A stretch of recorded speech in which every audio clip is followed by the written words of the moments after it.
my beautiful, beautiful souls. Welcome to today's reading, and in today's reading, we are going to be diving into what your nervous system is trying to tell you, regardless of where you are coming from, regardless of the timing as to when this reading or video has found you. This is a message from your nervous system, something that it's been trying to communicate with you. Your inner world's been trying to communicate with you, and we're going to get to the bottom of that today. So with that, you're going to be seeing that there's 3 cards in front of me. These are probably the cards that led you to clicking into this video in the first place. With this card representing the significator card for pile number 1, this one being for pile number 2, and this one being for pile number 3. Now, before you guys end up selecting your pile, or maybe you already felt drawn to one, I do highly, highly, highly recommend that you guys make sure you do a little mini centering and grounding practice before you go ahead and move towards your reading. And the reason why I say this is because sometimes when we end up selecting a pile from the thumbnail, instead of like going into the video itself, like really orienting ourselves into the energy, what we're trying to gain and things like that, we can end up picking something out of pattern recognition with our brain. We can end up selecting something from an anxiety-induced state, and that can actually lead us to a pile that is more so tailored to our worries, tailored to our anxieties, and not so much tailored to our inner knowing sources guidance for us and what our higher self wants us to select. Okay, so I do highly, highly recommend that you guys take 3 deep inhalations through your nose, holding it at the top for like 5 seconds, and then you can exhale with an HA sound out the mouth, doing that 3 times, making sure your exhales are a little bit longer than your inhale. And you can do that at your own pace. And then I invite you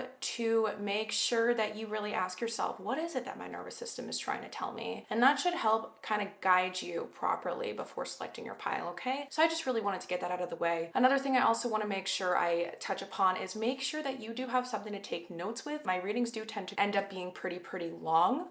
And the other thing is the game plan, or the breakdown on how we're going to be diving into this topic today. So the first thing we're going to be looking at here is what your nervous system wants you to know right now. Secondly, we're going to be diving into what your nervous system needs from you in order to feel safer. And thirdly, what changes for you physically and energetically when your nervous system feels safer after you start implementing the things to get it to feeling safe. And then obviously we're going to look at final messages from your inner world, okay? Because we are diving into the nervous system lens today, okay? So with that being said, give yourself a moment to orient, to do the centering, practice the little suggestion I gave you, select your pile, and I will meet you at your part of this video.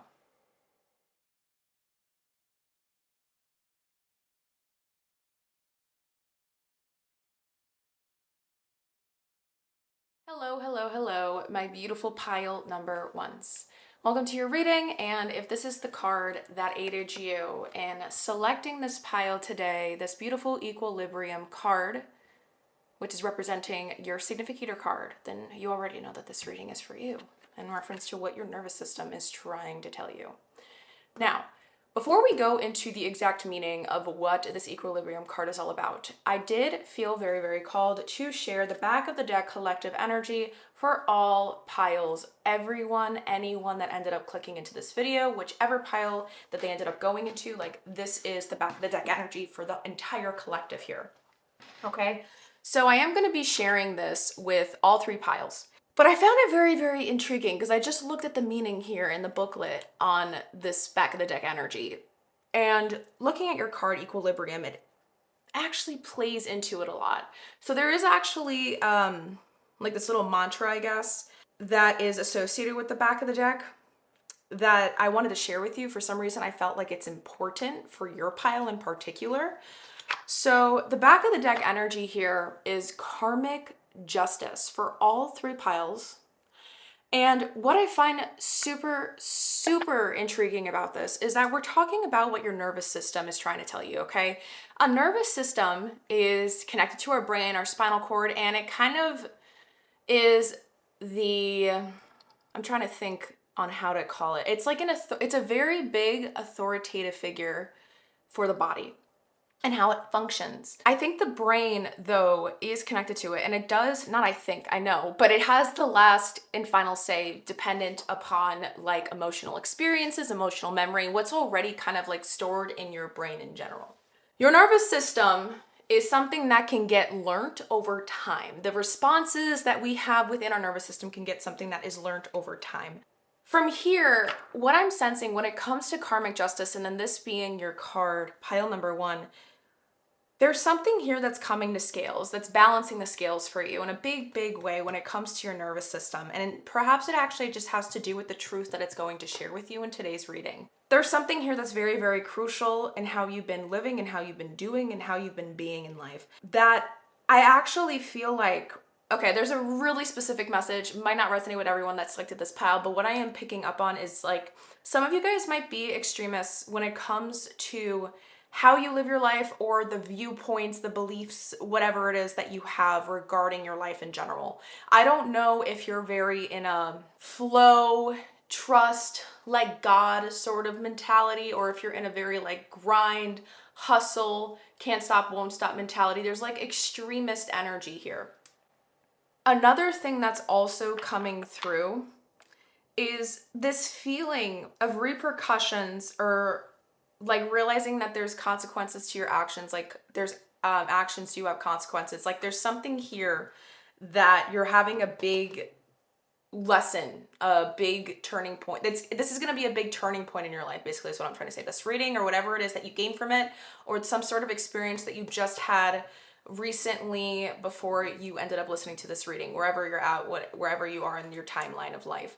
That's going to be shifting how you start showing up. But it is dependent, like, on whether or not this actually works out in your favor. It's dependent upon how much effort and energy you and like determination you put into it. But you have to be in your truth. Like, you have to make sure that you actually want this for you. You're not just doing it because someone else is telling you to, or like you feel like quote unquote obligated to. You got to choose to do it. You got to want to do it genuinely from a true perspective in your heart. There's something weird about that coming through. Like, is that really what you want? And maybe that's going to start shifting, or you feel like you know that this is something you should want, but you're not sure if you even do. I don't know. That is all the things that I'm picking up on when it comes to the energy.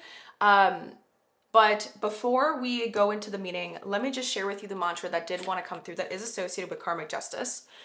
And it says, the energy we spend is the energy we receive. The energy we spend is the energy we receive. So give and take, reciprocity, like what we put into something is what we get out of it. So that's just something to keep in mind. With this equilibrium card, let us see what it is about together. So for equilibrium, trying to make it focus. In a reading, it's time to align your intentions with your actions. You are dancing between opposite forces, and your mind is racing with ideas. The complexity of motion is important in the discovery of new methods, and when all the forces acting upon us balance each other, we are at equilibrium. Our perseverance and ability to let go coalesce, I don't know if I said that properly, in a state of harmony. Learning to accept misfortunes but having determination in the pursuit of our dreams brings confidence. The water takes whatever shape it's poured into so you can direct where the energy goes. Talisman power. Harness the power of this card to direct your focus. Use it to purify energy or create a balance between body, mind, and spirit. Envision the water lifting in the air to strengthen the belief. You can pour water from one glass to another a few times to see the visual manifestation of nature's balance.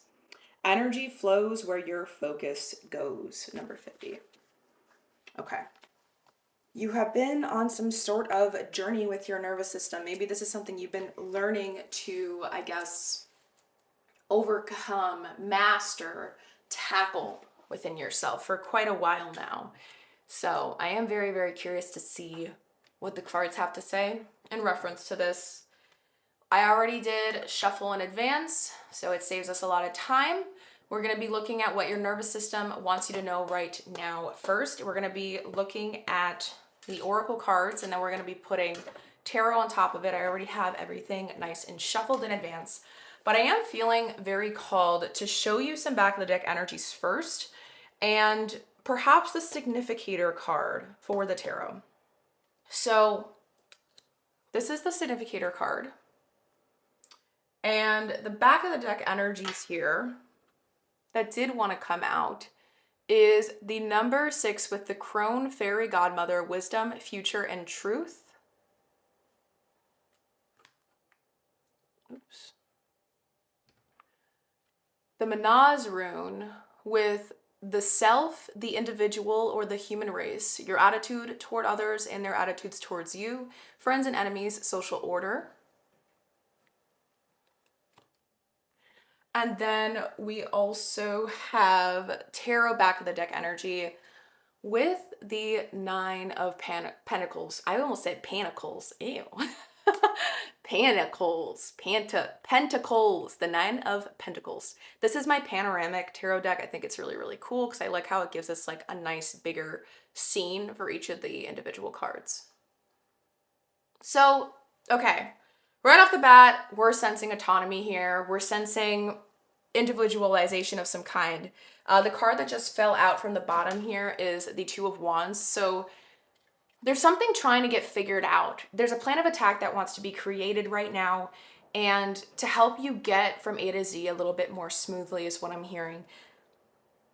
And I believe that there's been a realization of some kind that something, I'm hearing big, but like I feel like maybe from like an outsider perspective, like to others it might not seem like that big of a deal, quote unquote, but to you it's a big deal. Like there's something big, quote unquote, that's kind of interfering with this process that you've been trying to kind of attain for yourself.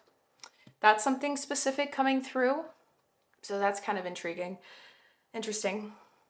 But let me figure out where I want to put this. Let's put this here like this. Oh, by the way, I did forget to mention that I do stack all my cards up on top of each other. So make sure you are taking notes because I will do it here. All right, so we got a lot of oracle cards for you. Lots of them. Before we do this, let's look at the significator card for the tarot. We have the 10 of Cups. I'm hearing happy wife, happy life. I know that's not the healthiest state to be in, but that is what's coming through. I'm just trying to make sure my camera's okay. All right, guys. So the first card that wants to come out is the Citadel card that you received. And it says the cartographer, a crossroads exploration. See, like a journey. Interesting.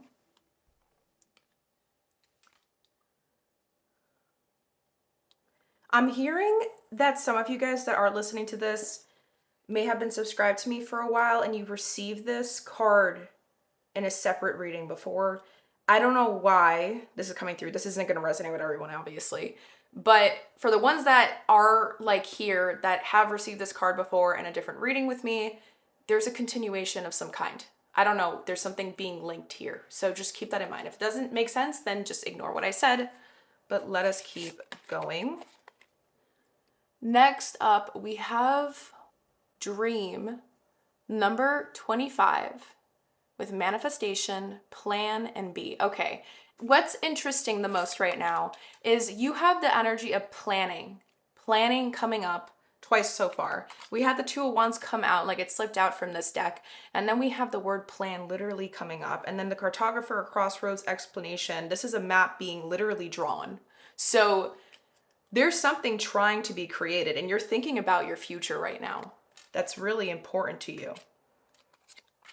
For my Wheel of Emotions cards, okay, this one's gonna be a mouthful, so I gotta stand up to read it. We have the emotion coming up of anticipation. Anticipation is a tiny theft of pleasure, a reckless spending of delights not yet owned. Until the mid-19th century, an anticipation was a sum of money spent before it was earned, an early payout on the dowry, an advance on next week's wages. Perhaps it's this whiff of the scandalous, which makes some adults firmly budget their children's expectations. Or perhaps it's just their familiarity with the effects of disappointment. Looking forward to an event is one thing. Savoring in technicolor detail what will happen when the lights dim and the curtains go up, or the birthday present is finally opened, is, however, not for the faint-hearted. Anticipation is an exquisite torture. It's there in the hands poised to tickle, or in the scent of baking which curls through the house. It may be that the cake comes out flat, or the game abruptly ends when foreheads painfully bump. But it doesn't really matter. In those brief moments of anticipation, the pleasure is absolute and sublime. See also curiosity and hopefulness. Okay, so we have anticipation. For a sacred soul message, you have a lot of runes. You have be patient where you sit in the dark. The dawn is coming. This too shall pass. Your future is bright. Interesting.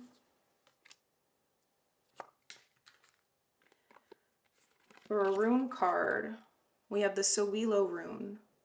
Success, goals achieved, honor, the life force, health, a time when power will be available to you for positive changes in your life, victory, health, and success. Beautiful. We have the Wunyo rune, joy, comfort, pleasure, fellowship, harmony, prosperity, ecstasy, glory, spiritual reward, but also the possibility of going, in quotes, over the top. Okay, I think I'm understanding this. And then final rune card, we have the Kanaz rune. Vision, revelation, knowledge, creativity, inspiration, technical ability, vital fire of life, harness power, fire of transformation, and okay. Vision, planning, B, manifestation. For the final sacred soul message, to love without expectations is to be in heaven. Release control, make peace with loved ones. People pleasing, people pleasing. There is some sort of core wound with trauma, feeling like you always have to give so much of yourself, too much of your time. Something that has to do with self that feels like it's getting sacrificed too much. There's not enough getting received back. In the last card, it says, oh, it did come in reverse. I remember that now. Peacock, raise your standards. But it came in reverse. Now let us continue to get all the cards out. I am going to take my sweet time when it comes to deciphering these messages, guys. There's a lot of things coming out here, but I feel like there is like a big pattern, and I do feel called to place all the cards together. So I'm gonna listen to that and continue forward that way. I'm just trying to make sure I have space. I like want to keep these cards together though. Okay, hold on. So let's do this, because I feel like it's telling a big story. Okay, you know what I'm gonna do? I'm gonna do this instead. Beautiful. Oh, now I get why Source wanted me to put that there, actually. I'm gonna keep it there in case I forget. There's a linking going on. Okay, now I literally placed it directly underneath anticipation, and now I understand exactly why. Can you guys see the word anticipation? I'm sorry if you can't. I'm just gonna cover the wording so I have extra space on the table, but there's anticipation as a feeling. Okay, so the first card that wants to come through here, these are the back of the decks, is, thank you so much, so much for your patience, by the way, guys. Okay, great. Sorry if it's not perfectly straight. I did try my best. So for the back of the deck energy, or sorry, I already showed you back of the deck. 9 of Pentacles. My goodness gracious, I cannot stop getting distracted. Okay, 10 of Cups is a significator card. We got all the Oracle cards out. The first card that did want to come out to begin is the 8 of Pentacles.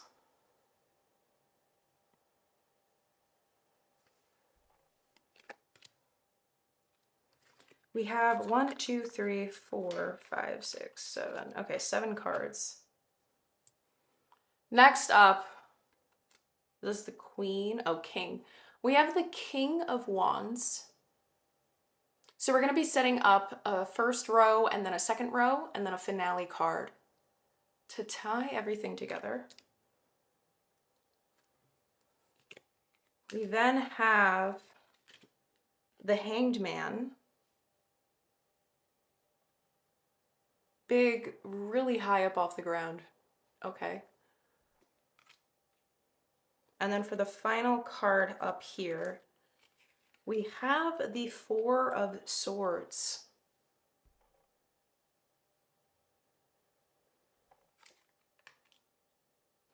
For the second row, the card that's clarifying the Eight of Pentacles here, yes, is the Five of Swords.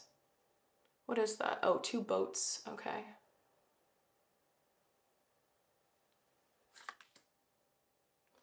The next card that's clarifying the King of Wands, oops, in reverse, is the Six of Swords.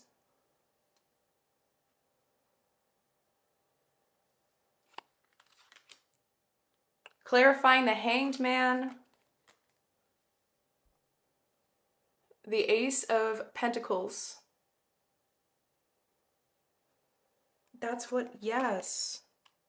And then lastly, clarifying the Four of Swords is the World card. And I believe, yes, this is the only major arcana you have received here when it comes to what your nervous system wants you to know right now, pile number one. So there is a very, very big message here. And I like how specific, it's very, very, very specific. Your nervous system, your body, your inner world, your higher self, it all knows what it is that you deeply desire. You know what it is that you deeply desire. What's under here? Yes, you do know what it is. But are you actually, I like how this is coming through because I'm saying it and I'm literally doing this randomly and the cards are going to link up with what I'm saying. So that's really cool. I was going to say, you know what it is that you want, but are you, with the Seven of Swords, are you really putting all your effort in the way that you say you are for yourself, to yourself when it comes to the things that you desire? Because it seems like there has been a risk that was taken and it happened quite sporadically. But the thing here that gets really interesting is that your old habits, your old patterns, your old tendencies, or some old sort of commitments, old contracts is what I'm hearing. Like, things that were kind of always in the background that you weren't really expecting to ever come up. They just come up every once in a while. This can have to do with something specifically like interrupting something, or it could actually just have to do with like old wiring, like old programming of your brain, like trying to interfere with some sort of progress that you've been wanting to do for yourself. But when it comes to the goal, it has to do with something that is aligned with your future, a version of yourself you're trying to step up or step into or embody or become more of to get somewhere from A to Z. This is the journey. That's something we've been sensing since the very beginning before we even laid the cards out on the table. But what's very, very interesting to me is how dedicated and determined you actually are for this. Your nervous system recognizes it because it knows that you've been putting it through literal hell in a way. But you're so hard on yourself, pile number one. Ridiculously hard on yourself when your body's tired, when you're tired, and the reason why, though, you get so tired is because when you get nervous, when there is a worry of like where this is going, if you feel like you're not seeing results quickly, your nervous system spikes. And you kind of have a tendency on going back to old habits that would bring some sort of like feeling of fulfillment to you a little bit quickly. Oops. And I think that's why the Ten of Cups here is your significator, because there's a theme here. You're always looking to get this energy out of life, which is beautiful. But then there's also this tendency to overdo it because you're desiring it so deeply. There's always a desire, a deep desire to want to have this a lot. And because of that, you can kind of get in your own way to getting to your goals, even though your nervous system can literally do all of this for you if you're willing to work with it and practice consistency, practice patience with it.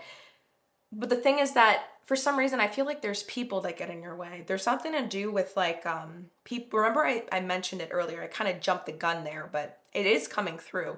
There's a tendency to overcommit to things, or maybe you agree to things, like you say yes to too many things and then you don't realize how many things you're committing to until it's too late. And then, or maybe like you get overexcited. Maybe there's an impulsive tendency here where you'll be like in the moment you're thinking it's a yes, and then later on you sit with it more and then it's really a no. And then now you feel like guilty, and then you feel like you're putting yourself through things that you don't actually want to do.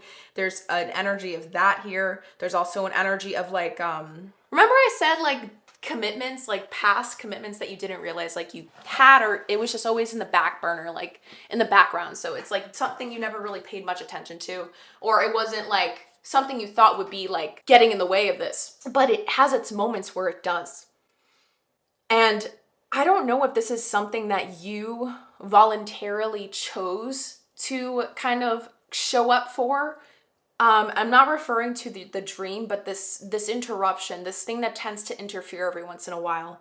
I need you to know what that is, guys. I can't decipher that because there's probably lots of different people that chose this pile. So make sure that you plug everything I'm saying into your story of what you see fit and what makes the most sense tailored to your situation. Okay, loves? But continuing forward, when that happens and you're not like, I guess we can say mindfully agreeing from a place of authentic truth to like how you're truly feeling. And instead, maybe you agree out of pressure, out of this feeling of obligation, out of a fear of disappointing others or being ashamed or people judging you, fear of rejection, fear of abandonment. There's a disconnect. The way that you are agreeing to things or doing things, showing up to do things, they're not aligned with your truth, pile number one, in moments, okay? And I do feel like this does have to do with people. Like you feel like you take on other people's problems, or you feel like somewhat responsible for people or their happiness, or like you're obligated to help them solve their situations. I don't really know what this is, but your nervous system is bringing that up. And they really want you to know right now that you are doing or have been doing everything correctly, except every single time that you let other people hijack your energy. When you let other people hijack your ability to show up fully and wholesomely for your own SHIT. And I think the reason for this is because your fears, there's a fear-based mentality, or when you let the fear of rejection, the fear of abandonment, or whatever this fear is, talk louder than your heart's deepest desire, your soul's truth, which is to keep doing this thing. I see it here. That's something you deeply, deeply want.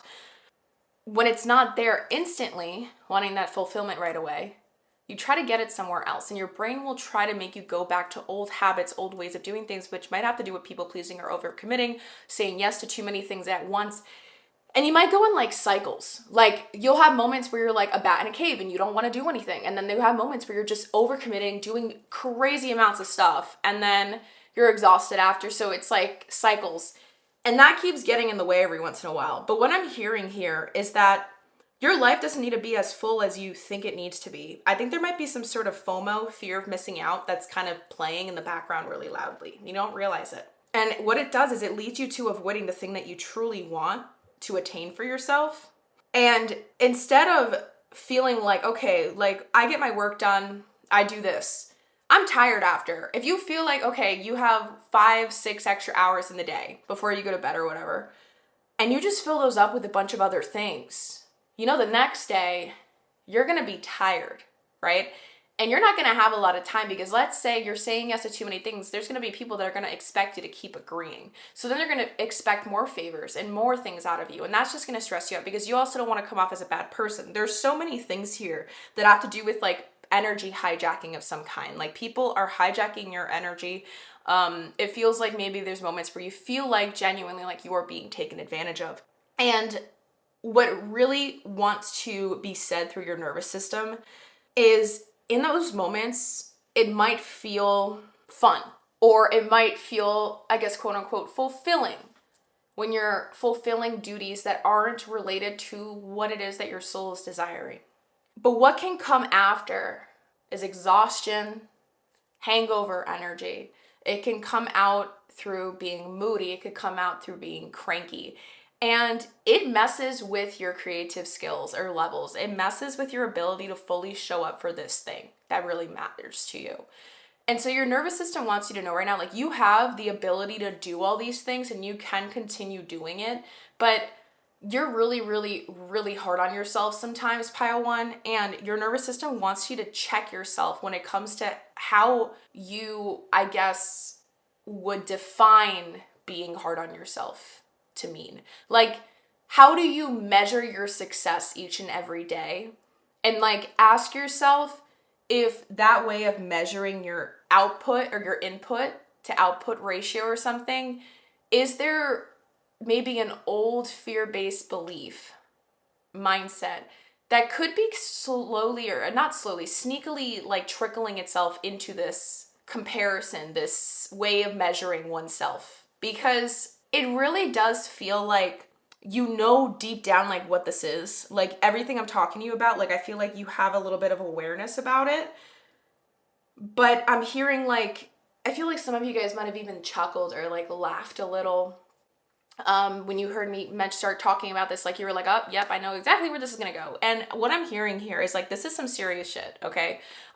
Your nervous system really, really wanted to come through to say this to you and make it very clear that you are capable of being the Nine of Pentacles and you are in that energy right now. But here's the thing.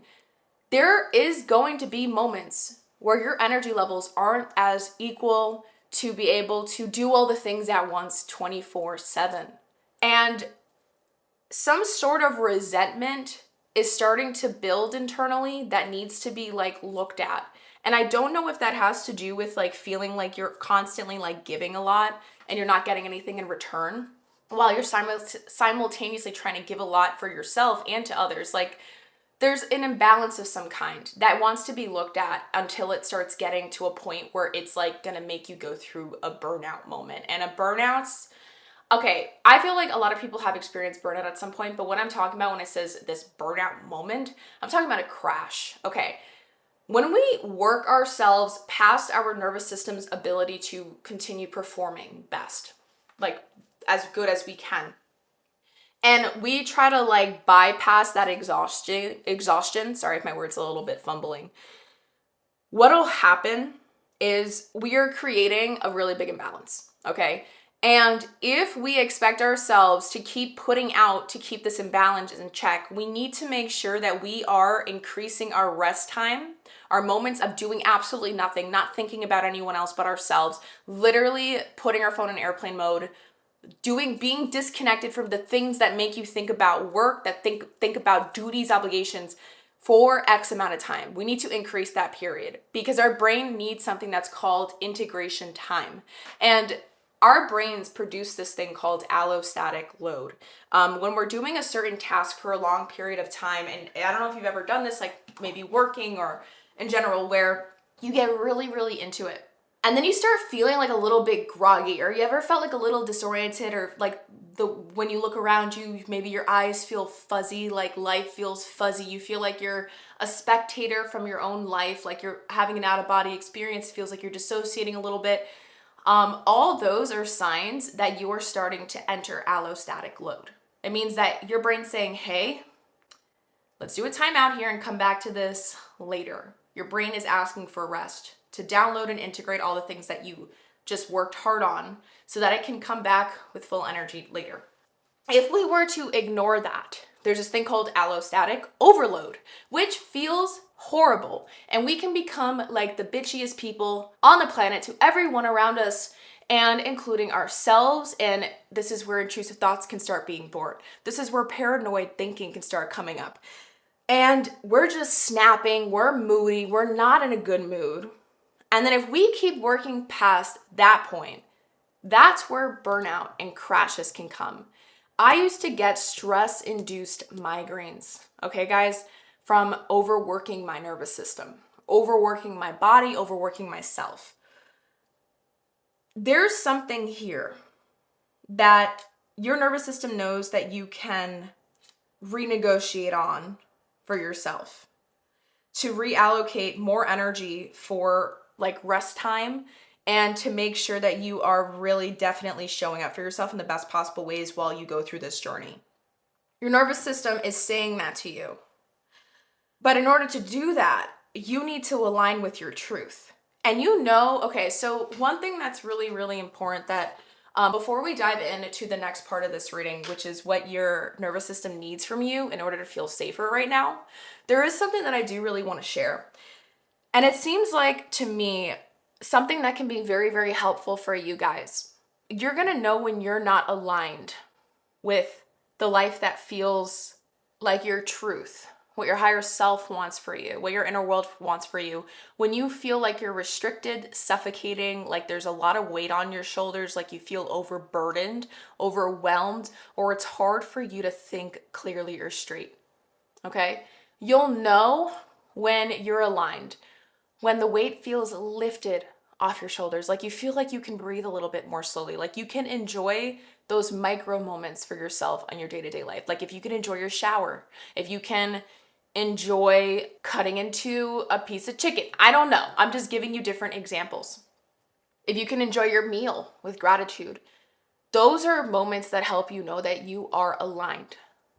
If you're able to have a little bit less thoughts, or if you're focused on that, prioritizing that, because, sometimes our brain's going to battle us when we're trying to stay aligned, and that's fine. That's a different story. But I also try to honor this rule, the things that make you feel free, like when you want to say yes or no to something and you're trying to be discerning, deciding like what it is that you really want to do. If someone asks you to do something, if you're thinking about doing something, ask yourself, is this thing, if I say yes to it, will it make me feel free? Does it feel freeing internally? Does it feel like weights lifted off? Does it feel energizing? Does it feel light? Or does it feel heavy? Does it feel like something I'm gonna feel quote unquote obligated to do? Does it feel murky, not light, dark, restricting, suffocating? Then you know that it's a no. Does that make sense? There's something here about overcommitting and needing to start honoring those things.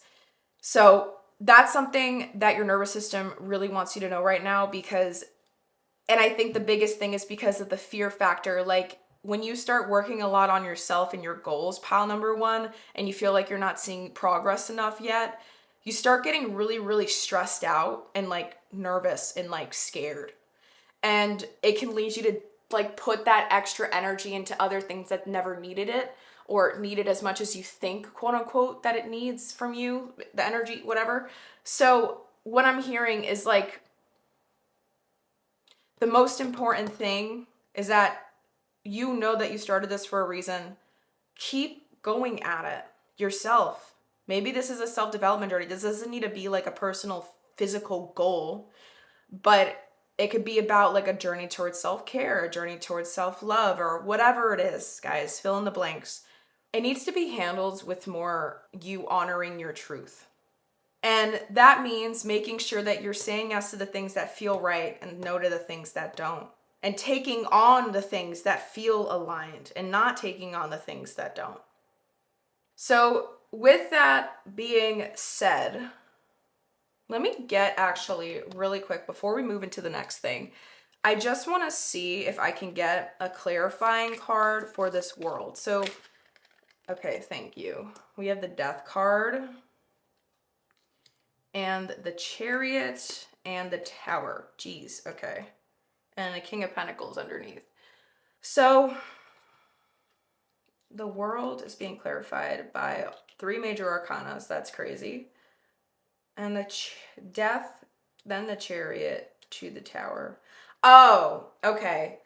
Your nervous system is trying to show you like the way that you used to be doing things can't happen anymore, or else it's going to be forced. They're going to force your hand. They're going to force you to stop it eventually, and you're not going to be able to start performing in the way that pleases you. You have to learn how to listen to when your body has its limits, okay? You have to learn how to listen to those things, because there is a death and an ending that's coming here to kind of show you right now, like, hey, this isn't the way that we can move forward anymore. This could actually be some of you guys being right now in a period of burnout in a way that's so intense that you never thought it could get to this point before. And you're like, oh my God, like, I can't believe stress, like, it controls me this much. If any of you guys can resonate with what I am saying, if you do feel called, I do offer one-on-one free soul clarity calls. And I really feel like this could be something that we could definitely talk about together if you do feel interested. And I can always offer you guys some of my one-on-one offerings that I do with people.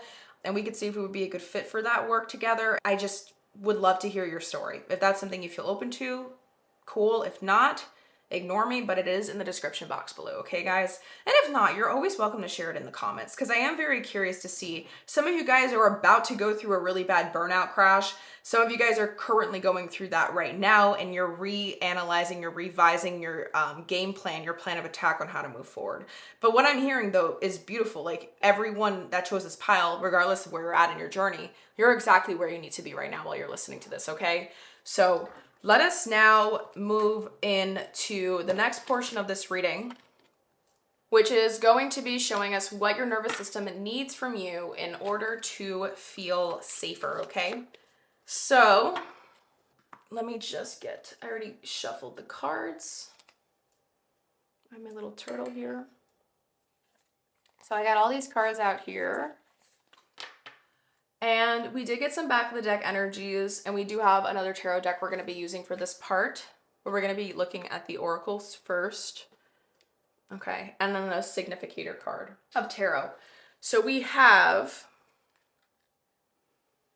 the back of the decks being the perfectionism trap. Seeking flawlessness leads to self-sabotage. Embrace progress over perfection.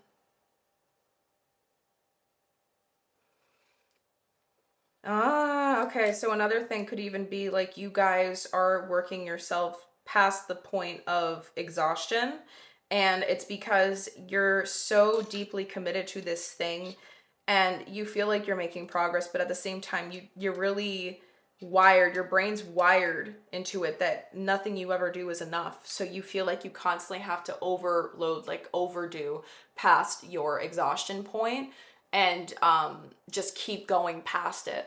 So that is very like big here as well. So there's a lot of different ways that this reading can go, really. But let me put these cards up here. The other back of the deck we have here is success. It's interesting. You have a lot of like success energy cards.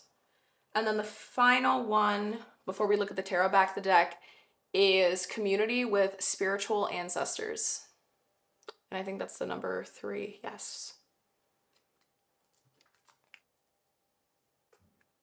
Okay. So the back of the deck for the tarot is the Ace of Pentacles. And the significator card is the 9 of Swords, for what your nervous system needs from you to feel safer.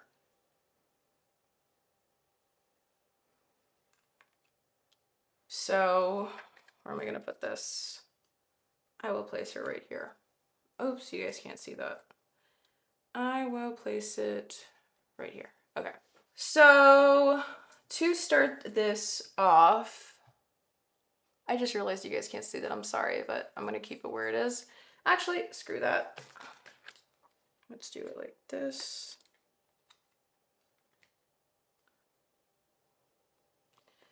So to begin, before we dive into the tarot, for an Ask Your Guides card, you guys received Deceit with Guardian Angels, with the number 2 and 7 adding to 9. Deception. Oh, the heart. Okay. That's interesting because we had that 7 of Swords energy pop up earlier. For a Sacred Dancer card, we have Devote. This is such a beautiful card. I've never seen this card, and I've owned this deck for such a long amount of time. 2 and 1 adding to 3.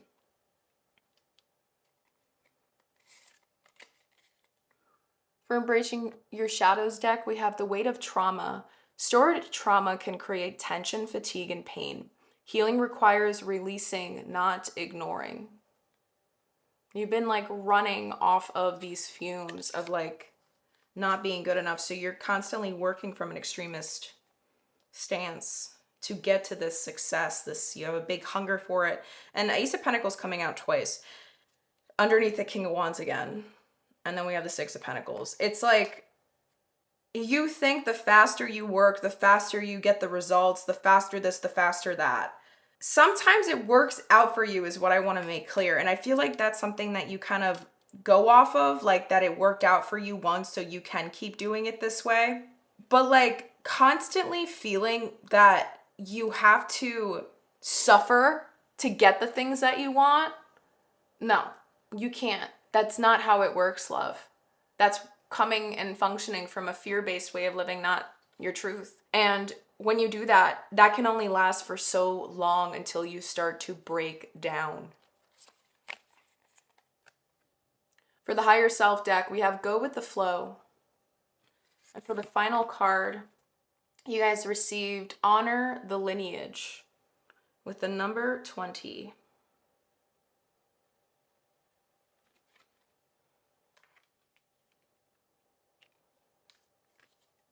Let's place that here. All right, When it comes to the tarot, you guys received a good amount. This is the first row that wanted to be revealed together. So let me just see what I can do to make sure we have enough space. Okay, great. I'm gonna place your significator card like right here. I'm gonna move all these things.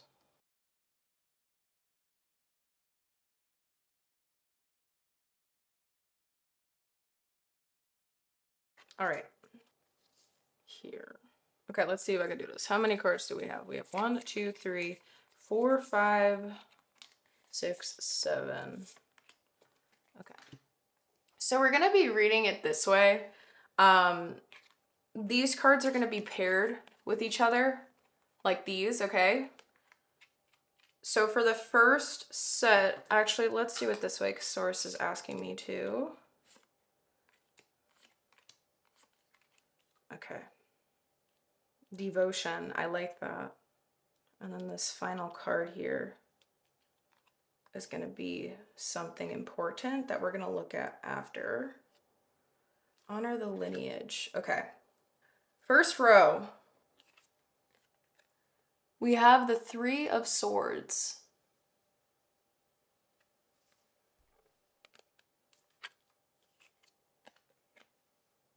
The Hanged Man coming up again.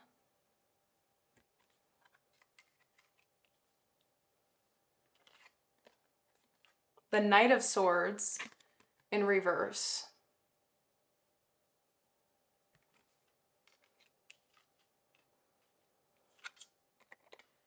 And Judgment.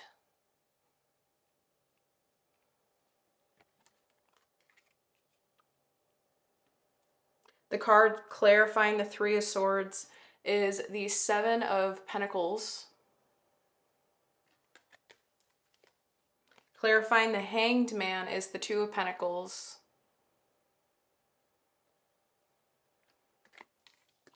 And clarifying the Knight of Swords in reversed is the Moon. And then lastly, for Judgment, it's clarified by the Queen of Cups. Yeah, you're not listening enough to your truth. And the card that is the cherry on top for all of this is the 10 of Swords. Again, with that world energy. I don't know where to put this card. Okay. I'm going to do it like this so you guys can see it, but it's not in the way. Okay. Actually, let's leave it here for now because we have the perfectionism trap. All right. So when it comes to what your nervous system needs for you to feel safer, there is a lot of stuff coming through. But most importantly, pile number 1 is there's a big confirmation here when it comes to some old way of doing things. It's got to stop, okay? And this is something that was picked up on growing up, perhaps, or you were, what's the word? Like you could have been raised by somebody or someone was like a role model for you that does the same thing. And like you think that in order to get to the level of success or even surpass the level of success that they had or achieved in their life, like you have to do it times 2 or the same way that they did. And I'm hearing that that is not your truth at all. Or not even that, but there is some truth to it.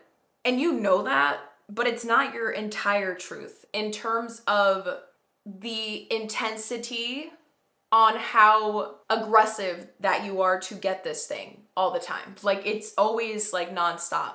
And that needs to shift. And I think the biggest reason why you're like this now, you weren't like this before.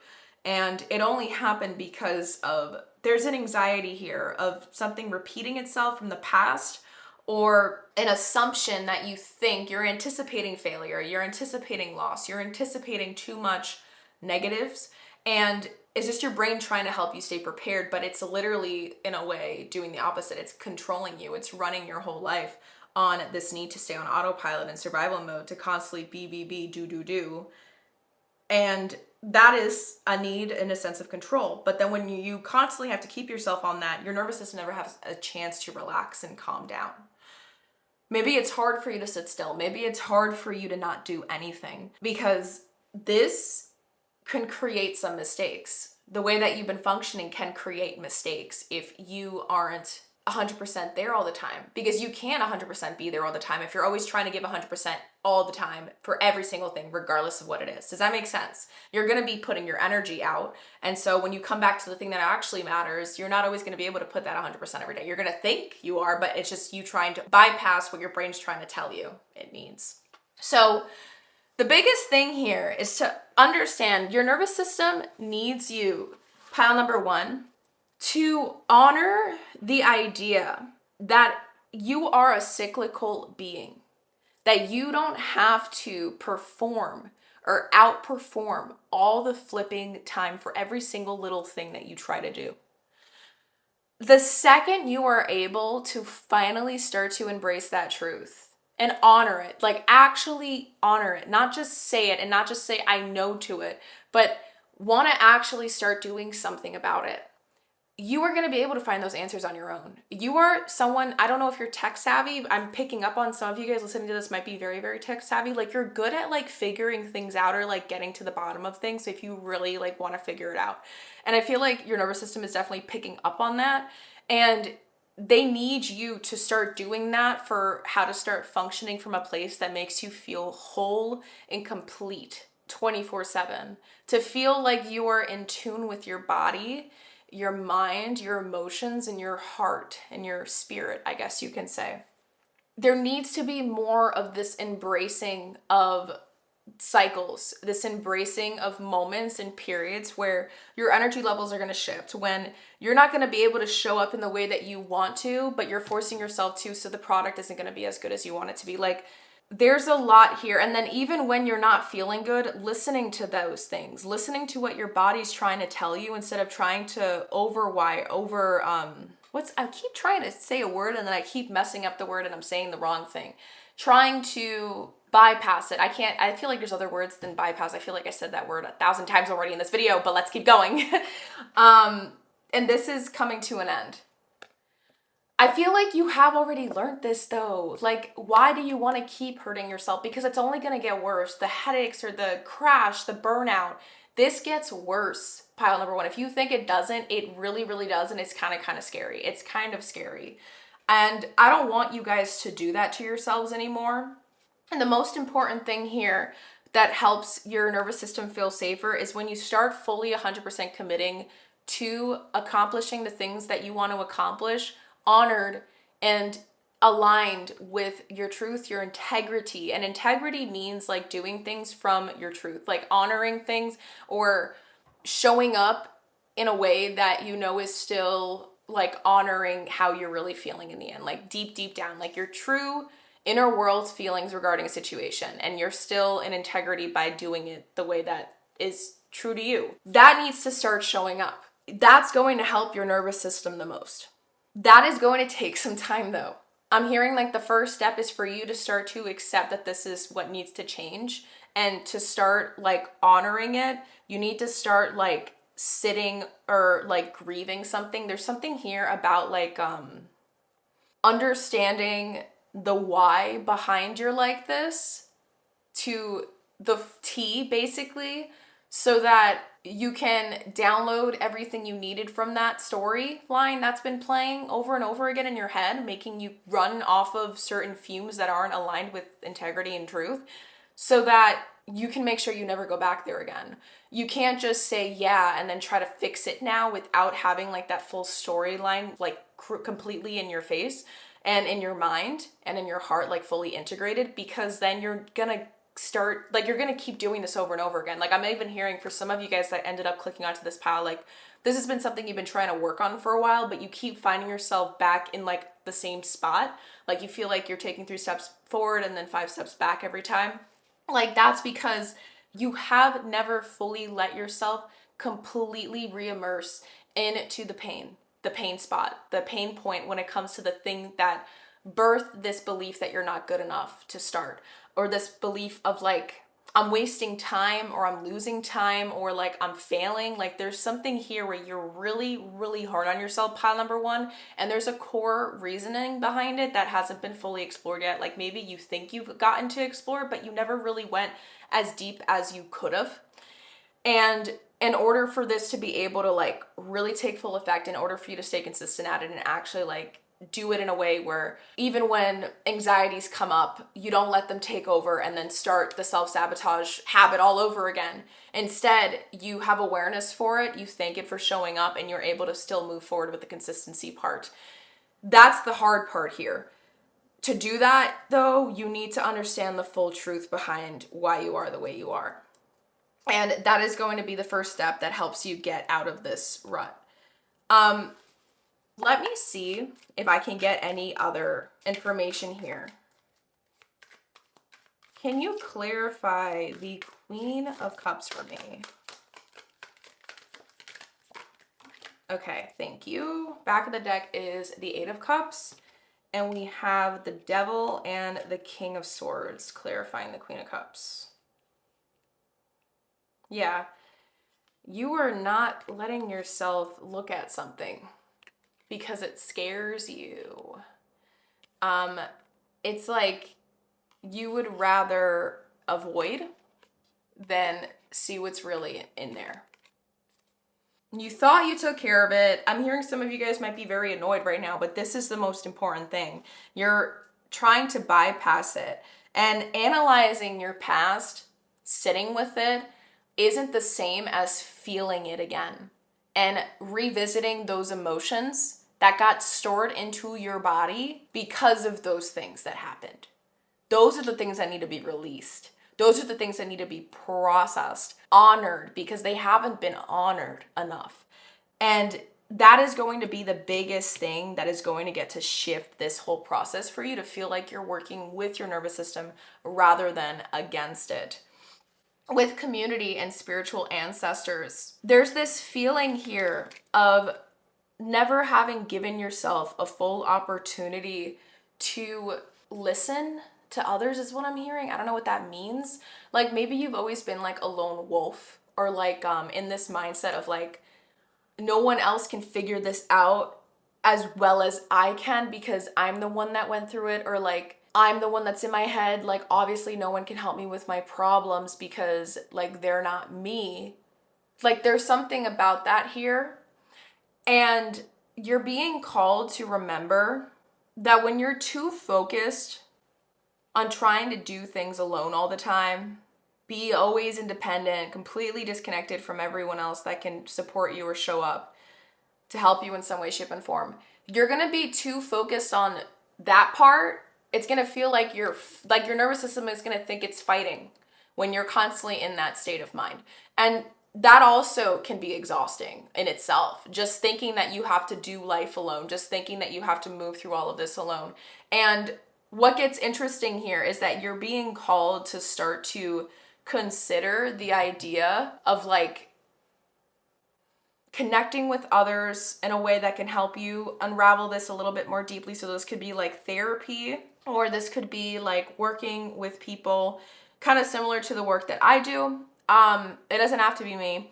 I'm just giving you like examples, like people that do healing work is what I'm hearing, but definitely not like Reiki or things like that. I'm talking about something that helps you get to like debrief in real time, like in a way where you can like share what's going on, because there's something about needing to like express. I feel like there's something about somatic movement, like somatic truth. And it's like, if you can like, and I don't want it to be written down though, because I feel like you've already been in a lot of like analyzing mindset, like an analysis kind of driven mentality. And your body's asking you and your nervous system is asking you to come back into the emotional aspect of it. So it can mean like, I guess in a way, somatic movement, like movement, intuitive movement medicine is what I call it. Like, you know, turning down the lights, lighting up some candles, putting a playlist that feels safe for you, or creating a playlist for yourself that feels like it has healing music. I have my own personal playlist that I've used when I was healing and going through the darkest parts of it. And I want to make it very clear, like, you know that you're in it when you feel like you're still having like residual energy of your past. and you're letting it just be there while you move through it. I don't know if that makes sense.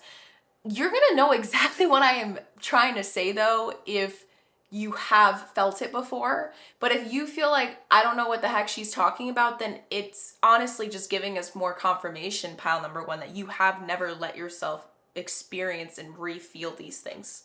You've only let yourself analyze it. And there's a big difference there. Your brain can analyze something over and over again in 1,000 different ways. I don't know if you knew that. You know, there's something called overthinking. We can do that all the time. The hardest part is to really let ourselves feel it. And that's the thing though that we need to enter into state-wise inside of ourselves in order to be able to face them. And so we make sure we don't become those things that we feared, to become those pains that we don't like the most of. The more we avoid, the more we become. The more we honor them and face them, the more they realize how little control they had over us this entire time. So that's something, or a couple of things, I guess you can say, that really wanted to come through when it comes to what your nervous system needs from you in order to feel safer. I know that it wasn't like just one thing, but this feels very complicated. It feels like the people that have chosen this pile, they're still trying to accept that they aren't superheroes, you know? And what I mean by that is I feel like a lot of you guys think you're like machines, or you have to be a machine. You have to set a certain standard for yourself where you're constantly just doing. And it can get really, really exhausting. And the other thing now is what it's doing when you're not doing things or agreeing to things honored with your truth. You're going to start expecting things in return for no reason but from others when they were never obligated to do it back, but you wanted them to. Does that make sense? But you know you want them to because you're already giving from a place where you can't be giving any more of yourself at this point without wanting something back. Does that make sense? So it's like your body's asking for a recharge, like a return. And like you should only be giving from a place where you're not expecting anything in return. Like that is also something that's coming through. And that's how you know that you're not aligned. You're not doing those things out of integrity. You're doing those things expecting something in return. So that also needs to be released as well. And you know that what I am saying is truth. 333 is going to be of importance to you guys. If you guys see the number 3 in general, in like three like pairs. So 3-3, 3-3-3, 3-3-3-3, you know what I mean? Like just threes in general are going to be important to you guys, okay? So just keep that number in mind. You can look it up if you do feel called to. But now that we did dive into all of this stuff, let's now see what changes for you physically and energetically when your nervous system feels safer. Okay, so what we are going to do, I already have the cards ready over here. We have lots of tea leaves for you guys, and we have my fortune telling cards. Okay, so we're going to be actually looking at the tarot first in this part of the reading, and then we're going to be piecing it together with the physical things that are going to happen to you when your nervous system feels safer, okay? So the tarot is going to be showing us, I was aiming for it to show us more of the energetics that change for you, and then the tea leaves and the fortune cards tell us more of the physical things that change for you, but let's see. I'm going to keep it open for source and just see whatever is meant to come up is meant to come up for a reason. So for the tarot, we're going to be using my star deck. And for the back of the deck here, we did get the King of Pentacles.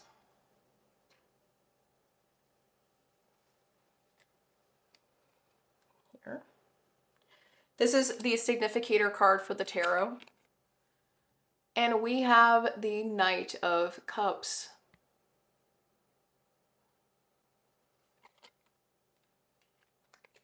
We have 1, 2, 3, 4. Let me figure out where I want to place this. We're going to do this here, actually, like this. Actually, we're going to do this. The Nine of Cups here. And then I'm going to put the tarot here. So first up, we have 4 cards. We're going to just read them straight through. We have the Eight of Cups.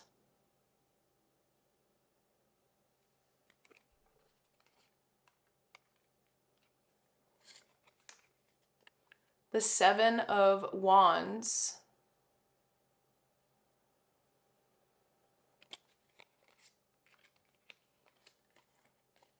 The Tower card. I love this Tower card from this deck. Like, look at the dove. It's beautiful. And then lastly, we have the Four of Wands.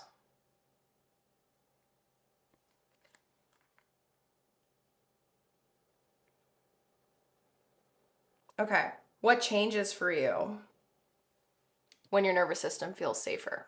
Pile number one, you are going to experience a massive shift in perspective when it comes to how you've been running your life. And what I mean by this is after you start exploring that wound, after you fully let yourself feel it, I'm going to link a meditation in a description box below. It was a meditation that I think it's on Insight Timer.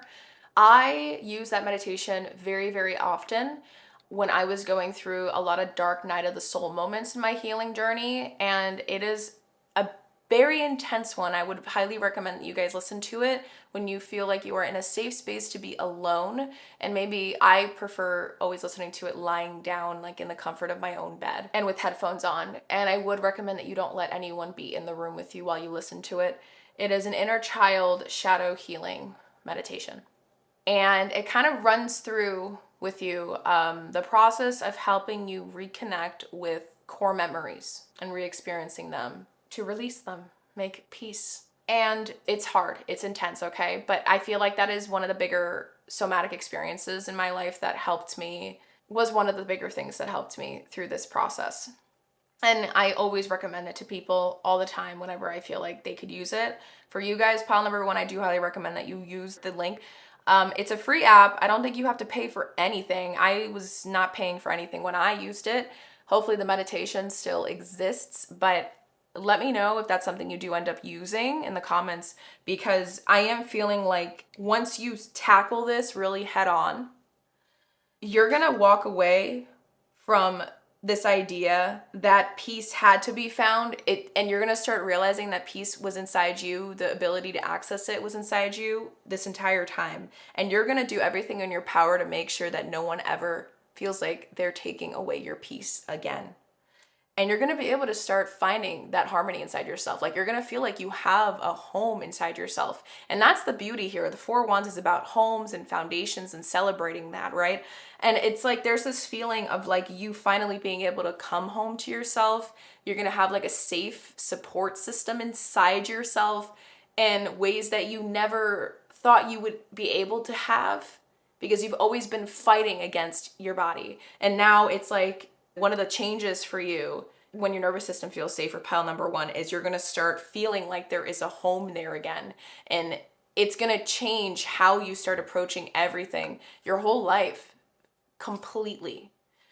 But it's something that was necessary and essential to get the thing you wanted. Because with the Knight of Cups coming as the significator card here, this is showing to me that you're going to be in your full truth and integrity, like aligned with your authentic truth as you move forward on your journey.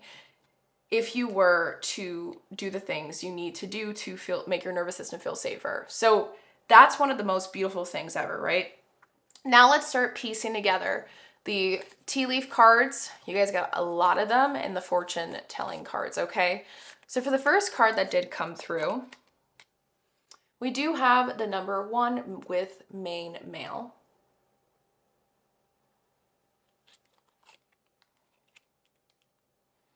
Next up, we have the number 14 with message of concern.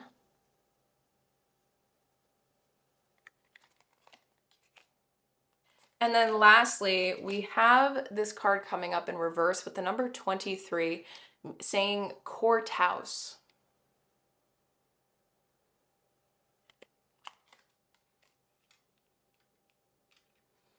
For the tea leaf cards, for the first one you guys received is Quill with get back to basics, or get back to the basics.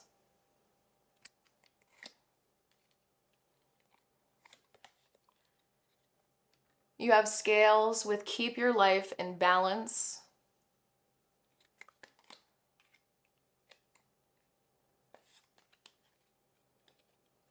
Shield with you need to defend yourself.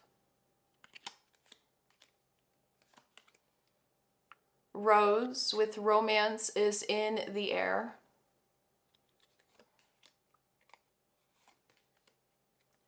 Shark, take care or there will be a loss of material wealth. Oops. Staff, you will be taken care of in difficult times.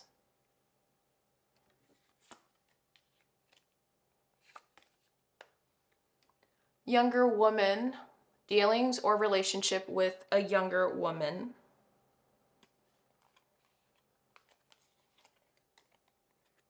Moon with changes in your life. Oh, this wants to be paired. There we go. And then the last card we have here is wedge. Someone is trying to come between you and a friend or something you want. Literally, this entire reading was about this. Okay, that's so interesting. I find that amazing that you received that. Okay. Wow. So here's the thing, pile number one. The other things that change for you physically when your nervous system starts to feel safer, there's a lot of interesting things here. But the biggest thing is you're going to realize that you weren't in as a shitty of a situation that you thought you were when it came to like the process or the spot you're in right now when it comes to the amount of progress you've made on your journey so far to get to this thing that you want or accomplish this goal or whatever it is that you've been aspiring towards achieving. That's going to shift. The other things that are going to start shifting though is your desire to want to start simplifying your life, is the desire to want to start finding a home in yourself and to remember that you don't have to fill your life up with so much crap just to feel like you're accomplishing something.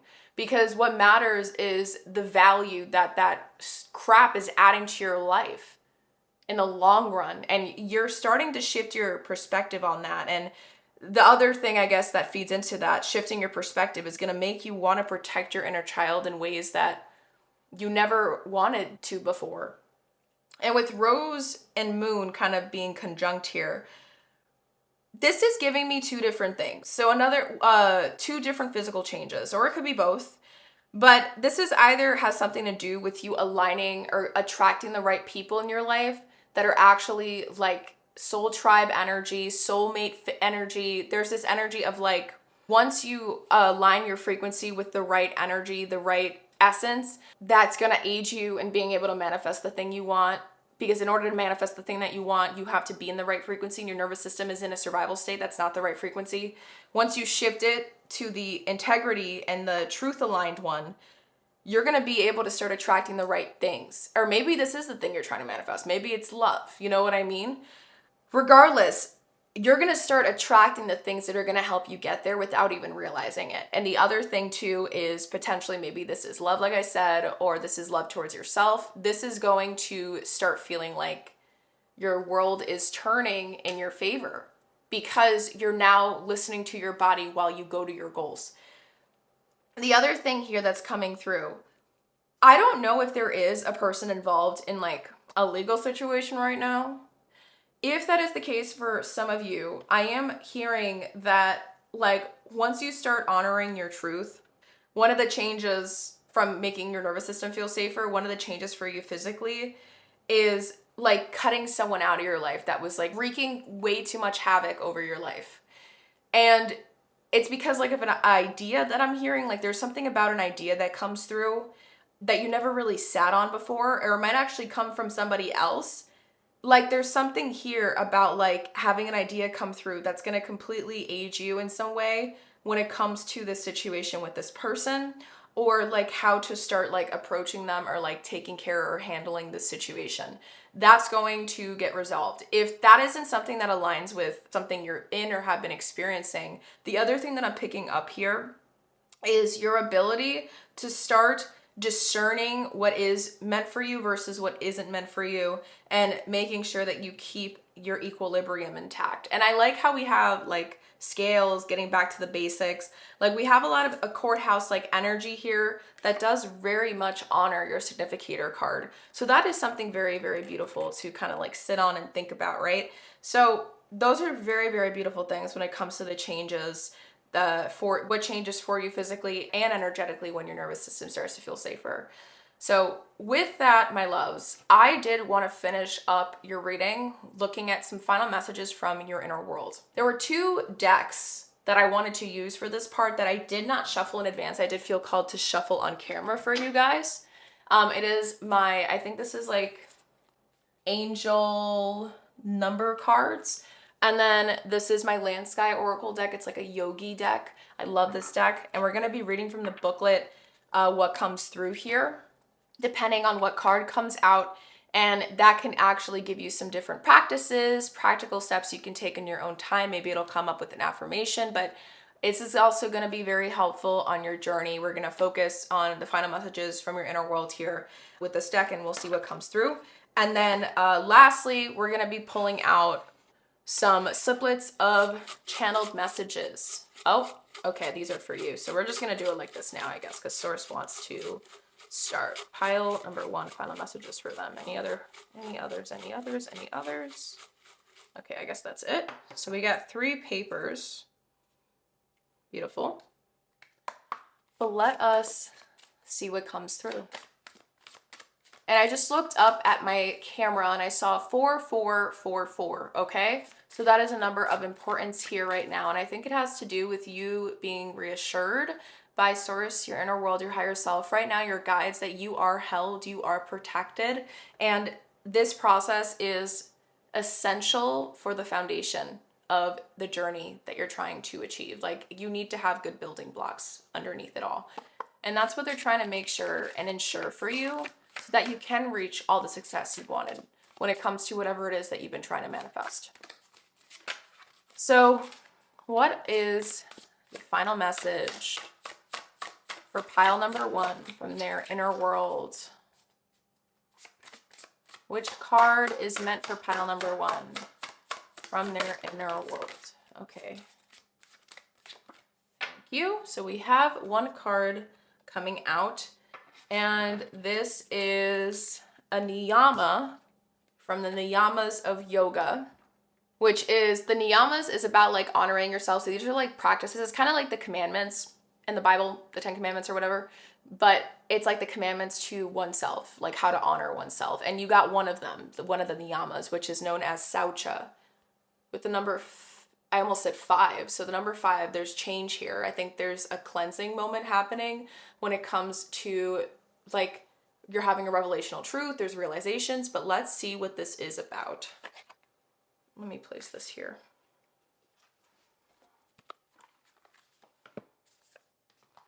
So beautiful. So for Saucha, the qualities is cleanliness, breath, consciousness, purity. There is a sweet simplicity about mushrooms. When there is a human-made ecological disaster, mushrooms are the first on the scene to help clean it up. Listen to what nature is here to teach you. Remember, you are a part of nature. Saucha reminds you to be pure and clear. Start inside and work your way out. Yoga Sutra.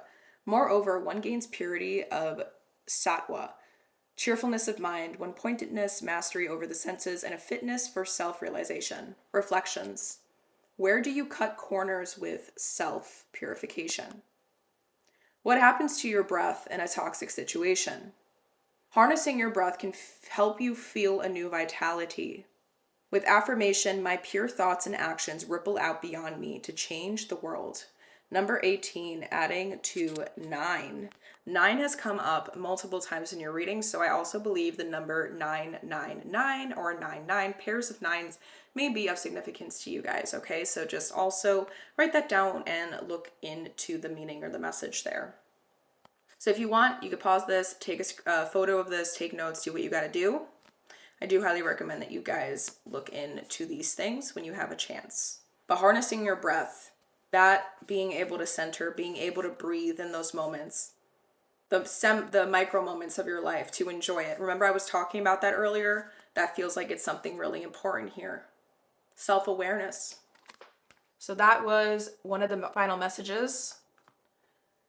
And then for any angel number messages, before we look at the sliplets of paper, final messages for pile number 1. Final messages for pile number 1, regardless of when they come across this reading. Okay, so we just have 1. I feel like the back of the deck also wants to be shown, so I will show it to you with the number 000, guidance. Angel whispers, you have full support of the divine. The guidance you are seeking is here and your life is moving in the right direction. Exactly. This is the start of a new beginning, where one cycle ends and a new begins. Affirmation. I trust in the magic of new beginnings.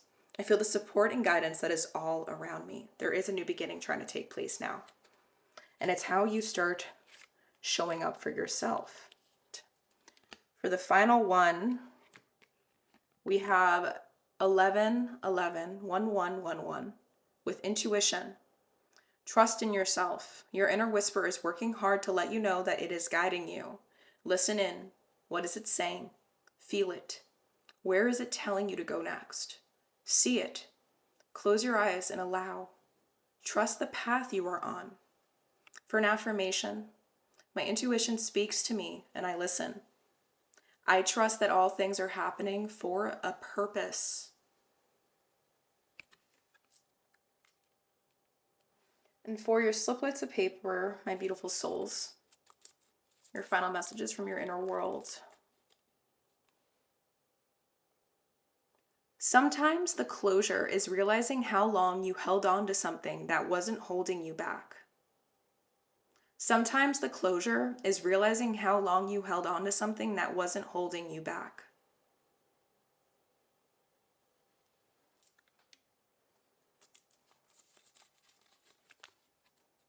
Oh. You are not late, not lost. You are right on time. You are not late, not lost. You are right on time.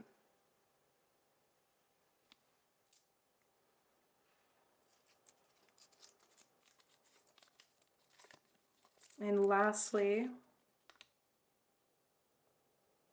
your next breakthrough will be triggered by something annoying. Pay attention. Your next breakthrough will be triggered by something annoying. Pay attention.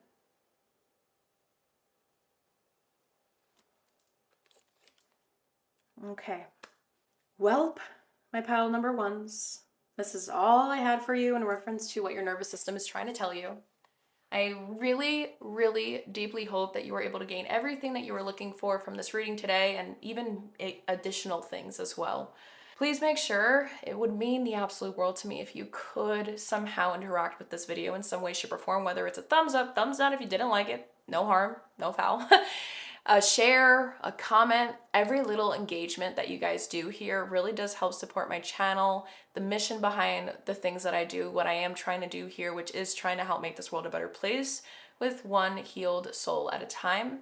I do believe that it is only healed people that help heal this world, and in order for us to be able to create a big enough ripple effect in this world that we live in, we need to come and join together to embody and instill more healing energy out into this world to create that ripple effect. Even if it's like a drop in the middle of a freaking ocean, it is a drop, and drops matter. So with that, if that's something that you do feel aligned with, feel free to hit the subscribe button if you want to join a community that I am trying to build here of like-minded individuals that are trying to heal, evolve, ascend, and grow into the best versions of themselves each and every day.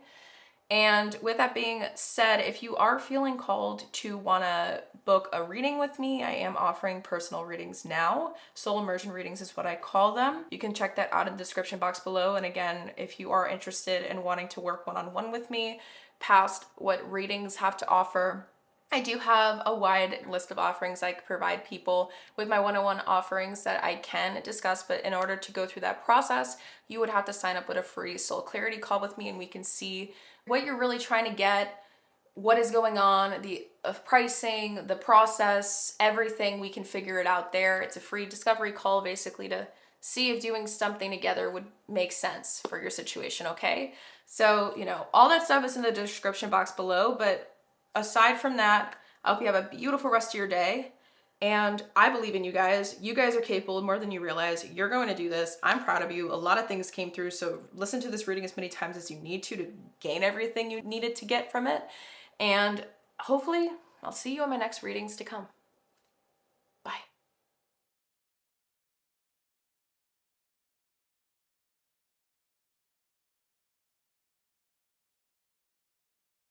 Hello, hello, hello, my beautiful, beautiful pile number twos. If this is the card that aided you in selecting this pile, the growth of energy card, then you already know that this reading is 100% meant for you in reference to what your nervous system has been and is trying to tell you. So there is a couple of interesting things right off the bat. Like when we try to take a moment to really analyze and observe the imagery in this card before we start looking at the booklet for some meaning here. Okay, so I believe that these eggs, for some reason, they're giving me the idea of like hatching or like slightly hatching, like they're gonna slowly hatch. With that as well, there are 3 eggs here. So for some reason, this is giving me like an idea of either like mind, body, and soul, mind, body, and spirit, or like the idea of like 3 separate areas of your life or one area of your life, which could be like your mental, your nervous system, body, where your thoughts are, where your anxieties lie, like the subconscious could be affecting 2 different areas of your life. And so what we're going to be revealing today, what we're going to be exploring today could be helping us gain more insight to aid you in those other 2 areas of your life. Or this could also be just the energy of growth in general. Something you've been trying to nurture and mother and feed is in the process of trying to grow, but your nervous system is the thing that's going to be the key to help you get there for good, once and for all. So we're going to be exploring that today. And with this as well, I did share this with pile number 1, and I did plan on sharing this with the other piles as well, including you guys. So I did, and I always do this, when I get my significator cards selected, like the cards that you see in the thumbnail that lead you to clicking into this video, the process that I do there is very, I guess we can say, source connected. And I love to look at the back of the deck energy after all the significator cards come out for each of the piles, because I believe that the back of the deck energy is like the collective's energy, regardless of the pile that you end up going towards. Like, this is the energy that you guys are all in right now. So you guys did end up receiving karmic justice as the collective's back of the deck energy when I selected all the significator cards. There's something here that is really showing to us that at the end of the day, like everything that you're going to be, that's going to be revealed, everything that we're going to dive into, everything that we're going to be exploring in today's reading, it's really a matter of whether you do them or not. If you really follow through with these things that we're going to explore today, that is going to create more balance, create more harmony, and it's going to be the determining factor of the things that you're trying to seek work out for you. Because it's all kind of resting upon how much effort you're willing to put in and how much you're really willing to put into it. Like how much you want to get out of something, it's determined upon how much you're willing to put into it. Does that make sense? So that's just something to keep in mind. Because with karmic justice, this is like the justice card. And whenever I think about the justice card, like if I'm trying to do like a yes or no reading, right? Normally when we receive the justice card, that's a major arcana. So right off the bat that there's something, it's not just a black and white answer, but also a justice, it's really dependent upon the person that's asking the question. So it's like, we can do yes or no readings in tarot, but when we receive the justice card for a client, for example, it's like, it's not in our hands, it's in the client's. So with karmic justice, you know, karma, it's like you reap what you sow.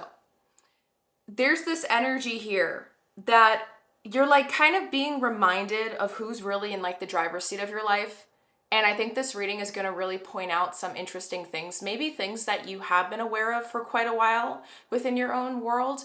But it feels like to me, your nervous system is going to be kind of dissecting them a little bit deeper than you're comfortable with. So that's just something to keep in mind. So maybe I should put a little bit of a trigger warning here.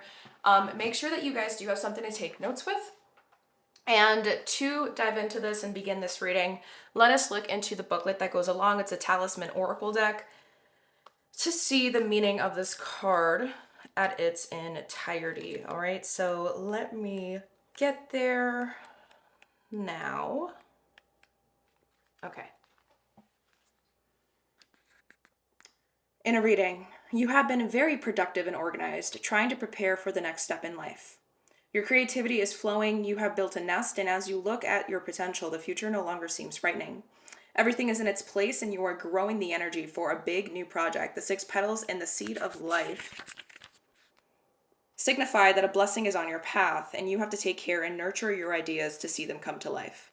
This newfound energy is bubbling up and your excitement is lighting up the room. Don't be surprised if people compliment your looks because of your radiant spirit.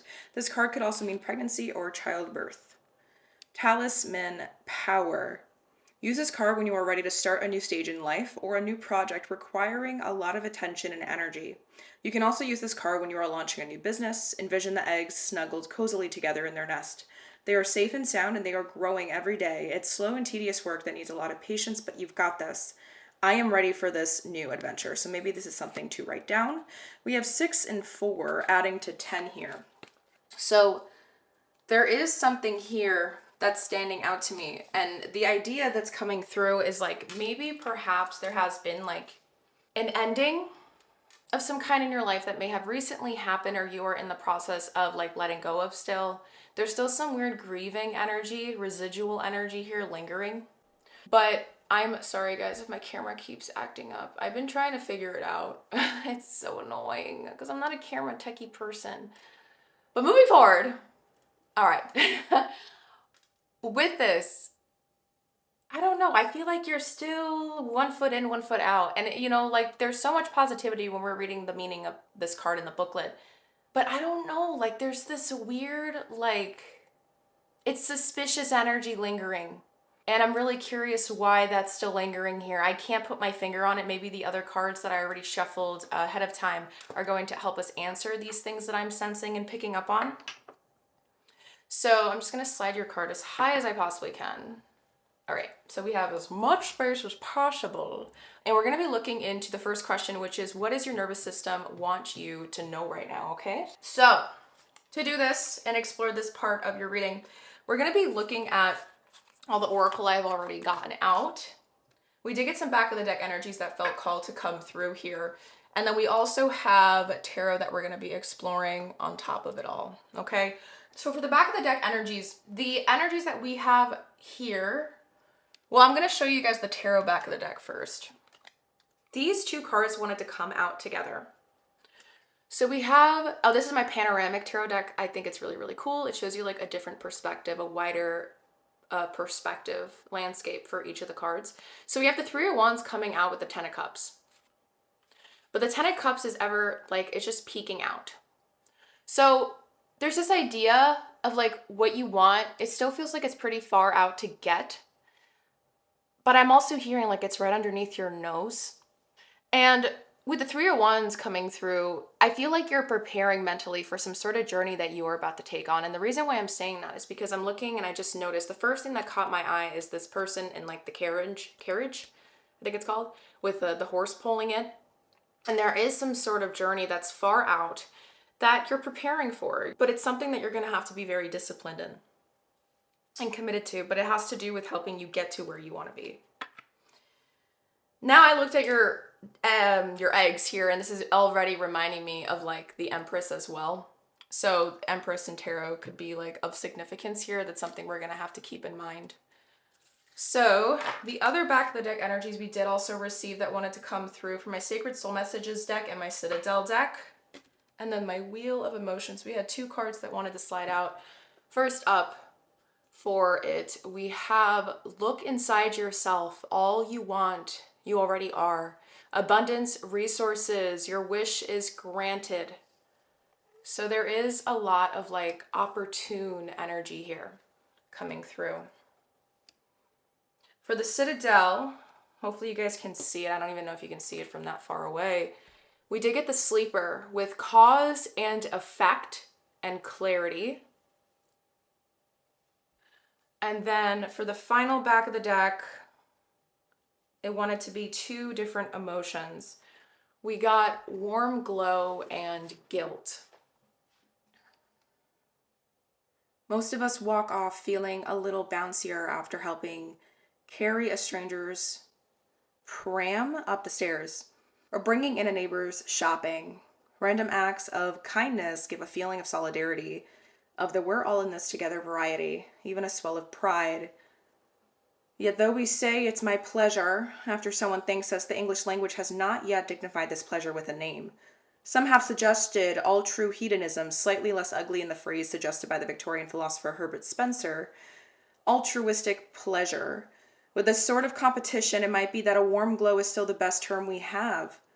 Recent research into altruism has suggested that one of the key pleasure pathways of the brain, the mesolimbic system, which carries dopamine to the areas, I know this system very well, by the way, because this is what I talk about, is this dopamine pathway is associated with addiction, which carries dopamine to the areas associated with reward, is engaged when we donate to charity in the same way as it is when we receive money ourselves. The fMRI images which accompany these studies depict our brains glowing, quite literally, with the pleasure of giving, nature's reward for behavior which will help our species survive.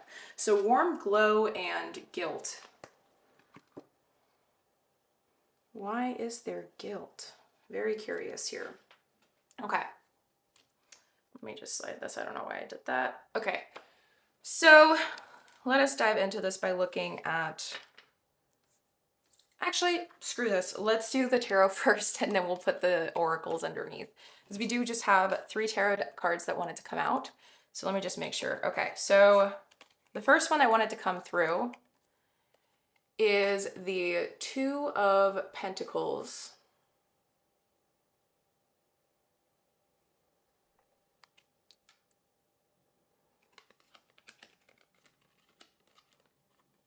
The Ace of Pentacles. Oh, Page. I don't know why I said Ace. So opportunity. And it's a fertilizing. You know what I'm saying. Prosperous. It's a prosperous opportunity. And the reason why I'm saying that is because we have a bunny here. And when I saw the bunny, I thought of fertility. So Empress is kind of following us. The Empress energy. But then lastly, we have the 9 of Swords. So you feel very isolated, and there's a lot of like anxiety here, but deep down, like you know what you want, or this is your nervous system.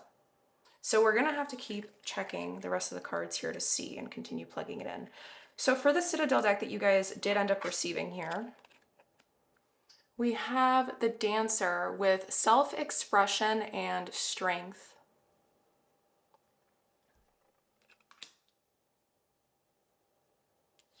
For a Wheel of Emotion card, you guys have Zen with relief, calm, comfort, delight, empathy, and oh, you got warm glow.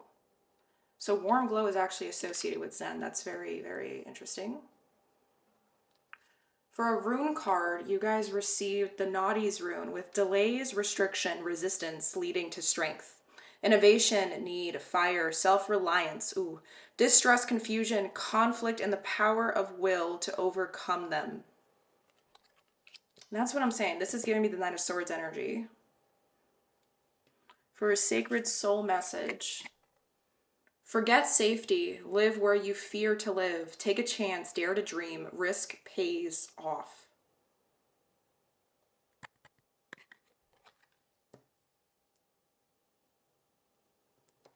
And for a final rune card, you guys received the Daga's rune with breakthrough, awakening, awareness, daylight clarity as opposed to nighttime uncertainty. A time to plan or embark upon an enterprise. So this is like the what was it? The Three of Wands energy that we had as your back of the deck. And then for, I think this is called my Mystical Wisdom deck, we have legends. Learn from those who inspire you. This is such a, I don't know if this is a salamander, but it's lit up and it looks so, I love these cards. Look at the artwork. It's so beautiful. Okay, let me put this right here. I feel called to. So just by looking at the energy here for the first part of this reading, your nervous system and what it wants you to know right now, pile number 2, it feels like it's battling you a little bit right now. It's like, okay, this sounds so funny, but I'm hearing the Selena Gomez song, "The heart wants what it wants." And now I'm having deja vu because I feel like I've heard this song before in another pile. So if you guys have been subscribed to me and you know exactly what I'm referring to when it comes to that, let me know in the comments down below, because maybe this is like a continuation of your storyline of what's been going on in your life, okay? If that doesn't resonate, ignore what I said, but I'm hearing that song in my head. And it feels freeing when you try to connect to that part of you, connect to that essence of you. But then what gets very interesting here is your nervous system's trying to fight you on it. There's a little bit of fear for some reason when it comes to the idea of like considering this or this opportunity, this new beginning of some kind. But you're ready to grow. And I think your nervous system is like the only thing that's trying, it's not intentionally trying to, but it's holding you back because it doesn't trust you yet. There's this fear that if something were to go wrong, will you really be able to have your own back? Or if, like, will you throw in the towel when things get too difficult? And now this is where it gets interesting, because there is a part of you deep down, pile number 2, that believes that you are capable of this. You are more capable than you realize. And I feel like you know that. There's like an inner knowing to this, like a self-assurance thing. But it's not as strong as the anxiety side of you. And I don't even think it's as strong as any other. This is like the most fragile aspect of your truth, your inner world, pile number 2. But it's here. It's here for a reason. There is a lot that might feel like you already have to carry right now. And I think your nervous system is trying to tell you, like, look, this is something that I know you want. I know that we both want it. I want this for you. But in order for this to be a thing, in order for us to be able to really do this the way that you want to, you need to ask yourself if what you're already carrying is going to be, if it's possible to continue carrying it and implement this new thing too. Because this new thing, it's still an idea, but okay, this is where it gets interesting. It's like, I don't even think that you have a whole vision for how much planning this requires, or not even planning, but like the steps required to attain it, but you're already like jumping to conclusions that it might be too much to handle. Like there's a reason why it's here, and there's a reason why it came into your life, and it's because you're literally ready for this next step. And I think maybe your nervous system is just not it. Okay, so this is this is something I have been learning in my own personal life, and this is where I feel called to share this because I think it relates to this message that I keep picking up on here. When we are feeling like very connected to source, when we're feeling connected to whatever it is that we believe in, God, spirit, whatever the name is that you want to label these things as, your inner knowing, your higher self, whatever. Sometimes our intuition, our heart, our minds can kind of speed past the actual pacing that our nervous system is in. And what this means is like, it's like our minds can be thinking faster than our body. Like our body can't keep up with how fast we think, or how creative our ideas are. And like, it can feel like very stressful, because it's like, you know what you want to do, you know what you're capable of. But then your nervous system can like freeze. It can fight, it can flight, it can shut down, it can self-sabotage, it can make you want to run to your comfort zones instead. And it can be frustrating because there's like a little bit of a disconnect there. So there's this interesting thing coming through where like you are going, and this opportunity hasn't left. It's here, and you have more time than you realize to be able to get there. I think with the Zen card, there's this idea here of like reassurance from your guides that like, I know that you're scared that this thing is going to pass you by, but here's the thing. Like, if this is an opportunity, this thing that came through, this new beginning, this idea, whether, oops, sorry, I hit the camera. Whether this isn't like from somebody physically, maybe this is just an inspirational thing, that a seed that got planted in your own head by yourself, or if it is like a physical thing. There's this whole thing coming through that what you want wants you just as much as you want it. And if you're scared that you're gonna lose this one opportunity, then that opportunity was never meant for you in the first place, but it's the beginning for the opportunities to start like coming in. And like, this is your cue to start preparing for that. And your nervous system's trying to help you by creating some restrictions. And I know this is gonna sound really unfair and really freaking annoying, and I know what you're feeling because I'm going through this as we speak myself when it comes to my nervous system. So, we are cyclical beings in life. There are going to be moments in life where we are going through more stress than other days, and we're not going to realize how stressed out we are. It's just about like effort and how much energy we have to expend to take care of like tasks, obligations, responsibilities, things that we also choose to put on ourselves, put on our plate. There's a lot of that going on here, and your nervous system in the background, I don't think you realize, has been trying to juggle a lot for you right now. With this new opportunity coming in, your nervous system, I think, is kind of pushing the brakes on it because it's saying, look, I don't know if I can carry this. I think this can create some burnout for us. And I need you to reflect on that. Ask yourself, what are you carrying? Are you able to carry things at the same level if you were to take on this new thing?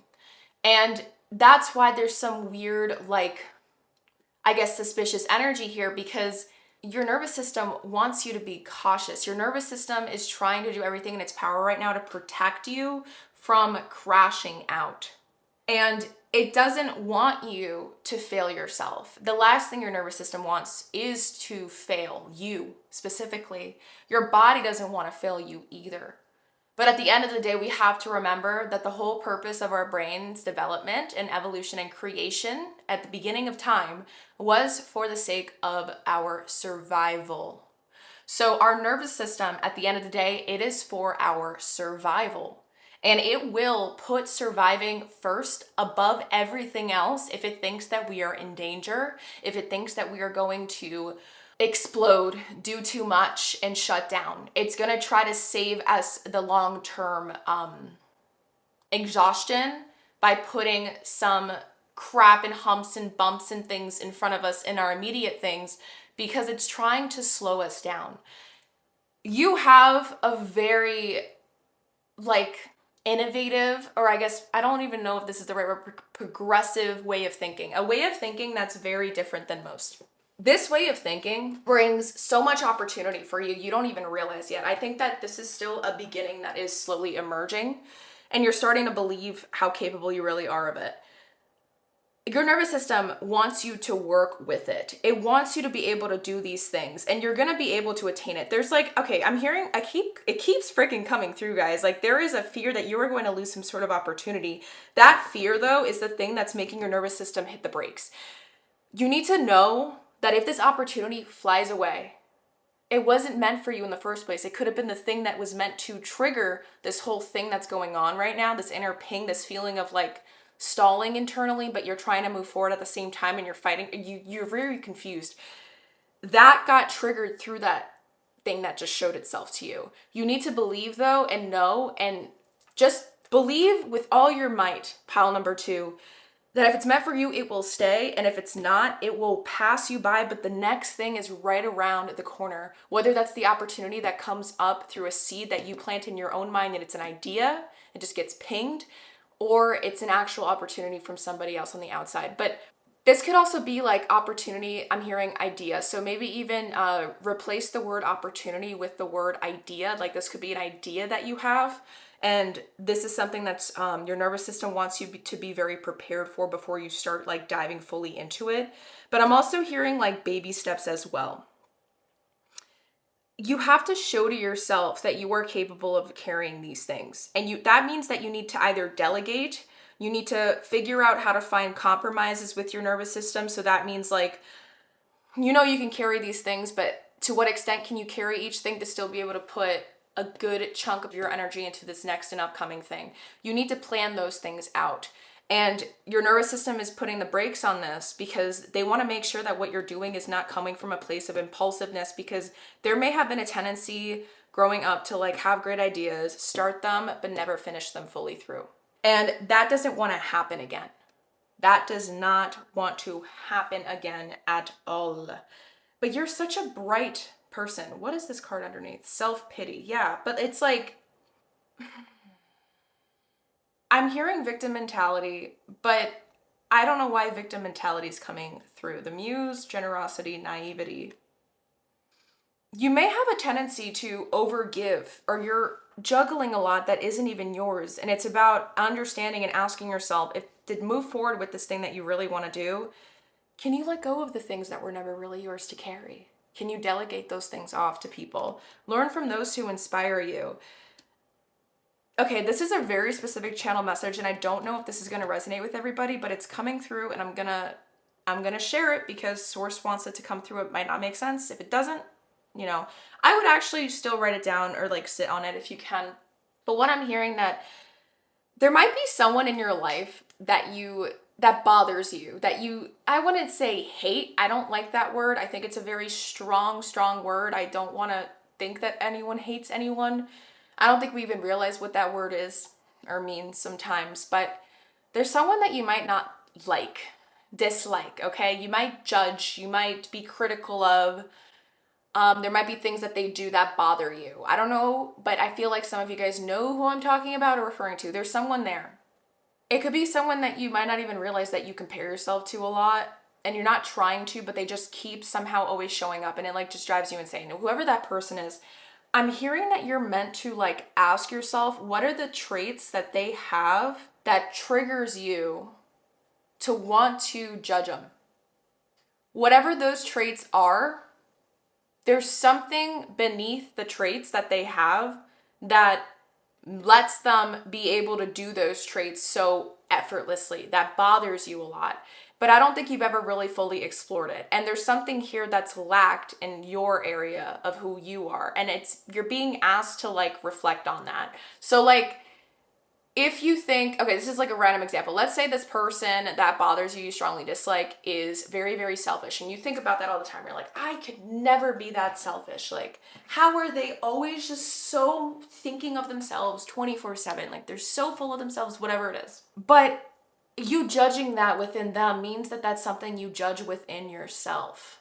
And if you judge that within yourself, no wonder it must be so hard to put this dream, this seed, this idea, this opportunity first.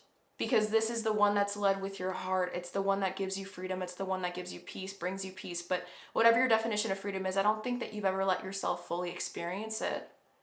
Because all your nervous system knew was to carry other people's crap or carry these burdens, I'm hearing, quote unquote burdens, because you thought that that was the right thing to do. You thought that's what you have to do to survive, is what I'm hearing. I feel called to cut, determination, certainty. It's like there's this belief that you knew, like this is something that was inevitable of you to take care of. And deep down, I don't think you want to, but you have to try to talk yourself into doing it all the time. And your nervous system is trying to like show you, hey, like that's not really what you want. That's why you feel so like drained all the time. And that's why you're even doubting your ability to move forward now. It's because that's never really what you wanted. Or there's something here along those lines. And there's something here about karma like leveling itself out for you. This is the beginning for that, but it's only whether or not you're willing to like reflect and like listen. But honestly, let's go into this next section of this reading for you guys, because I am very, very extremely curious to see what this next part of the reading is going to look like here, because specifically we're going to be looking at next what your nervous system needs from you in order to feel safer. So maybe this is going to help us be able to explain everything, because I kind of was giving us the whole rundown on what I was seeing here, but maybe this is going to help us like elaborate on it a little bit better. So I'm trying to figure out why I did this. So I see that there is a separation I think that there is a separation for a reason. So there might be a couple of different things that will help your nervous system feel safer. So these were separate from each other, so I'm gonna honor that. And then we're also gonna be using my other tarot deck, the Unveiled Tarot. Or no, yes. Is it called my Unveiled Tarot? Yes. The Unveiled Tarot to help us add more depth and detail into this. So let us look at the back of the deck's energies that did want to come through here. And we did get some significator cards as well. So I believe these are the significator cards. We're going to be layering, okay? So I really hope that you guys were taking notes. These are the significator cards for the tarot, and this is the back of the deck. We have two back of the deck. So for the oracle deck that wanted to come through as back of the deck energy, we have survival with the number 19, healer guide. So the number 10 is coming through again. So 1010 may be of significance to you, but that coming through is giving me the idea, again, completion. Survivor, healer guides, I just realized we were talking about that. There is something here where, oh, and the sharks, there's sharks around them in the spotlight. Your nervous system always thinks that there's danger. What's under here? But leadership, number 5 and 1, adding to 6, Holy Spirit. But there's something trying to drive you out so you can start your life again and start anew in a way where you're remembering who's in the driver's seat of your life. You have the opportunity to do that. I feel like you're literally being led right now by Source to begin this. And with the dove here, again, they resemble peace. And to resemble peace, you have to honor and embody your own definition of what freedom means to you. So there's this idea here coming through where everything that's happening to you is happening for your greater good, pile number 2. I know it's hard to believe that because sometimes it feels like you're fighting yourself, you're torn, you're confused, you don't know where to go or how to do this or move forward. We're going to be exploring that together a little bit more in depth here, so don't worry about that. But you need to remember, like, this is trying to show you the path towards your leadership, towards the freedom, and you're not alone in this. And I feel like deep down you know that. That's why I've been getting so many. This is the most like channeled, divinely led reading I've done for this video so far. So this is very, very, very, very beautiful. Like, it feels like whoever got to this pile, like, it's a very important one is what I'm trying to say. Like, this is going to be a very transformative point in your life. So, oh, and then for the other back of the deck with the tarot, you also received the 10 of Cups again. So it's like as if the vision that you want is here. But for some reason, and I feel like your nervous system knows this, that if you were to keep doing things how you've been doing them and still try to go towards this thing, it's not going to be the outcome that you were hoping for because you're carrying too many things, even though you know deep down, like, you were the one that does have everything you need. You do have all the resources you need to get there. It's just you have to be willing to take those right steps. But here's where it's like you are the one in control here. It's like really up to you. Like, you really can do this if you want to. I think there's just some fears here. Emotional memory, perhaps. For the significator cards, before we dive into these cards and then we get the tarot, we have the 5 of Wands with Judgment.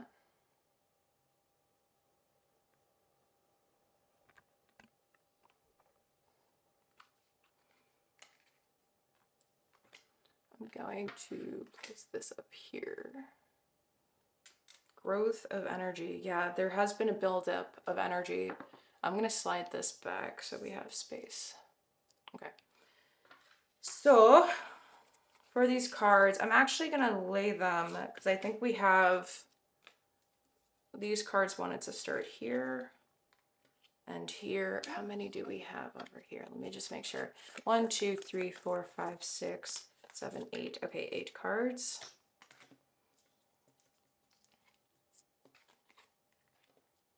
Okay, so we have 1, 2, 3. Yes. 7, 6, 5. Sorry, I'm just trying to do some math really quick. All right. So those are the tarot. I'm debating how I want to do this. Okay, honestly, let's do the tarot first because I set it up that way and I think there's a reason for that. So I'm trying to make this as aesthetically pleasing as possible. I'm sorry, guys, okay? Let's just do this the way Source wants me to. No, this wants to go here. This wants to go here, here, here, and here. Beautiful. Yep. Yep. Yep. Yep. Yep. Okay, perfect. So, for the tarot, you have... Okay, so we're going to be looking at this way, and then the cards that clarify each we're going to reveal at the bottom. For the first card, you guys have the King of Cups.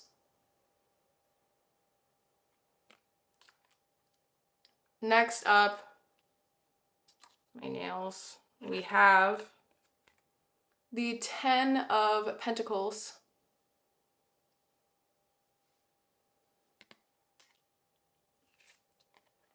The Fool.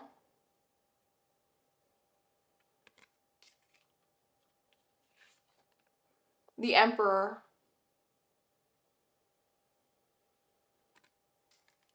I like the symbolism here a lot.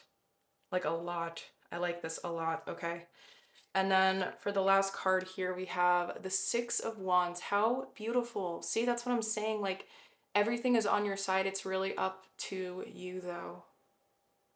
You have an opportunity to become the leader of your life for good now. You thought that you didn't have this much power, but you do. Life is happening to you. Or for you, not to you, sorry. Now the clarifying cards. The card clarifying the King of Cups here is the King of Wands. So we have two kings clarifying one another. Clarifying the 10 of Pentacles is the 9 of Pentacles. Oh, wow. These are such powerful cards, guys. This is crazy. Clarifying the Fool is the 6 of Cups. I love this. I love this. I love this. Taking the risk. Remember, take a chance, dare to dream, risk pays off. We're going to leave that card out because this is something huge that's coming through. I don't know where to put it, though. Oof. Ha. The card clarifying the Emperor is the Queen of Wands. I like this queen.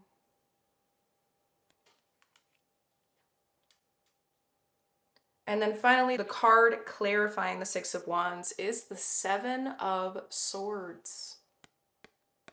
You don't want to deceive yourself.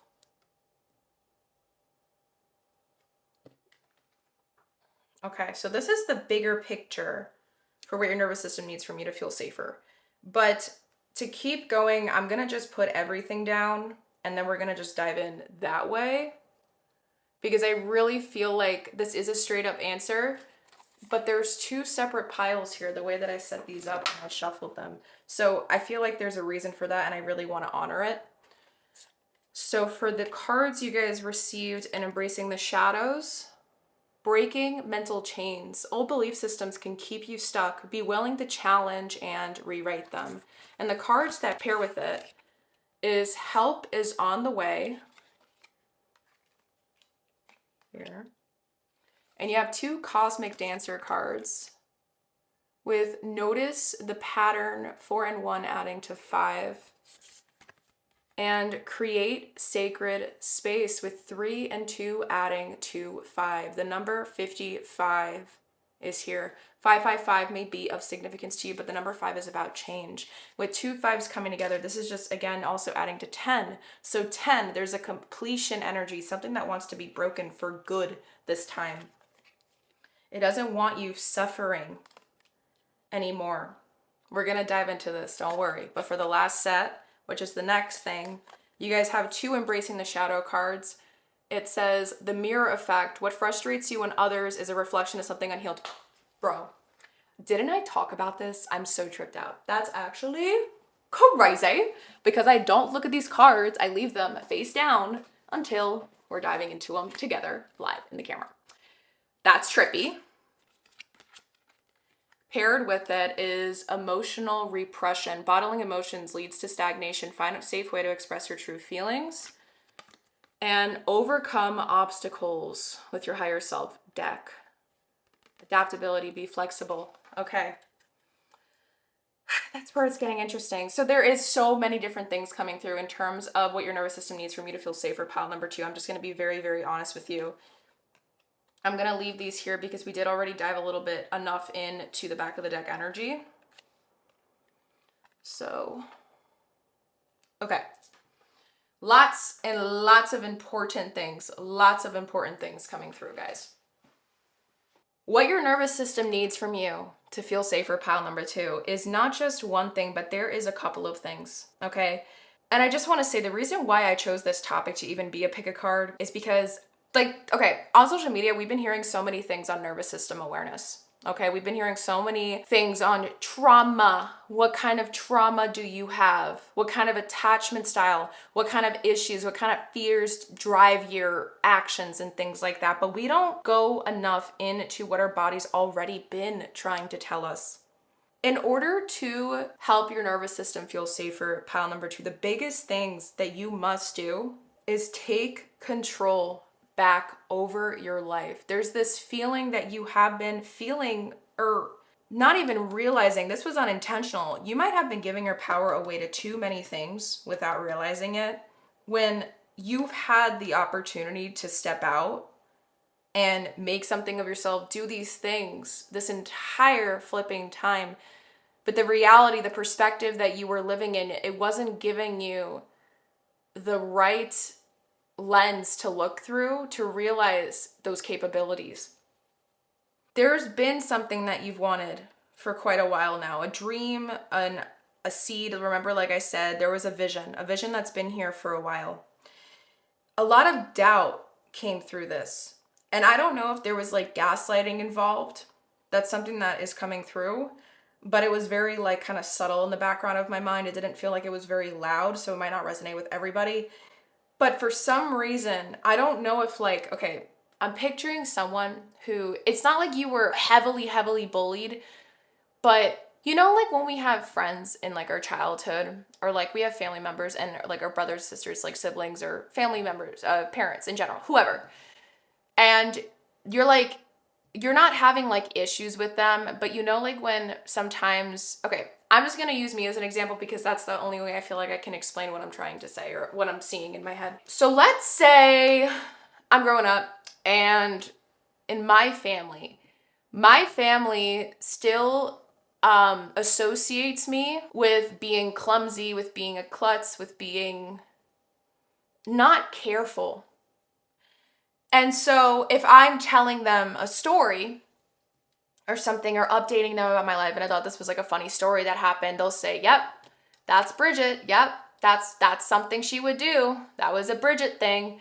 And because that's so associated with me, I can start to eventually believe that to be my truth, to the point that I literally hold myself back from trying to do anything complex because, or what I would see to be quote unquote too complex, even though I can do it. Because that belief has been implanted into my brain and I started to believe it because of the influence around me to start drilling it into my mind. I start to think that that's my limitation, but that's a self-imposed limitation. Does that make sense? So there's this idea here that may have happened, something along those lines like, oh, it's a, I'm just using my name. It's a Bridget thing to, I'm trying to think like, what are other things? To be overly emotional. So I am overly emotional when it's just my feelings. But then because I'm going to put myself in that box, if I start to believe that, I start to think I'm too much. So then I start developing a fear of being seen. I start to develop a fear of rejection. I start to develop this idea that people won't be able to handle me. So I'm always going to have to dim my light to be accepted and valued and recognized or brought in, taken in. So I hope you guys get what I'm trying to say. There is some sort of implanted thing here along those lines.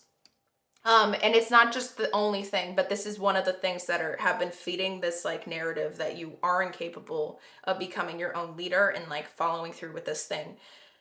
One of the biggest things that your nervous system needs from you in order to feel safer is to take the risk anyway, even when the fear is there. It's kind of like a fake it till you make it sort of thing, because our brain, there's never going to be a moment where the fear isn't there anymore. You're just meant to do it scared anyways. And like fake it till you make it means that you're doing the things, you're still showing up, no matter how scary it might feel in the moment. until your brain starts to realize and associate this thing with, oh, there's nothing bad happening. And then over time, the fear starts to sort of dim down a little bit and the confidence starts to pick up. So that's one thing that's heavily coming through. But in order to do that, there needs to be enough self-awareness of like the little, I guess we can say, tricks up the sleeve of the nervous system that might try to screw with you if you were to follow through with this plan. And that's what these side messages have to say about it. So in order to make sure that doesn't happen, they want you to follow through with this anyways. Okay, I want to make that clear. Whatever this idea, the seed, the opportunity, whether it was a person or coming from you and your own brain, pile number 2, you are meant to do it. Okay, because you know that this is the thing that makes you feel free. When you picture this thing, okay, whatever this is, fill in the blanks. When you picture it, if it feels light, if it feels like you can smile, if you daydream about it, if you envision it, how does it feel to be in that reality? Doing those things or having that thing or embodying it, let's say it's at completion. How does it feel? That's where your higher calling is meant to be. That's where source is. Then I don't really believe in purpose. I believe that our heart has desires, and to feel the most emotionally fulfilled in life, we go fulfill those things.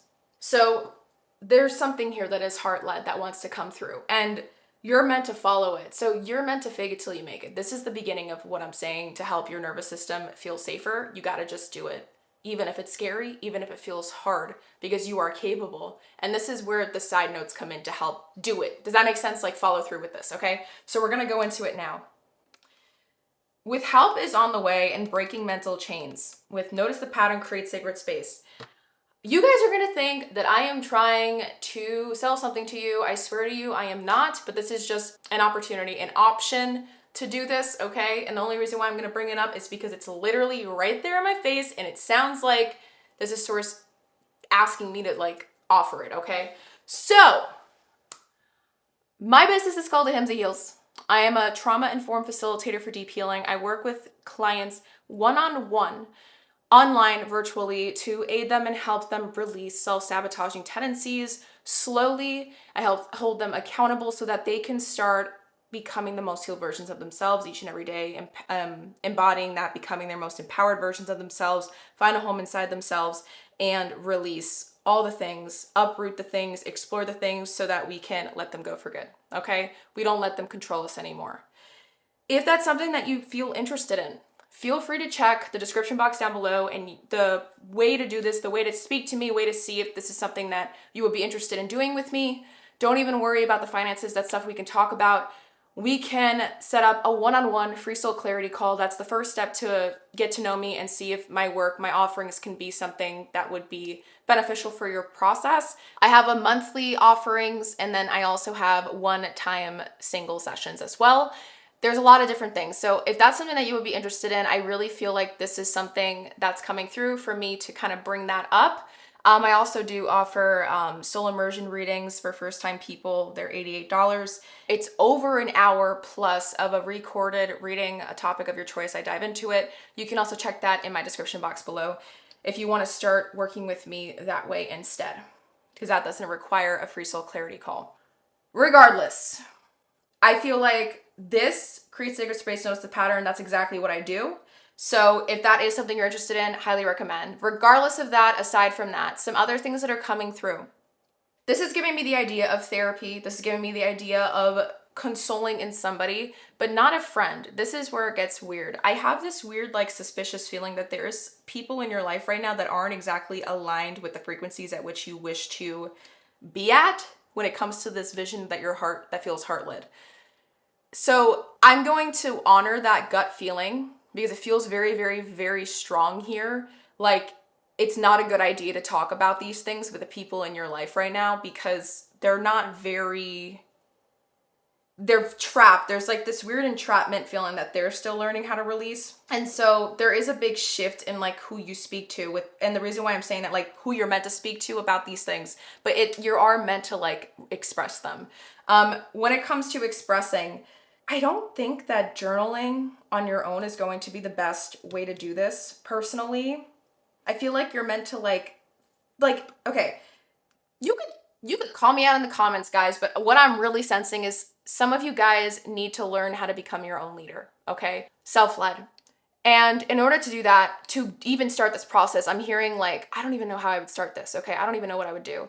It feels like you would need kind of like training wheels put on in order to be able to slowly take them off and then do this on your own in time. So that's why I did offer my one-on-one things and offerings to you guys, and, you know, the opportunity to do a free call with me and see if we would be a good fit. But aside from that as well, the other thing that's coming through is even using like, these are examples, like go on YouTube. And you can use my YouTube channel. I do have things for healing as well, like my old educationally based stuff. It's in my playlist in my YouTube channel. You can scroll through those. Chakra healing, I feel like you should definitely, if you do that, check out my root chakra healing playlist, because that's where I talk about the base and the foundation. That's the first step to healing. Everything that I do is based off of a healing pyramid journey that I believe we all go through. It's a concept that I will explain in my Free Soul Clarity call if that's something you want to do.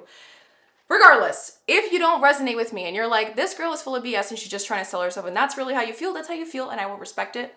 I just looked up at my camera and I'm seeing 111. Okay, so write that down if you are feeling called to, but I do feel like what I'm saying, this is like a confirmation that this is an initiatory time for you.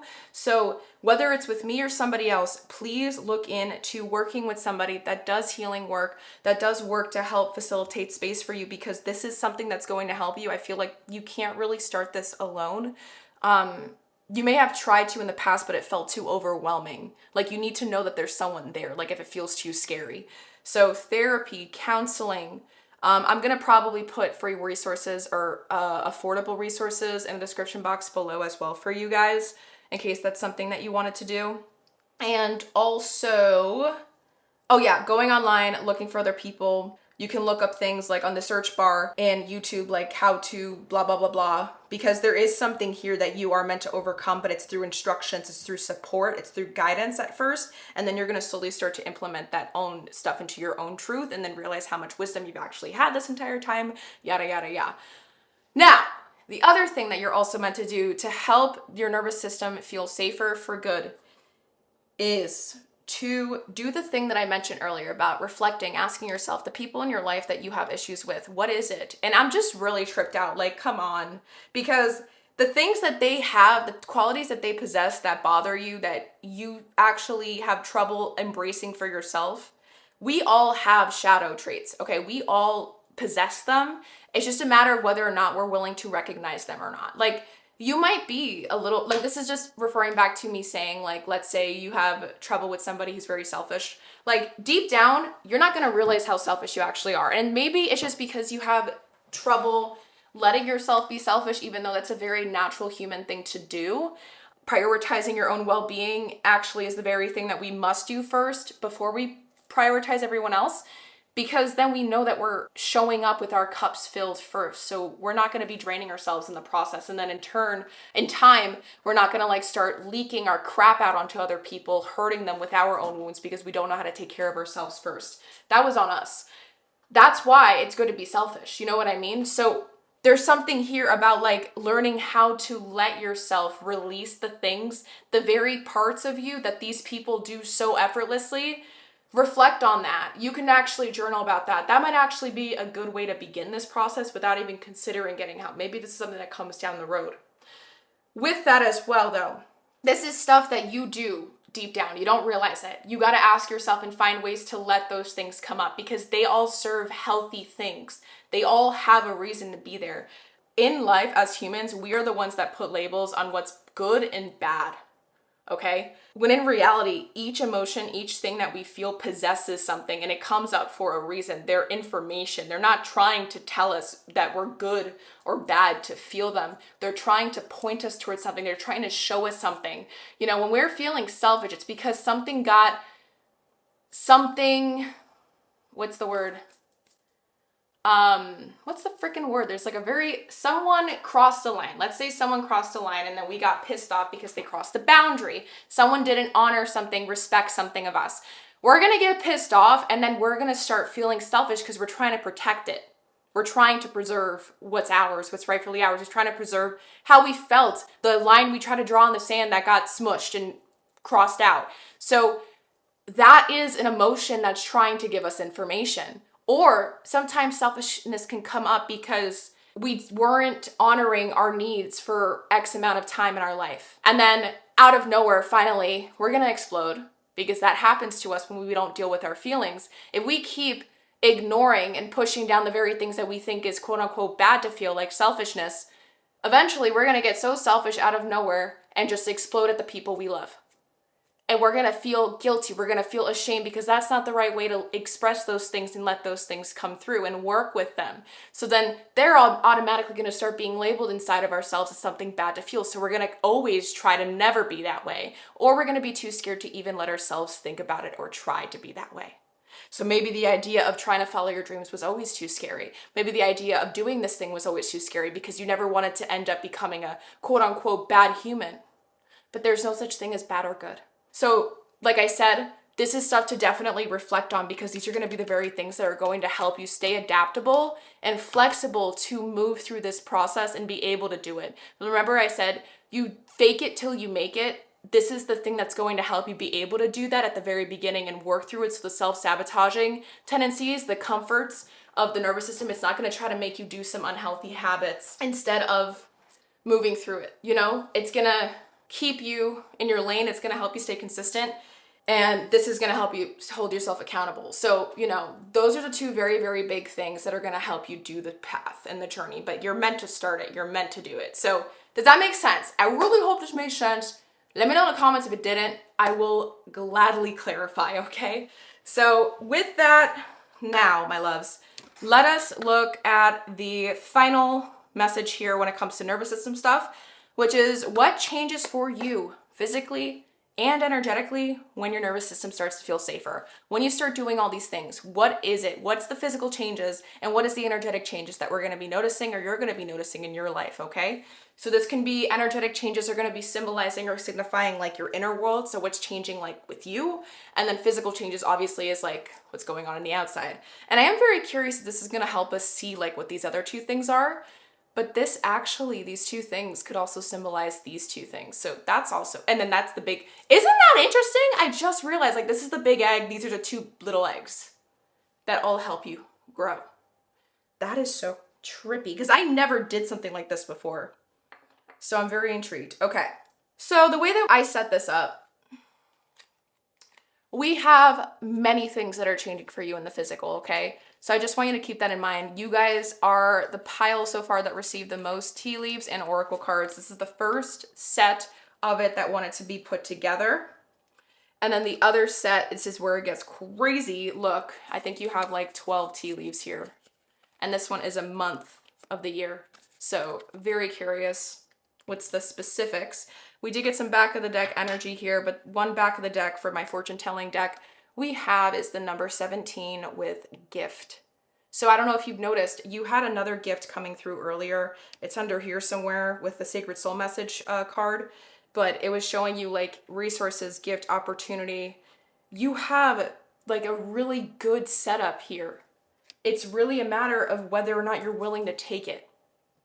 And this could even be like the person that's coming through with this opportunity that's meant to help you and you're meant to do it. You know what I mean? So it's like you gotta plug these things into your story as it makes sense to your story and you see fit. Okay, so this is the other message. I'm just trying to make sure, because like I said, I did all this in advance. And then we also have my Star Tarot deck that we're gonna be using. So we have 1, 2, 3, 4 cards that came out. And then I believe those are the significator cards. So let's look at the back of the deck of tarot and the significator cards. So you have 2 significator cards in the back of the deck. Actually, yes, they are 2 significators. I was just trying to remember. For the back of the deck, we did receive the 7 of Wands. I love this 7 of Wands deck because it's about like courage, strength, defense. Fighting for the things that you know are going to bring you the most peace, but there is a lot of change, and it's about also walking away from the things that aren't serving you to get to that end of the rainbow. So, like I said, with gift, you have a beautiful opportunity here for it. So, how we're going to do this, let's do the tarot first, and then layer the physical stuff on top. So for the 2 significator cards, where I'm going to put this, we're going to put these right here. We have the 4 of Swords in reverse. I'm going to just show you the image upright really quick. but it's in reverse. And then it's paired with the Princess of Cups, also known as the Page of Cups in this deck. And I know this is, I believe, a waxing crescent moon. So it's about setting your intentions. It's the phase that comes right after a new moon with new beginnings. This is about setting your hopes and desires into the world. It's about starting or mentally preparing to begin. And that's why there's that delay that your nervous system wanted you to know about. This is so interesting. So this is like a flying fish. I don't know if you guys can see it. This is a flying fish slowly. I'm going to move this so we don't get distracted. This is a flying fish slowly turning itself into a dove. So there's doves like following us everywhere here. And I love that for you because you are meant to follow this thing that makes you feel the most free. So your nervous system can finally breathe. Page of Cups. This is like young amateur like energy. Like this is still new to you, learning how to follow your heart, learning how to say, I want to be selfish this time and put myself first. Rewriting what that even means to you. I don't know why the word selfish keeps coming through. I guess maybe there's a reason why I keep leading with that as a example here. So maybe that's also something to keep in mind. So for the tarot in general, we have 4 cards. We have the High Priestess coming through. I love these, like the art, guys, is crazy. And then, yeah, the waxing crescent, setting intentions. Waning crescent moon is about surrendering. Next up, we have the World card.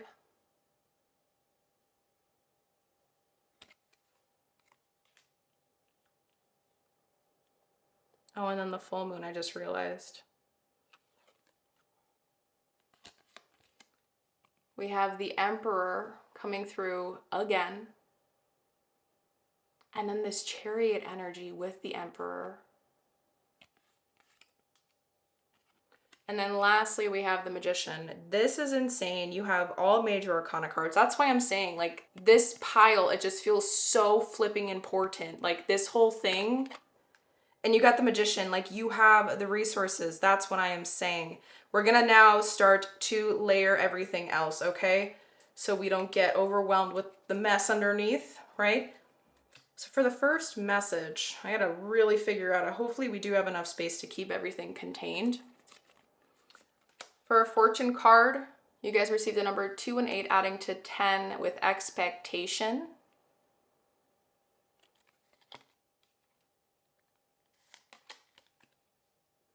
The number 4 with courtship.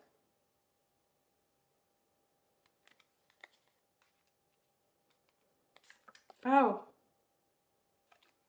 And this card is the number 10 with journey, but it was in reverse, I think.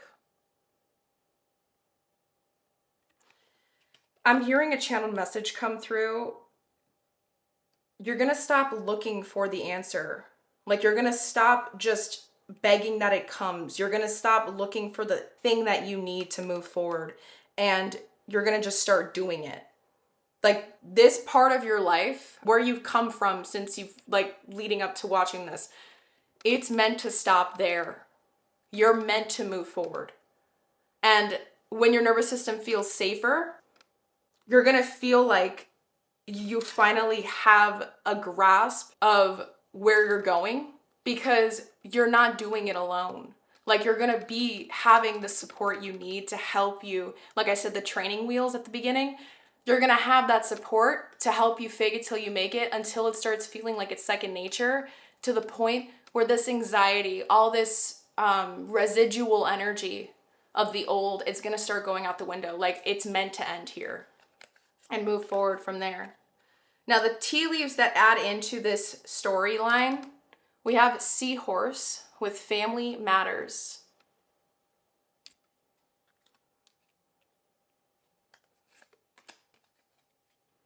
Tent with Temporary Situation.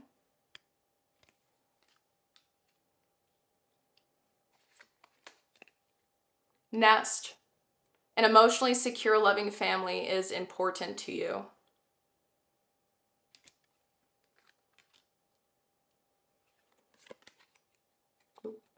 Bouquet, compliments from an admirer.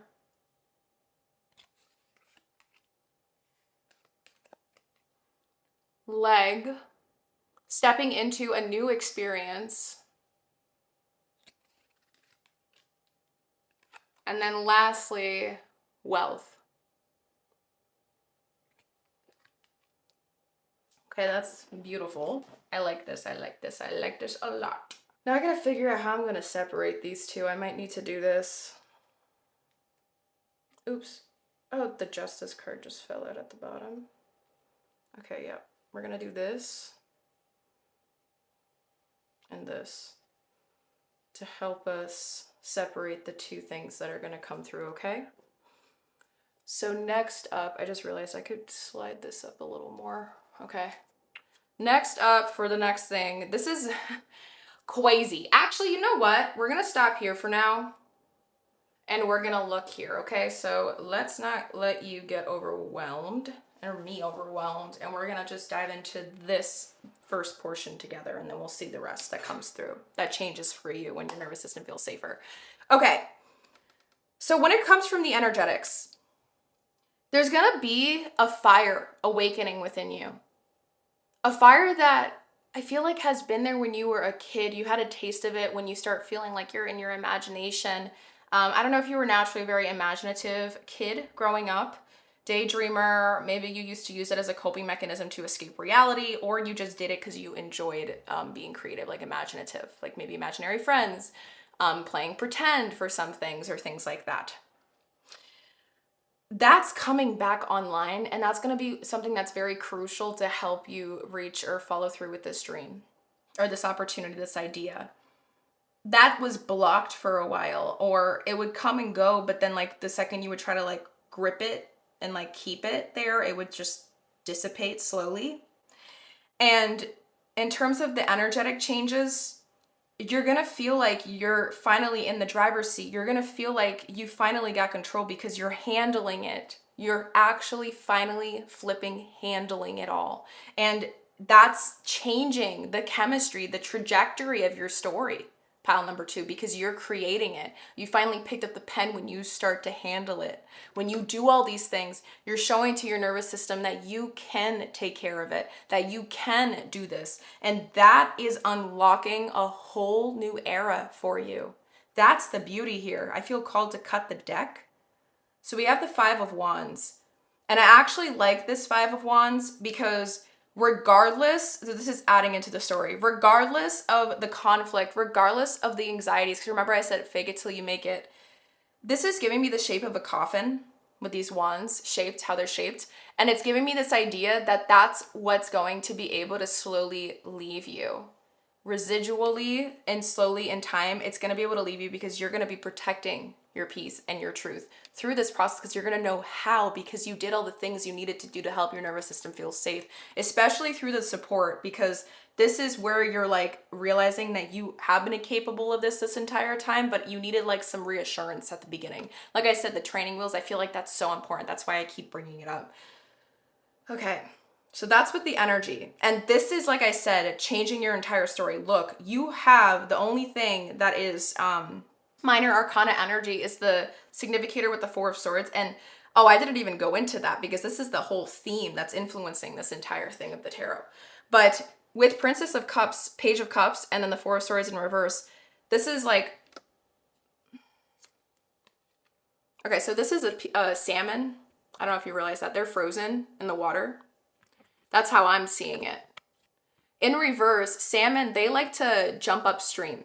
And I believe that salmon is actually like a totem animal in Native American indigenous culture. Salmon, I actually think it's mine. I just realized that. But my totem animal. But when it's in reverse, this is instantly giving me the idea that hibernation season is over. It's done. Like, it's time to stop letting, because this is like what changes, right? Energetically, you realize that you can't sit on this anymore. You have to decide the action you want to take. And it's time to be selfish. And you're okay with that because you know this is the very things you need to help you develop the courage to move forward. And that's what plants the seed. This is what begins it for you. There's an evolutionary thing that happens. But it's through the traveling and it's through doing it. that helps you get to metamorphosize yourself into, like, I guess the cocoon, the caterpillar to the cocoon to the butterfly sort of thing. That's growth of energy. That's so beautiful here. Sorry, I'm just trying to move this. Yes. And then with one of the physical changes, putting this all together, I did already explain to you what I was seeing here, right? This is with working with people, but through working with people, the change that happens with your life physically is that you're going to realize that a lot of the things that did shape you into who you are, who you've been this entire time, it's old news. And that in itself is going to feel refreshing to hear, because it's like, it feels like it's common sense, but at the same time, it's like you needed to see it yourself. But in order to actually see it with your eyes, you have to release the illusions and the veils that are in front of your eyes first. And it's through working with somebody or doing something with somebody. There's something here about physical support, okay? So this doesn't need to be like physically working with someone like I offered, but it was more like I said, I was telling you, like, you can look it up on YouTube and like work with through videos. You know what I mean? Like having a guide of some kind. That is something that really, really helps you like create the foundation you need for these things to start building upon the foundation. And you're going to realize like how many things were family rooted, were deeply rooted, but that helps you start to be able to like shift the family matters energy into nest. And again, remember, growth of energy. So there's 3 eggs here inside a nest. There's 3 eggs here inside a nest. There's something here that gets to bloom through this. And another thing that's coming through, I just realized, this could also be like a romantic situation, and like you're trying, or you're being meant to like embrace and let this person in, because they have a world that they're going to get to show you that's going to help you start to create something like this for them. Or not for them, sorry, with them. With them by your side. Or if this is something that you've been wanting, this is about like once you do all the things that you're meant to do to help your nervous system feel safer, you're going to be able to create this with them, because maybe you even have a fear of like having a family or starting a family. You don't want to bring you don't want to bring a kid into this world. You don't want to adopt. Like the idea of having kids scares you. Like I see that getting to be healed in some way. If that's something that resonates, if it doesn't, ignore what I said, okay? But that's what I'm seeing. But the wealth, your wishes, love, your wishes start to come true through this. This was one of the things that you wanted heavily for yourself. You wanted to feel in control. You want to feel like you're creating your destiny. You want to feel like you're getting the things that you've always dreamt of. And this could be the area. This love life could be one of the eggs. Remember, I said this is the thing that helps shape the other things. One of them is going to be love life. For the next physical change, we have 1, 2, 3, 4, 5, 6, 7, 8, 9, 10, 11. We have 12 cards, guys. Okay, so be patient with me. First up, we have Angel. Spiritual guidance, protection from harm.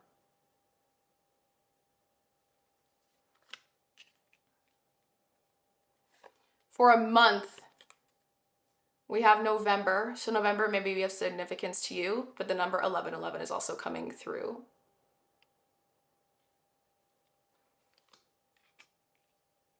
So I highly recommend you write down the month here.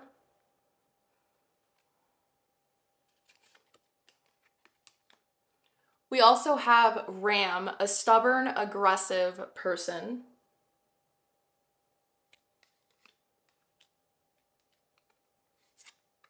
Oh, these two came together. So we have older woman, dealings or relationship with an older woman. Arrow, you are on the right path regarding some aspect of your life.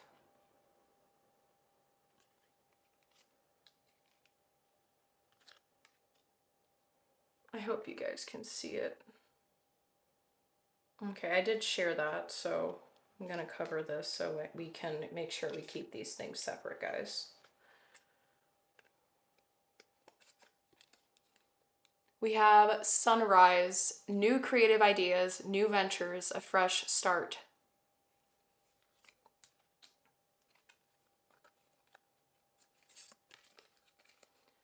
Dogs, getting together with friends.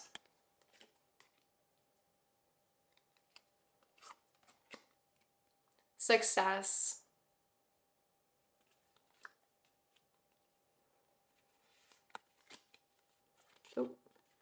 Table, hard work ahead, pale, time to get out of a situation. So those two came out together.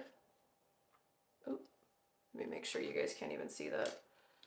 So these came out together, so I want to keep them together. Oh, you guys can't see it. I'm sorry.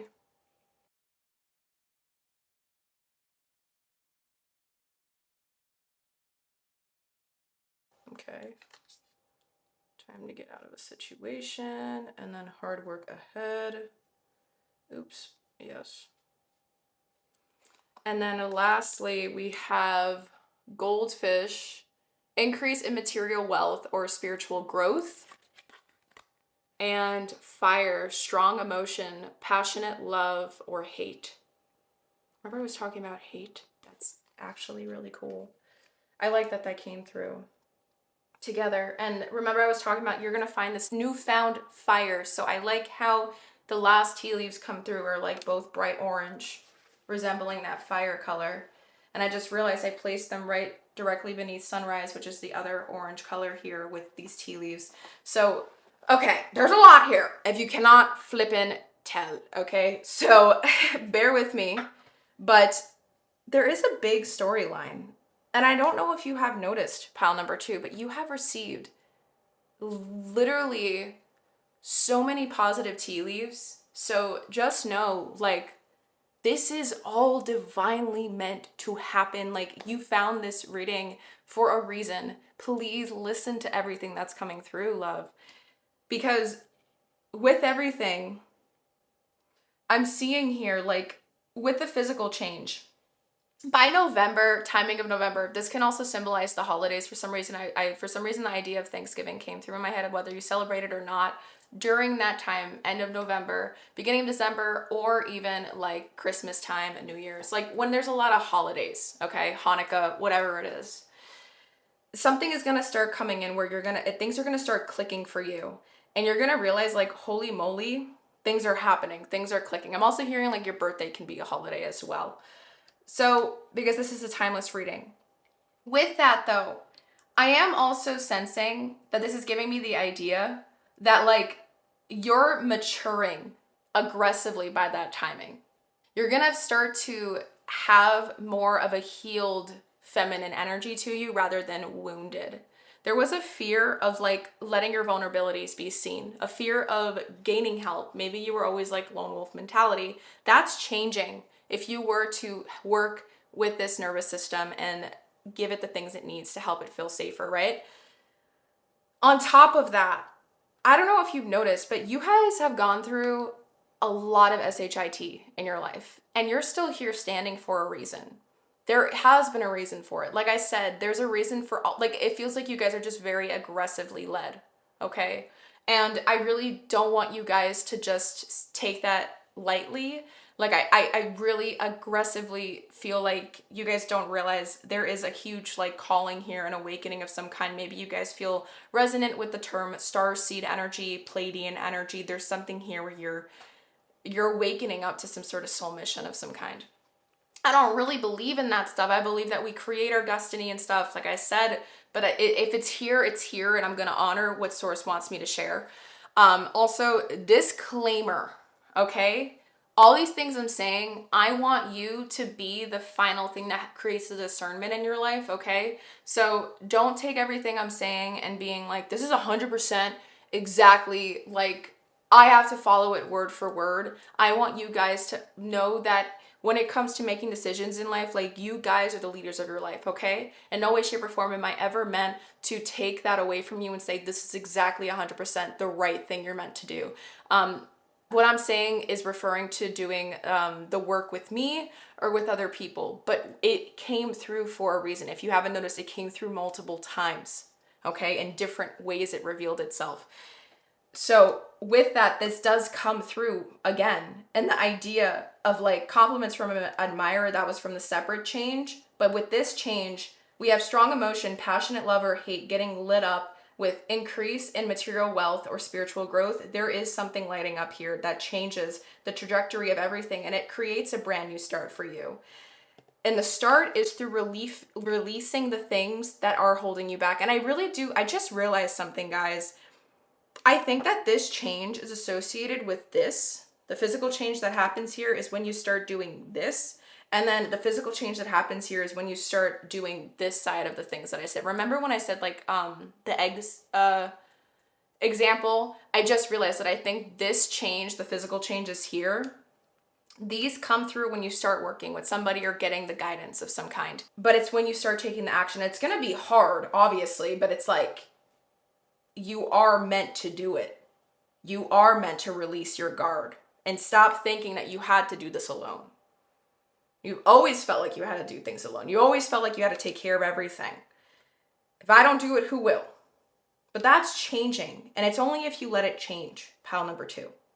So honestly, I feel like these tea leaves can speak for themselves, and I feel like you guys are all smart enough to know where these things are pointing towards, because these feel very like specific and straight to the point. So I'm gonna let them like sit here and be honored as is.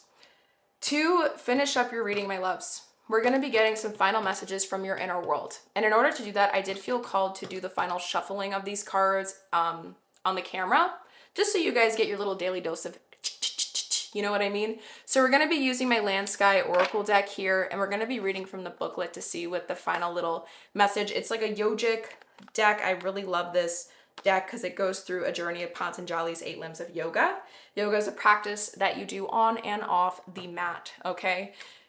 So I am very curious to see the card that comes through from your inner world. We're going to be reading, maybe there's going to be an exercise or a little practice. You can screenshot the page while I read it, you know, pause the video, take notes, do what you got to do during that time.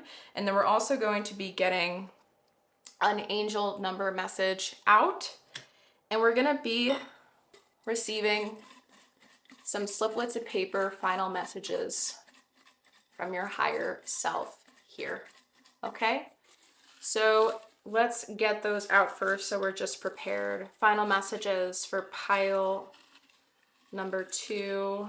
Ooh. Final messages. No. This one. This one. Nope. This one. Yeah. No. Okay, beautiful. We got 1, 2, 3, 4, 5, 6.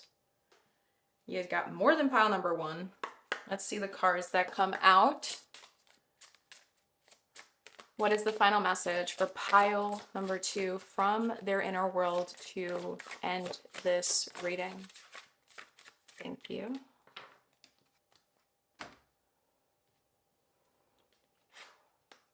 Final messages for pile number 2 from their inner world. Final messages for pile number 2 from their inner world.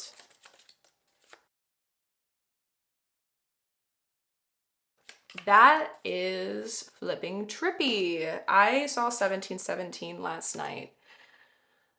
Wow, that's crazy. Okay. And I think there's a reason, right? Maybe the number 17 is of significance for you guys, but it feels like maybe we're on the same wavelength, you know? Trippy.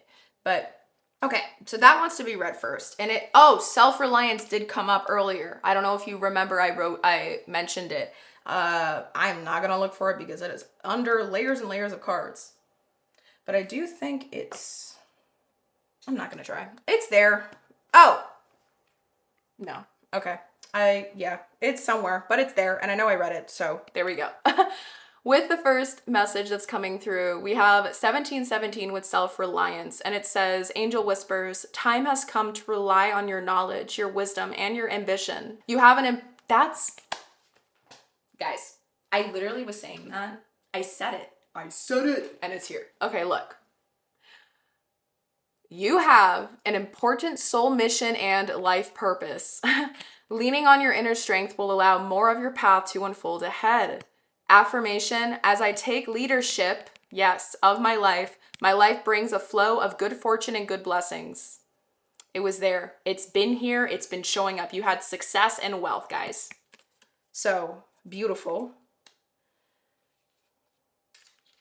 And then before we do these, we're going to look at this one with the booklet. We have the number 17 again. We have 17, 17, 17, 17.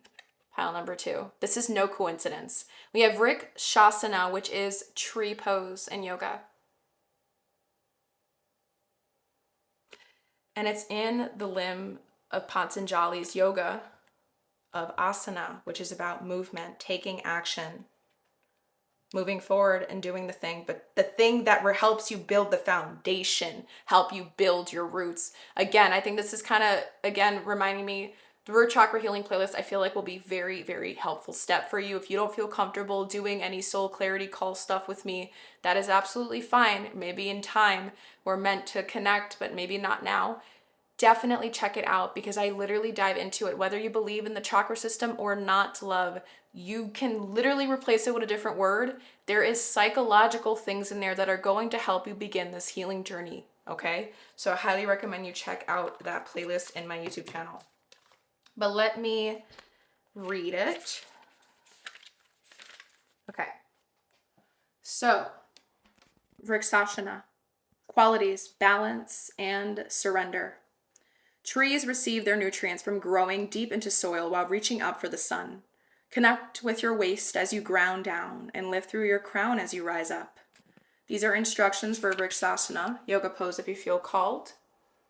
Okay, so just pause here if you want. This is 2 and 6 adding to 8. I'm going to go into that. And then I think these are further instructions. Affirmation. Inhale, I ground down. Exhale, I expand. What does this say? Yoga Sutra.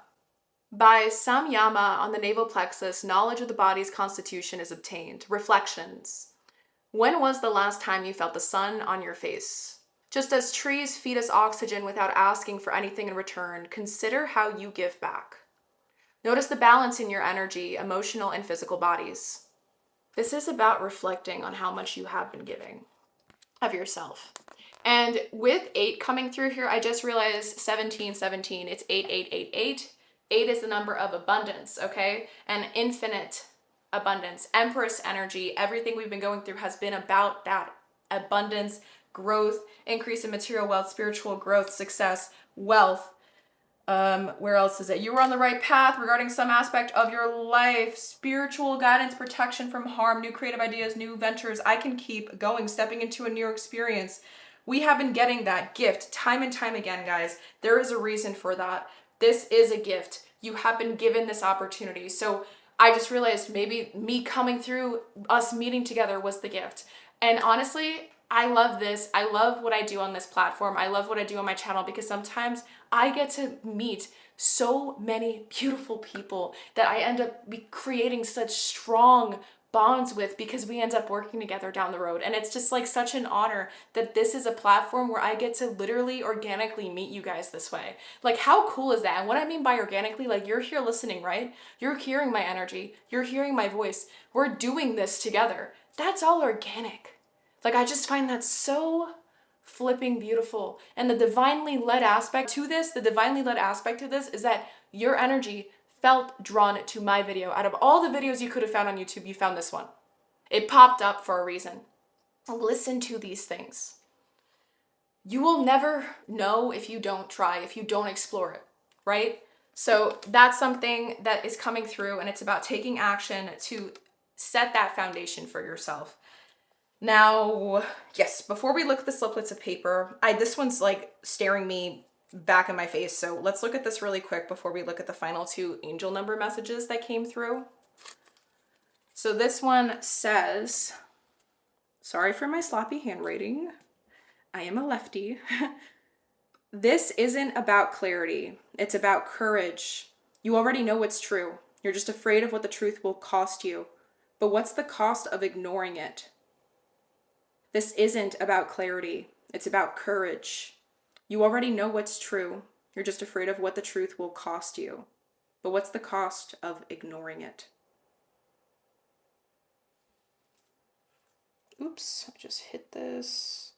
Okay. For the final angel number messages you guys received, we have 1, 2, 3 with vision. Your path will not look identical to anyone else's. That is what makes you unique. Remember that as you stay the path that feels connected, the path will continue to lead you to alignment. Let your vision be as different as you are. Affirmation: my path is mine and mine alone. When I follow my path, alignment comes naturally. All right, and for the final message of numbers is a 1111. Intuition. Trust in yourself. Your inner whisper is working hard to let you know that it is guiding you. Listen in. What is it saying? Feel it. Where is it telling you to go next? See it.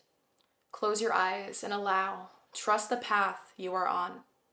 Affirmation: my intuition speaks to me and I listen. I trust that all things are happening for a purpose. And I did see 111 earlier, so this is a very strong message that I want you to take very heavily, along with the 1717 one. And I think this is more so about reassurance. You've had so many synchronistic, serendipitous things happening in this reading so far, so it's really up to you whether you listen to them or not, my love. Now for these final messages from Source, let's see if this focuses on its own. You're doing that thing again, shrinking what you want so it doesn't scare anyone. Wait, let me just read that again. Sorry. You're doing that thing again, shrinking what you want so it doesn't scare anyone. That's not safety, that's self-erasure.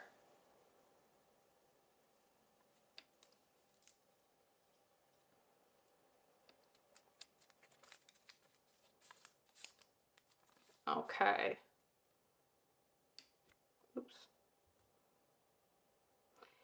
If you catch yourself obsessing over someone who hurt you, or you're stuck in anger, whether it be, this is just examples, road rage, or you got disrespected, pause, breathe, say silently or out loud, from my heart to your heart, I wish you well.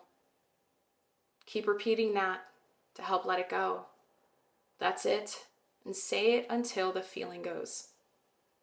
This is something I do to this day. This is something that I've been doing for multiple years. And this came from my Buddhist amazing flipping therapist.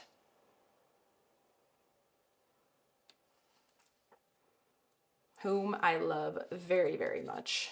And I don't really see her as much as I used to. I used to see her, I think, like consistently once a week. I've taken a break from therapy, debating on going back again. I haven't seen her, I think, in like months for business growth reasons. I just haven't had time to. But also, like, I don't feel like I need to anymore. And that's how I know I'm growing. It's like I said, training wheels. So it's like I see some of myself in you guys, is what I'm trying to say. And you guys have so much potential, so much power that you just keep giving away, my loves. And it hurts my heart to see that, because I feel like you guys don't realize how much is in store for your life. But you need to know that, like, believe it's there, and your nervous system needs to know that you can handle it. And I can relate to this. Maybe that's another reason why I keep wanting to, like, talk to you guys, get to know you guys more. Okay. Can this focus on its own? Nope. Okay. Your relationship with control is louder than your relationship with trust right now. That's why everything feels like pressure. Nothing can land while you're micromanaging the process.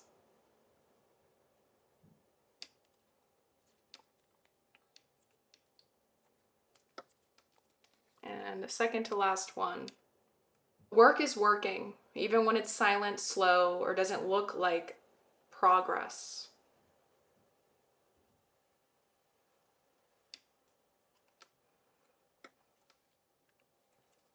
And lastly,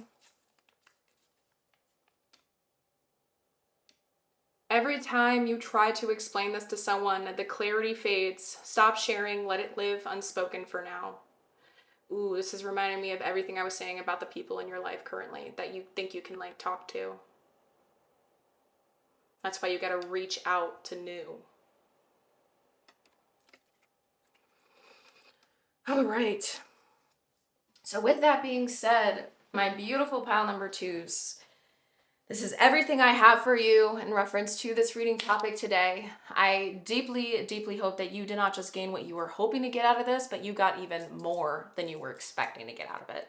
Because that's how I knew that I'm doing my job. That's how I know that source is coming through me, channeling everything that needs to be said. And it means the world to me. It's an honor that I get to do this stuff from the comfort of my own space, to set this up. You guys get to do it in the comfort of wherever you are too while listening to this. And it's just, we're so lucky to be in a time where we can do these things and exchange this stuff. And you can hear important messages like this one right where you're sitting. So that's such an honor. If we could take a moment to both be very, very flipping grateful for that together. Because I really feel like everything you heard today was so meant to come to you. It's very important for your soul and mission. And I don't like that wording, but it's here, right? So we're going to honor that for what it is. Thank you so much for letting me be here today to hold this space for you, to share all these things that were meant to come through for you.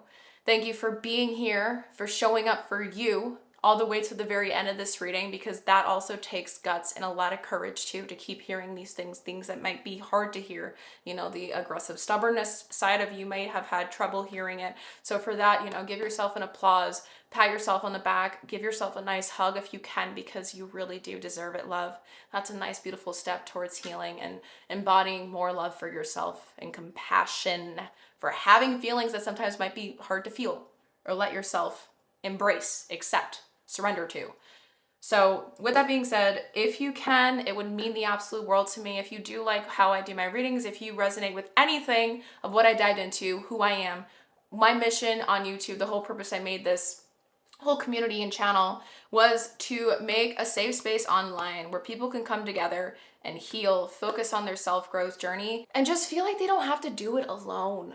I really wanted to make an online platform where people can do this, because I wish there was something like this for me when I was going through my deepest and darkest points of my own personal healing journey. So I wanted to make sure I was able to come up with something and create that for you guys that might be feeling lonely in those moments, because we don't need to be lonely. We don't deserve to go through this stuff lonely. We're all going through something, and we all deserve to have a space that we can just access easily like this and just talk. So, that's why I have a community tab. If you guys do feel called to share your stories, I really am. Like, my whole mission here is to make a safe space for people to share what's going on. No one's going to judge you. These are all strangers, and that's the beauty of it, because there's no one here that will judge you. And with that, you're more than welcome to share that stuff in the comment section down below. You can subscribe, hit the thumbs up button, hit the thumbs down if you didn't like it. Regardless, any little form of engagement does help push my content out to more people, so we can help grow this channel together, because it is more healed people that help heal this world. And the way that we can do this to create a bigger ripple effect in this world is if we come together and build that community, get more people together to want to heal and do the work, right? So let's be that influence. With that, hope you have a beautiful rest of your day, and hopefully I will see you in my next readings to come. Bye.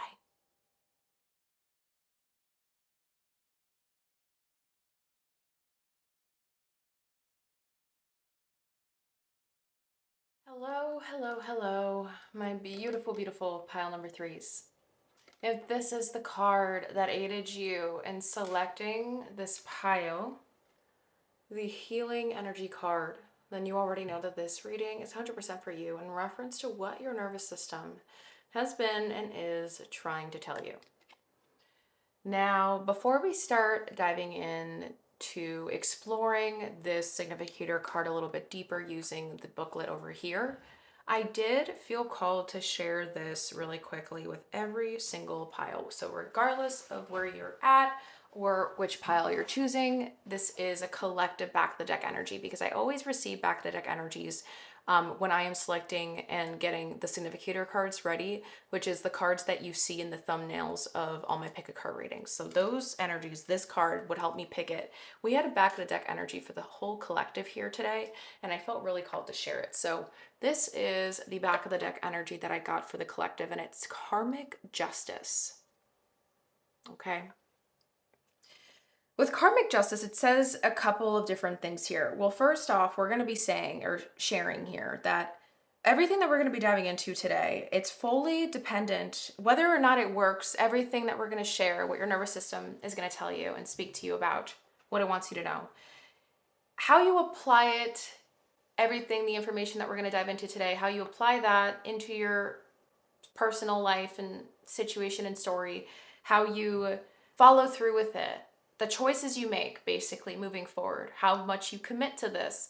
This is all going to be the biggest thing that will create the outcome or the result or lead you to the end result of everything that we're going to explore. Meaning, like how you work with your nervous system, how you move forward with it up until this point, after we dive into everything we're going to dive into, is going to be the determining factor of where your trajectory in life is going to be going, where your destiny is going to be going, and how your path is going to unfold and unravel for you moving forward.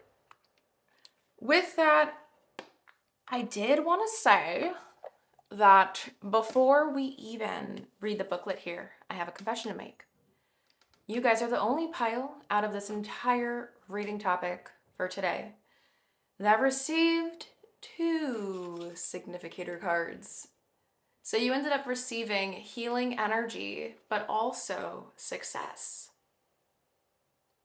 So this tells me a couple of different things. And I just noticed here, which is really actually super freaking cool. There's a seedling here that's just starting to grow.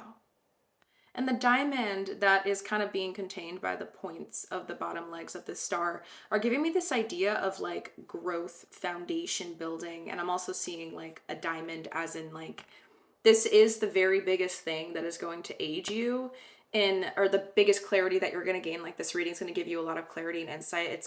You're going to receive something from this reading. I can't talk. I'm like trying to explain what I'm trying to say, but too many words. Okay.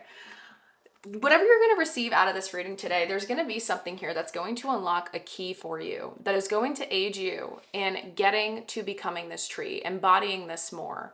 And I believe that this personally is going to come through.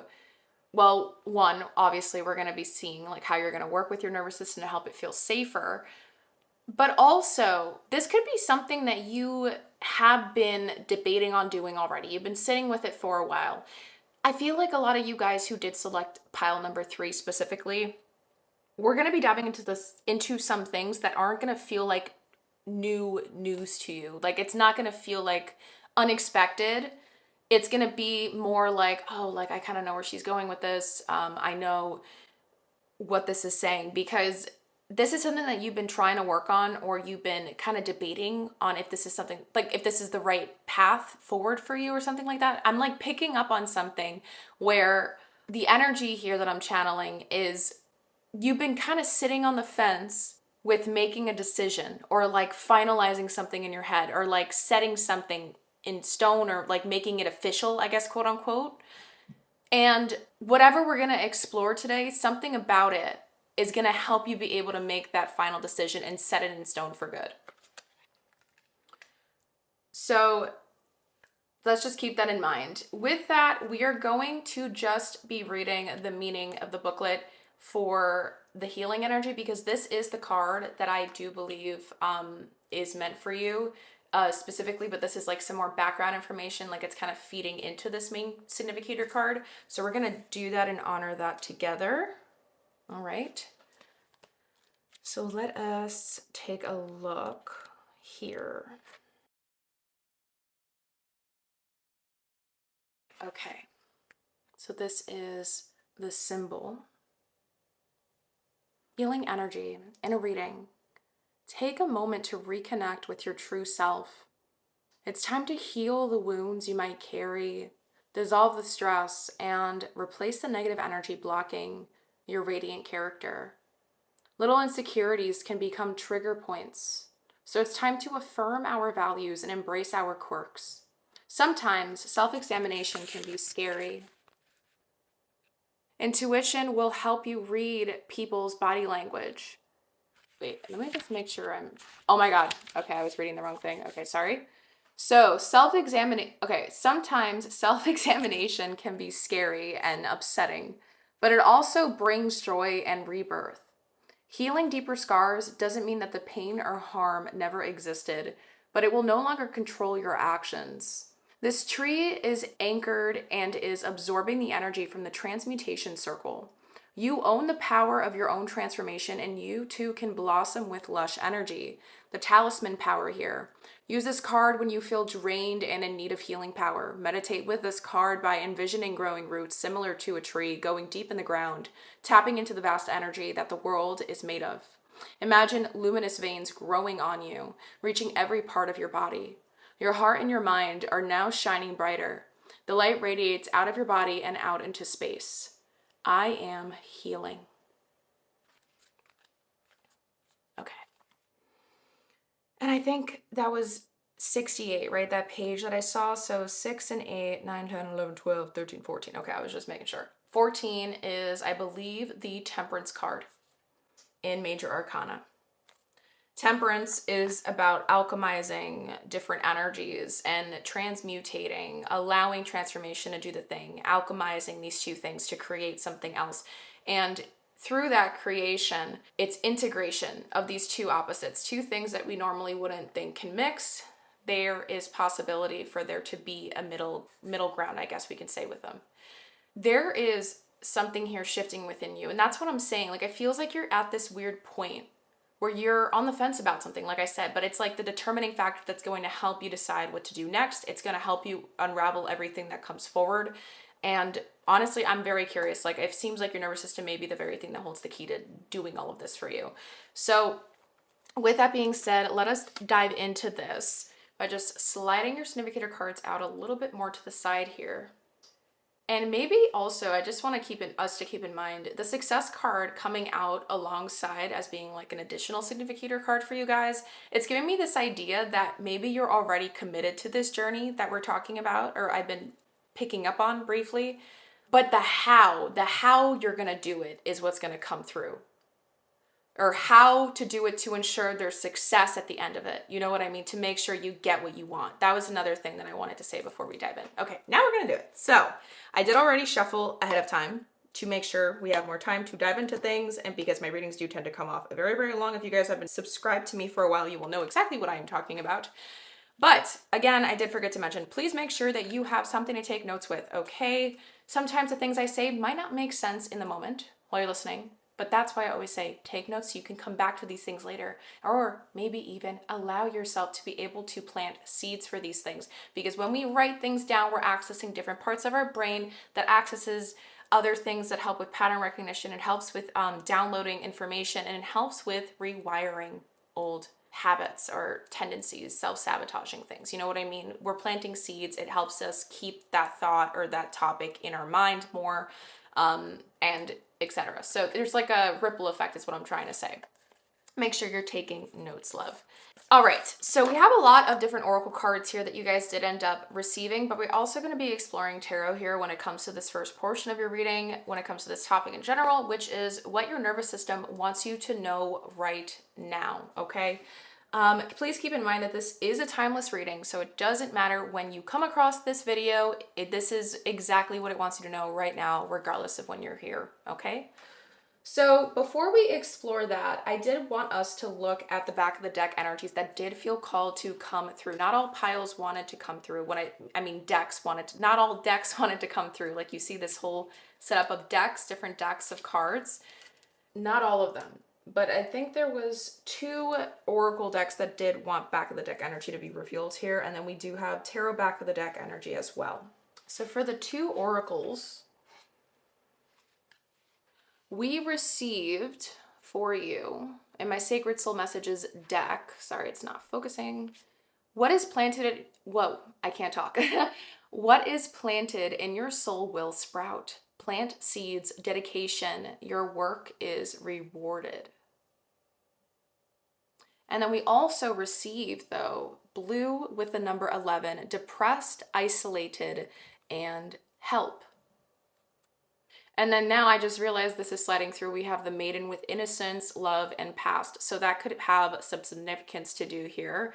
The fact that it just slid out like that, something of the past could be the thing that's holding you back from actually taking the step to move forward. That could also be one of the things that are making you feel like you're on the fence about this thing that I was picking up on earlier. So that's just something to keep in mind. All right, so let's just place those here. And then for the back of the deck energy for the tarot deck that we're going to be using for this first question today, you did actually end up receiving 2 back of the deck energy. So what I mean by that is the original one, which is at the very top. This is my panoramic tarot deck. It's really, really cool. It just gives you more insight on like the landscape or the setting of the card itself and the meaning of it, which I love. So there's more significance here because of it. We got the 8 of Swords coming through for the back of the deck with you, but then also beneath it that wanted to slide up and out is the 9 of Wands. So we have the 8 of Swords and the 9 of Wands. Where do I want to put this? Let's do this. Sorry guys if my camera keeps like unfocusing. I have been trying to figure out why it's been doing that. All right. I want to make sure that we make it official that this is the back of the deck. Okay. So, why did I put this here? Did this just like fall out there? Okay, well there's a reason. So 7 of Wands too just came out. You're fighting something. Well, you're definitely fighting something that has to do with yourself. But you're really, really trying to do everything in your power to keep the peace in your mind. Inner tug of war. And then this is the tarot that we did get. So we're going to be looking at the tarot after. Actually, do we? No, we're going to do tarot first. So we're going to set up the tarot here and then we'll put these cards underneath it. To begin. Oh, let me just make sure. Okay, yeah. We have the Page of Wands in reverse.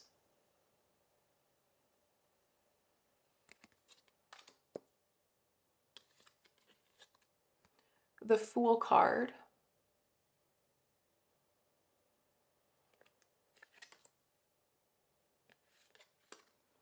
The Devil. Oh, I have to cover this with my finger, the Devil.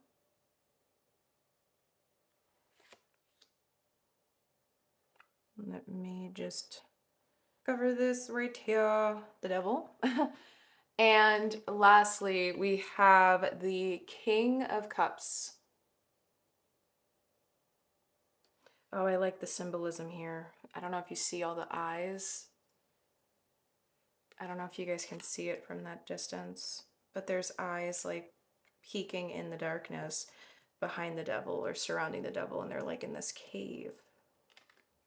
But what I find really cool here is there's like crystals growing in this cave. So it gives me this idea that there is still value to be obtained in what is going on. Okay. Next up, let us start exploring all of this and then we're going to piece it all together. For the rune card that you received, you have the Yetta rune. Or the Jetta rune, I don't know if I'm pronouncing it correctly. And it says, the results of earlier efforts are realized. A time of peace and happiness, fruitful season. It can break through stagnancy, hopes and expectations of peace and prosperity. So this is exactly what it feels like you're trying to move towards. So I really, really, really love this for you. It's kind of like exactly what I was saying this reading will do for you at the beginning. So there's something to keep in mind. And for a sacred soul message card, look inside yourself. All you want, you already are. Abundance, resources, your wish is granted.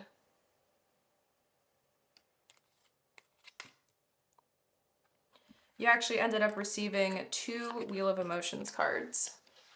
So for the first emotion, you have humiliation.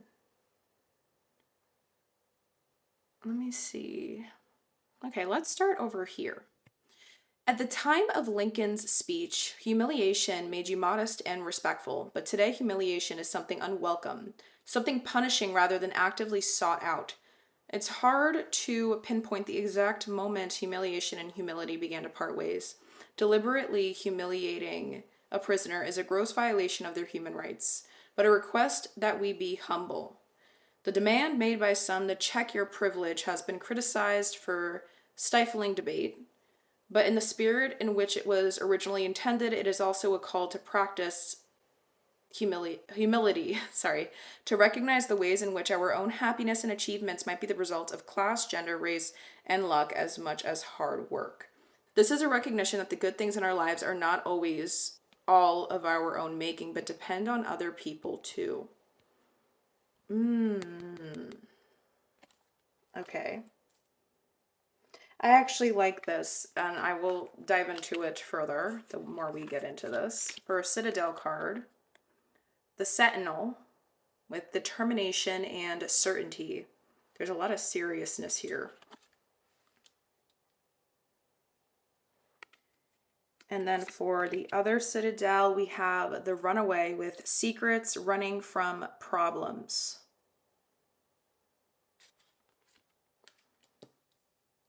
And then for a final Wheel of Emotions, wow, okay, so we have regret. There's something so seductive about regret. The way it paints an aura of possibility around what has been broken, even seeming to mend it momentarily with what ifs. The regret is rarely a comfortable state of mind. It also contains a flicker of pleasure and a strange, if temporary, sort of relief. The hardest regrets usually arrive when our own behavior jars with aspects of our identities we hold most dear. Those parts of ourselves which we cling on to most forcefully are usually the ones created in defense of some much earlier failure or criticism. If you've made the effort to prove it wrong, seeing your own decisions or actions stack up in its favor can be painful. Most often than not, what at the time seems an inconsolable loss is not the end of the story. Perhaps we'll adjust ourselves to our regrets.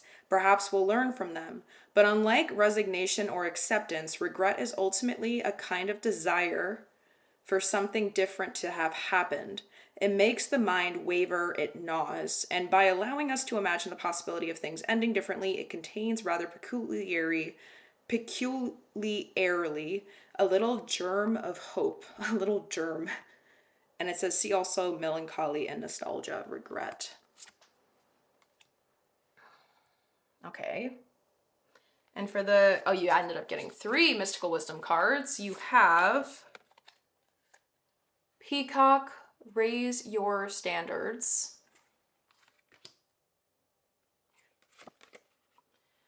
Memories, cherish memories of loved ones.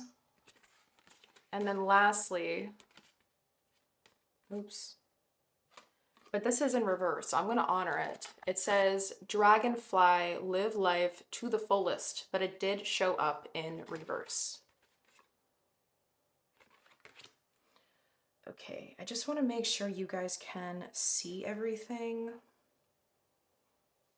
without not honoring the way the cards wanted to get set up.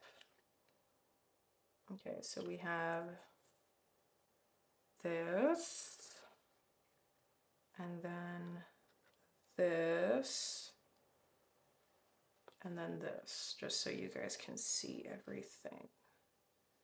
Semi. I just want you guys to be able to see the words.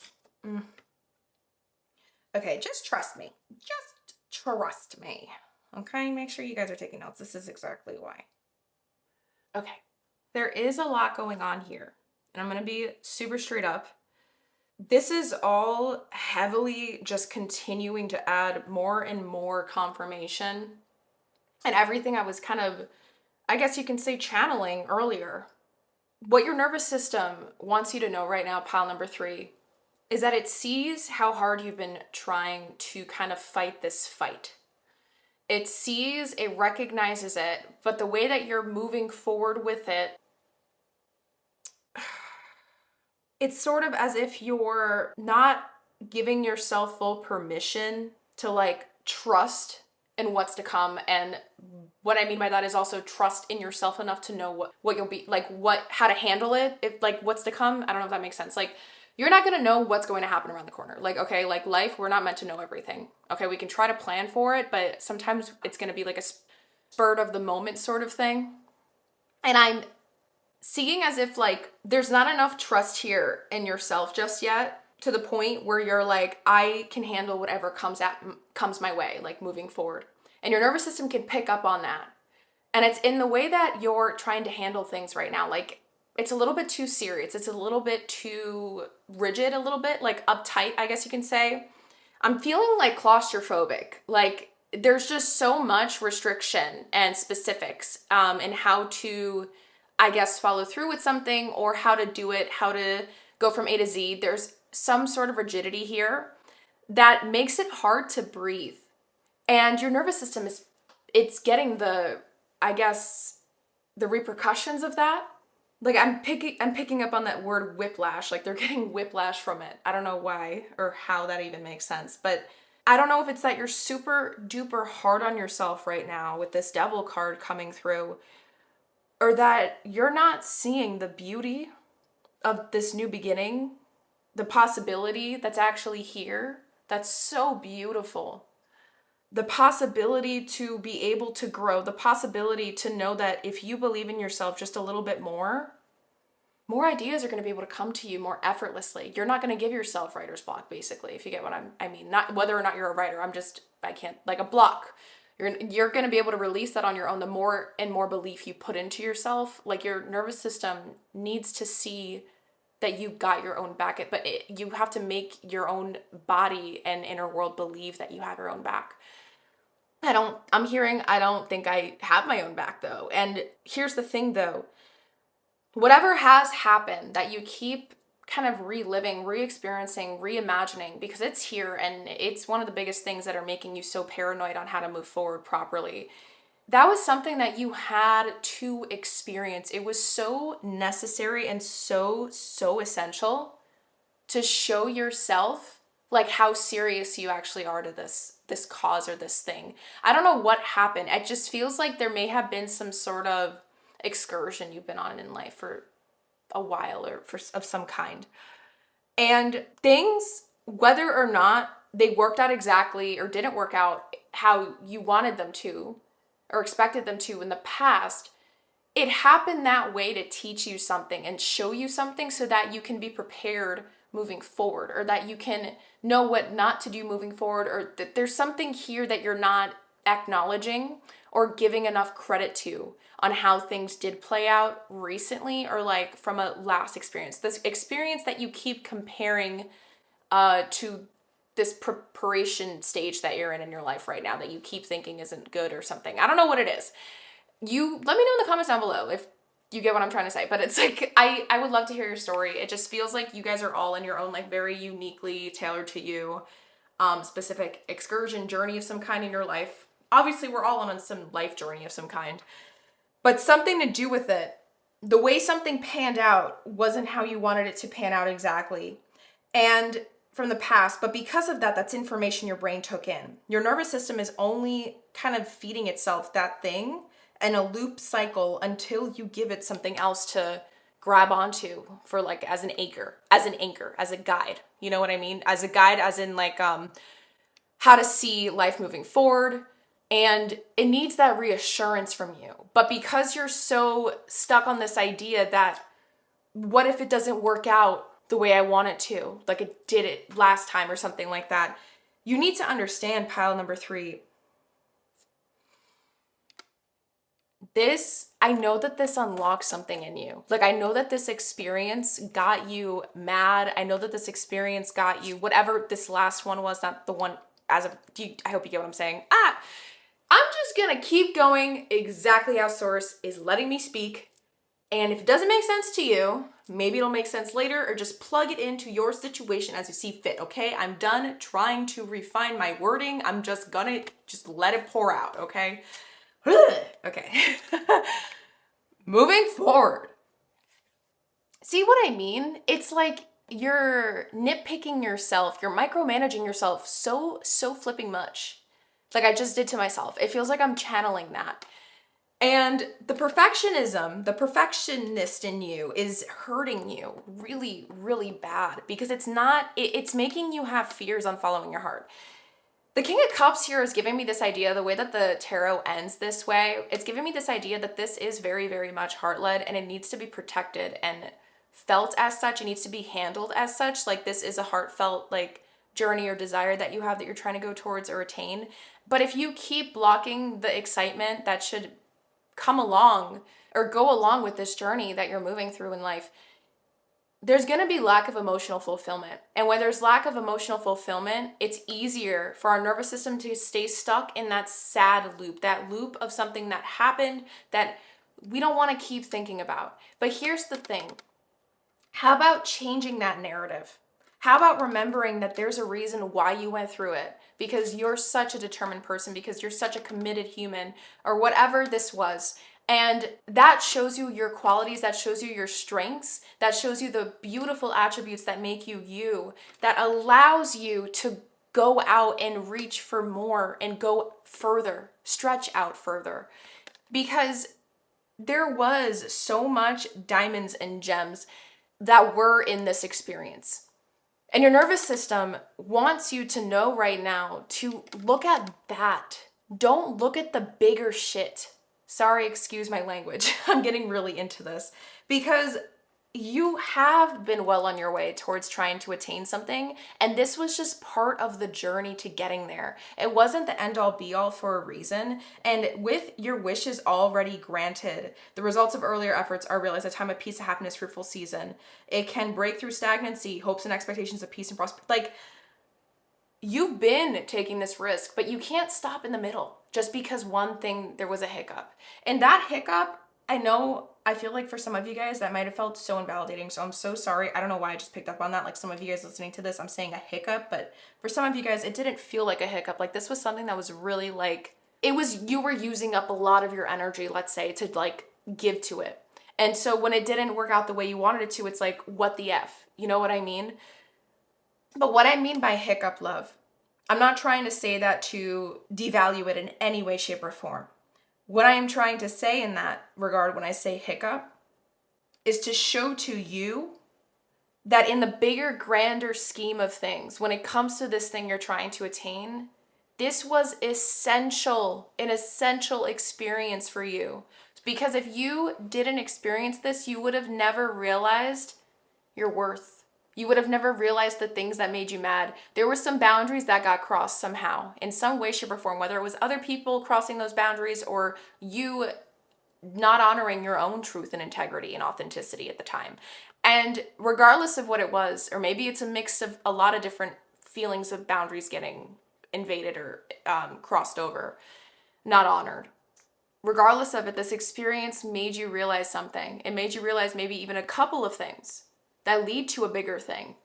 But they all have to do with some sort of self-worth here. Pile number 3. I don't think you realize that. I think that you're still meant to move through it a little bit because there is a fear of hesitancy on letting yourself still be hopeful, on letting yourself have like this childlike wonder and amusement to like go explore what's next. But that needs to be here to keep the dream and the vision alive. You can't let the anxiety, the what ifs hold you back, because then at that point, you're the only thing that's hurting you. You have to keep fighting. So with that being said, let us definitely take a look at this next section together. I'm just trying to figure out where to put this. Okay, we're just going to place them here because we already finished this part anyways. We're going to take a look here next and look at this next section of this reading, which is where we're going to look at the question, what your nervous system needs from you in order to feel safer, okay? So we're going to be getting lots of specifics here, and I did get lots and lots of cards here as well in advance. And I think we ended up getting 2 different piles of oracle decks that wanted to come through together. So I'm assuming that this does give us an indication that there is a couple of different things that your nervous system needs from you in order to feel safer, pile number 3. But the things that we're going to dive into are going to be the very things that are going to be so tremendously important for the success of this endeavor, this journey, this excursion, okay? So let us do this. I'm just trying to figure out, okay, yes, we do have tarot as well here. I believe this is, what was this? 1, 2, 3, 4, 5. Yeah, hold on. 1, 2, 3, 4, 5, 6. Yeah. All right. So we have 6 tarot cards here as well. We're going to be looking at the back of the deck energies first before we dive into this.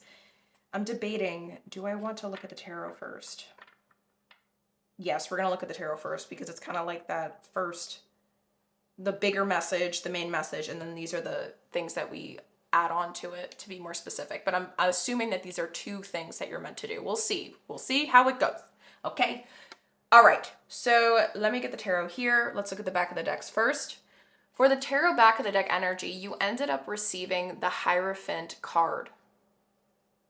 Underneath it, we also have strength. So having the courage to do the thing that you know is right, to do the thing that feels right in this case. And I feel like the thing that feels right in this case is to keep going forward. And I think it's like, you know what it is. Like, this is an inner higher knowing is what I'm picking up on. Like what I said before, I feel like a lot of the things that we're going to be talking about today, you know what I'm referring to. That's what I picked up on earlier. I don't know if you remember me mentioning that. Like, there's this feeling of like, you know what this is talking about. Like, there's an inner knowing, you know what you got to do already for your nervous system to feel safer. It's just a matter of having the courage to do it. But we're going to keep going, right? We're going to keep checking. All right. I'm just moving this so we can do this.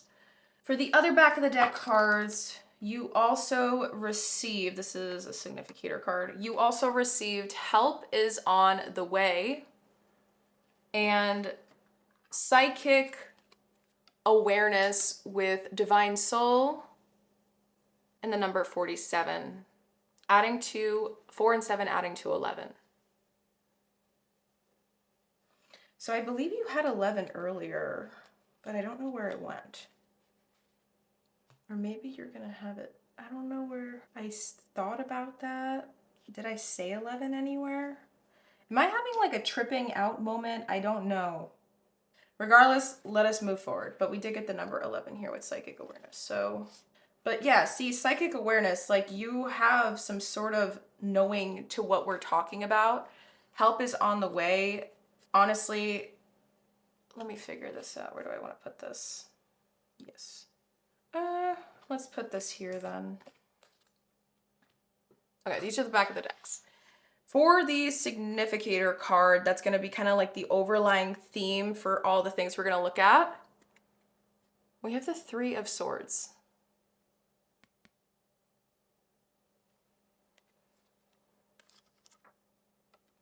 I feel called to, I don't know if source or YouTube's going to hate me for those. Oops. Because we're going to be layering them anyways. Oops, if that was scary, I am sorry. That was my Labradorite kind of sliding in the back. All right. So for the tarot, to start, you guys received the 3 of Cups in reverse.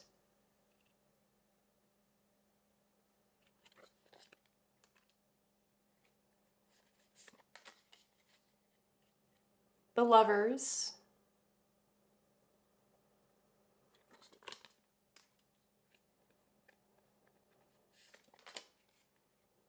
The Star card.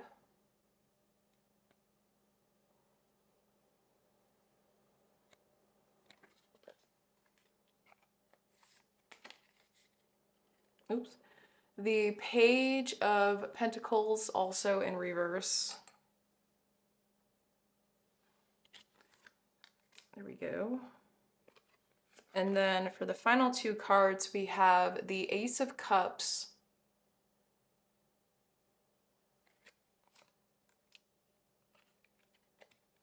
and the 5 of Cups.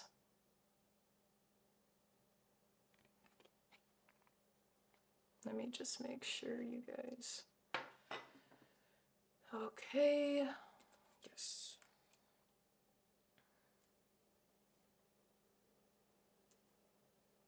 Right. Now to add on, yes, we're gonna set these cards up first. I think I might actually end up moving this over here. All right. First up, we have Let Go.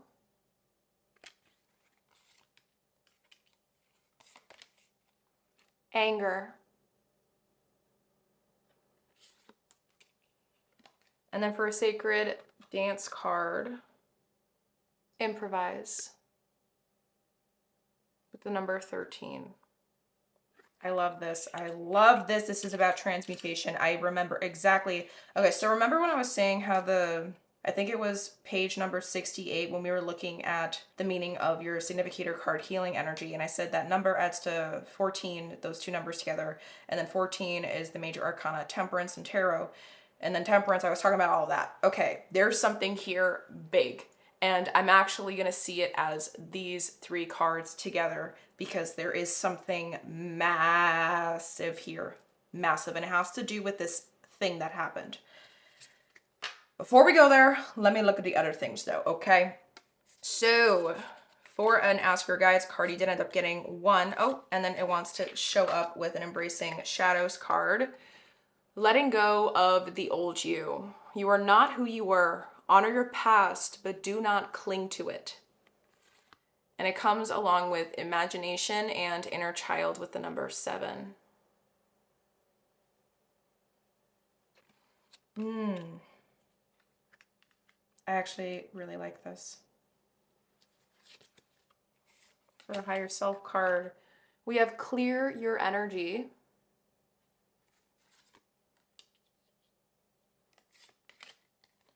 Gratitude. And then lastly, come back to center with the number 16. Is this card, what is this card? I'm trying to remember what this card is. I don't remember what major arcana 16 is. The star card, I think. Yes, 15, 6, no, that's 17. Temperance is 14. Am I having a brain fart, guys? I don't even remember. I just realized you guys can't even see these cards. Ah! All right, we're gonna do something. We gotta do this.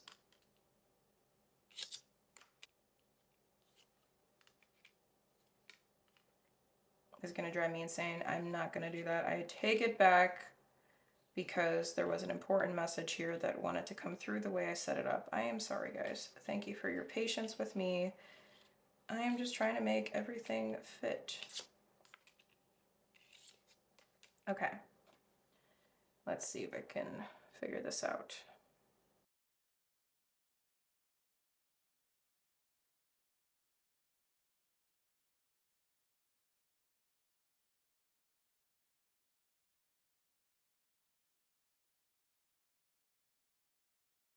All right, Jace, I should have just done that at the beginning, but I wasn't thinking. Okay, there's a lot.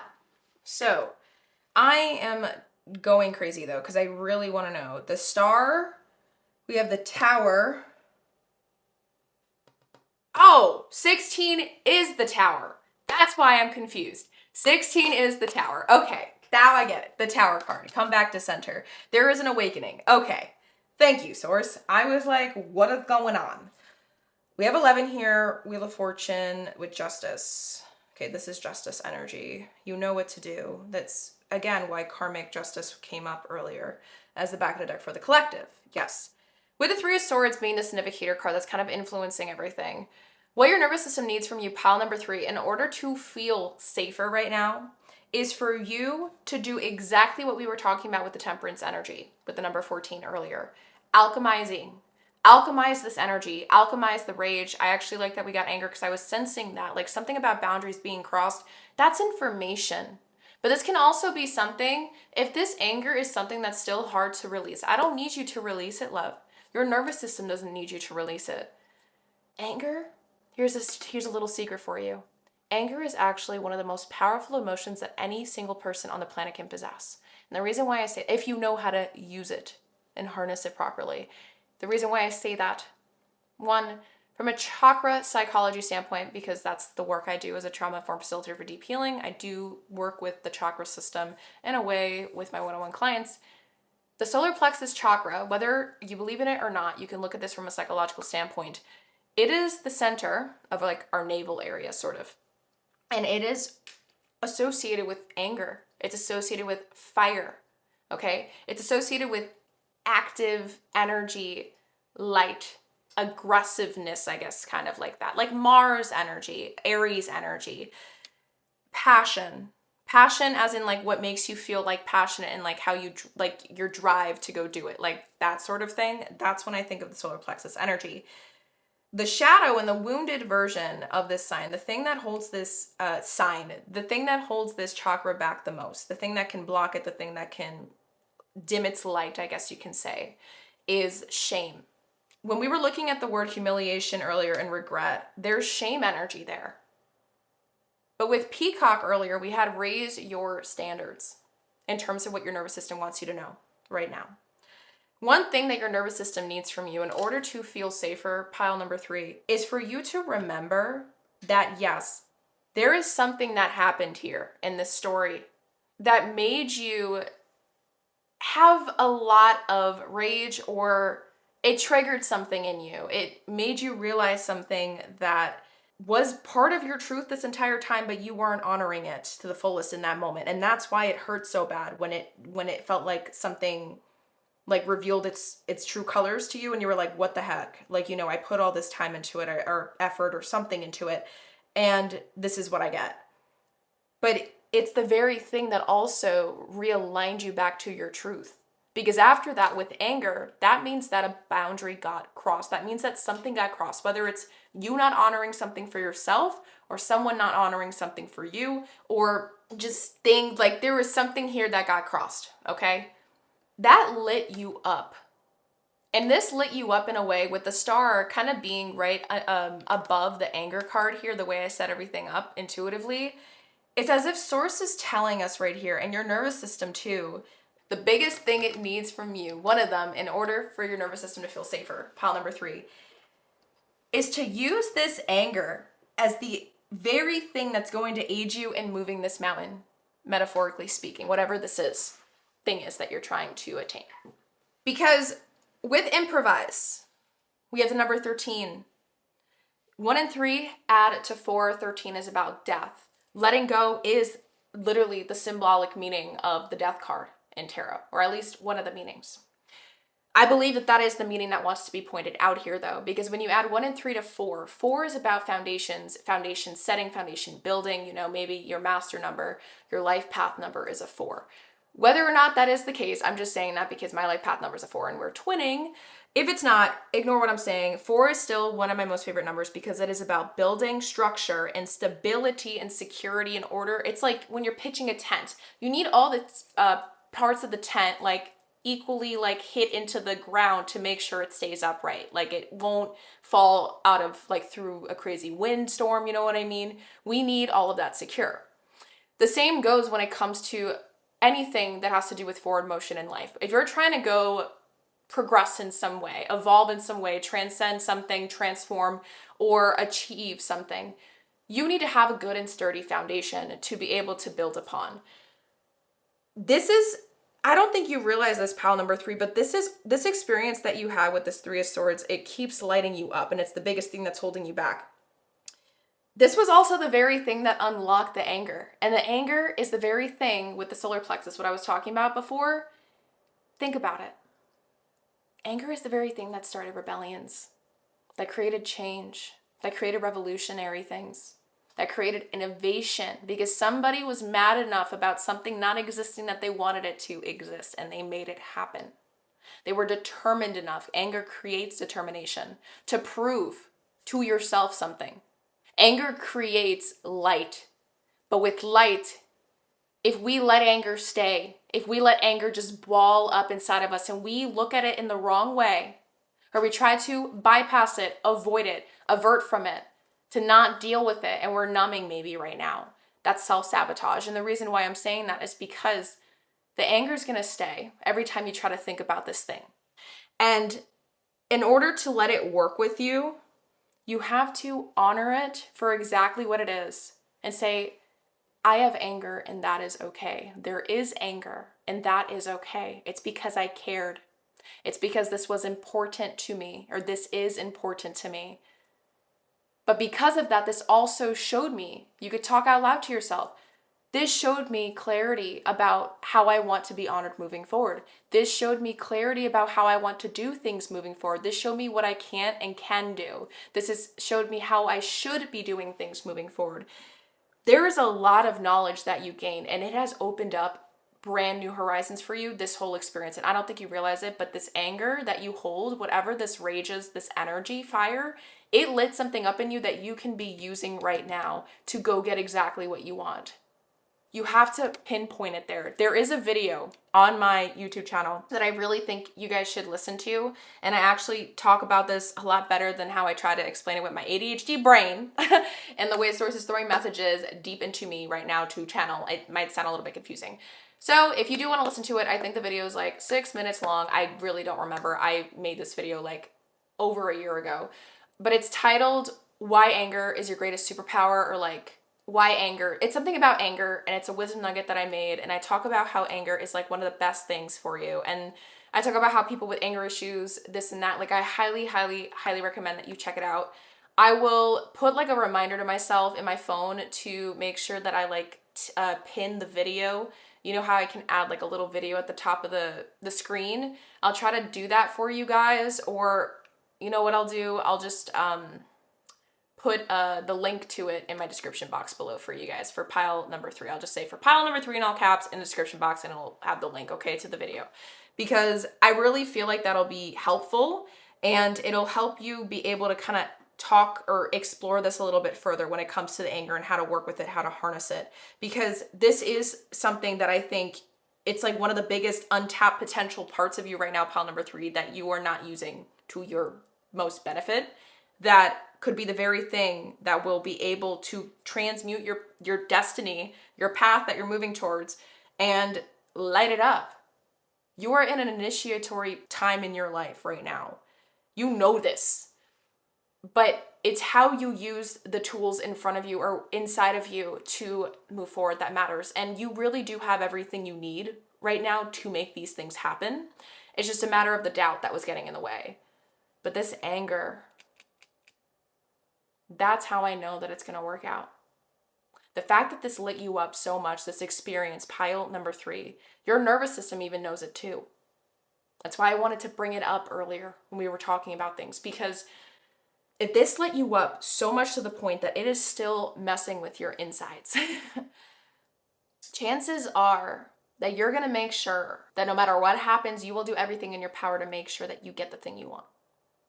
Not a lot of people have the courage to let anger be there and stay there and do its purpose. Like I said, it is the very thing that creates the change that we want in our lives sometimes, but we have to use it in that way, harness it that way to go do it. And I see this being the biggest thing that realigns you to your truth. Use this anger, pile number 3, use this rage, use this pain, use whatever this is to show to yourself what you really want is possible, because of how committed you were, even though the thing didn't work out before. Like, you put so much of yourself, and that's why it messes with you. Do you get what I'm saying? I really hope you get what I'm saying, because I'm going to keep moving forward, because I feel like I explained this 1,000 different times, and that should be enough for you guys to be like, it clicks, okay? For the other things, when it comes to the other things your nervous system needs from you to feel safer, the Page of Pentacles in reverse, Ace of Cups, 5 of Cups, letting go of the old you. You are not who you were. Honor your past, but do not cling to it. Imagination, inner child, clearer energy, and gratitude. Come back to center. Okay, this is standing out to me. So for the gratitude card, I'm looking at your healing energy. And remember when we were reading in the booklet, it was talking about like this circle and how the roots go into it, right? There's a circle here with gratitude, but it's also creating a spiral. And I don't know if you guys know the symbolism, spiritually speaking, when it comes to like the spiral, but it's like the never ending, like life, infinity, like life is always moving, life is always going sort of thing.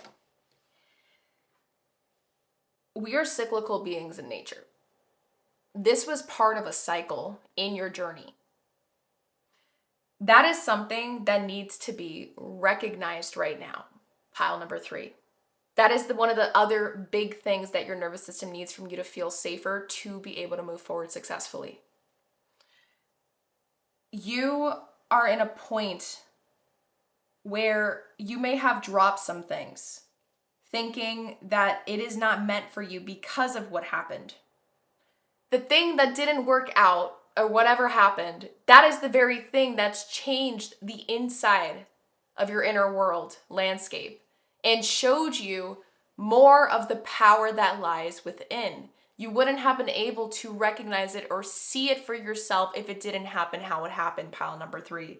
And with your inner child card and imagination coming through, and it's like kind of like right underneath the Ace of Cups here, it's giving me this idea with the number 7. What is this giving me? Because I had it and then I lost it. I am going to get some clarifiers because I had it, guys, and then my brain just went bleh. So give me one moment to get it clear. Actually, you know what? I'm going to include this in here just to see. Can you clarify this imagination inner child card for me? For what pile number 3's nervous system needs for them to feel safer. Can you clarify this area for me?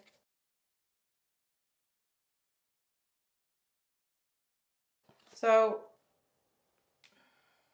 with the sun, yeah, this is the beauty of it. And now I get why the Tower card was here. We got the King of Swords in reverse, the 10 of Cups, and the 9 of Cups upright. For the inner child getting clarified.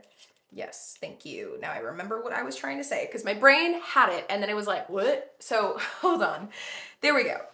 With these cards coming through to kind of add more clarifying energy to this part here, the other thing that your nervous system needs from you to feel safer is to remember that we are all cyclical beings. This was a cycle that you moved through for a reason. It was essential. It was necessary. I already explained that. Yes. You had to experience the very things that you do not want to have or experience when you put your all into it in order to realize exactly what you have to protect yourself from moving forward, in order to make sure that this is, you know exactly what you don't want moving forward. These are all the things that you had to, it was like, okay, you know how like in a pinball machine, when you shoot the pinball, it has all these different borders and stuff that helps it try to get it. I forgot how, you're not supposed to let it fall in, I think, in the hole or something. I don't remember. I haven't played with a pinball machine in so long. But I think it's kind of like that. And then you have like these buttons and then it helps you move the thing so the ball doesn't fall into the hole or something. Those borders, let's pretend that the goal of the game in pinball is to let the ball fall into the hole. And these borders are the very things that help the ball fall in there. I hope that I'm getting pinball correct because I don't remember how to actually play, guys, but I hope you get the whole analogy that I'm trying to say. This experience that you went through or have gone through up until this point in life, pile number 3, it was the borders that helped you realize what it is you actually want to get into the goal of the whole thing. And so you realize that, or you must just recognize that instead of dreading it, thinking that you lost. You didn't lose, pile number 3. You only lose if you believe you lost. These are all the things that have showed you what you don't want, so you know exactly what it is that you do want. And that's how you know how to go get it, because you're going to make sure that you don't let the things that happened here that you didn't want to happen again. You're going to make sure of it because now you have the fire and you're going to be able to show to yourself that. But you have to come back to your center, and coming back to your center means remembering that this was a cyclical thing, part of the cycle of this journey you're in. It was literally necessary. And what does this say? Clearing your energy means, again, the transmutation of like letting that anger become the very thing that helps you light this up to keep your goal and your trajectory forward, right? And not stagnant anymore. But in order to do that, remember the why.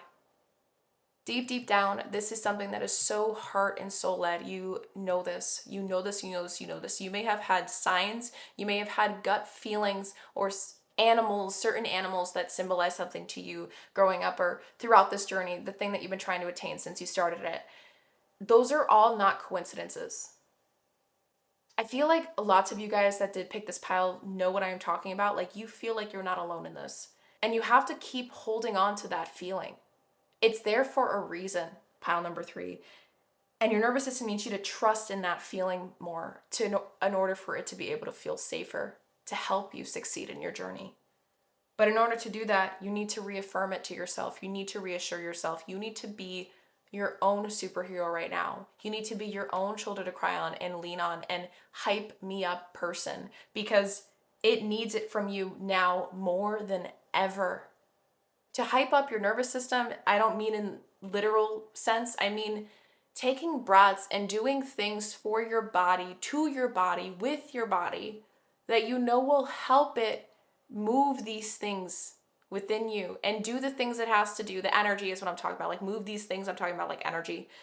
Do the things it has to do to help you get from A to B. That's what's going to light you up with the Page of Pentacles. Wands upright. Not the worries, not the what ifs, and holding on to this thing is only going to be the very thing that's going to lead you to doing something reckless instead of something that is passionate and heart aligned. Don't cut corners just to cut corners because you're afraid what the long haul has in store for you. So with that, this is beautiful. Let us now take a look and see what changes for you physically and energetically when your nervous system feels safer. So when you start applying everything that we talked about, what changes for you in the physical sense and in the energetic sense, okay? So we're going to be looking at that next. With this as well, I did want to point out here before we move into this next section that I am taking on one-on-one clients right now. I am a facilitator for deep healing. I don't just offer a soul immersion reading for first timers, which is something great. If that's something you're interested in and getting like a personal reading with me, you can check it out in my description box below. That is also always a great way to kind of get a sense of like my energy, and if maybe even doing one-on-one work together down the road is something that you would be interested in. Highly recommend you check that out. Or if not, you can always just skip that part and jump right into scheduling a free soul clarity call with me, where we would kind of just dive into where you're at in your life. What are you looking for in regards to like support and healing? And it doesn't really matter where you're at in your healing journey. I do offer lots of different things for one-on-one support that aids in wherever you're really at in your healing journey, whether it's right after you finish therapy and you're trying to learn how to trust yourself more, or whether you're just starting healing and you're afraid to uproot and you want some support in being able to start the journeying within your inner world and releasing the self-sabotage. So if that's something you're interested in, please check it out in my description box below. I just wanted to point that out in case you are feeling like you can use additional guidance here, okay? But now that I got that out of the way, let me move forward into this next part. So with that, actually, let's leave this here for a reminder. We have, again, two separate piles here. And we actually got two separate piles of tarot that are going to go along with it. You got lots of tea leaves cards and fortune telling cards for this pile, this side, for the things that change for you physically and energetically when you start working with your nervous system and do all these things that we talked about. And then we also have this pile over here. Look how many tea leaves you guys have. And you even got, I think, months of the year. You got 2 months of the year. So that's very interesting. So we got two piles here. Let us look at the back of the deck energies first before we dive into this. So for the fortune telling, we have thoughts with the number 16 coming up again. What's underneath this? Courthouse. 4, 5. Yeah, 4, 5, 23. I feel like you're starting to finally like decide. Like, remember when I said you were on the fence earlier? Like, you're at a point right now where you're like, you've made it. You're locked in now. You made the decisions you had to make. For the back of the deck in the tarot deck that we're using for this portion of your reading, this is my star tarot deck. We have the Queen of Cups.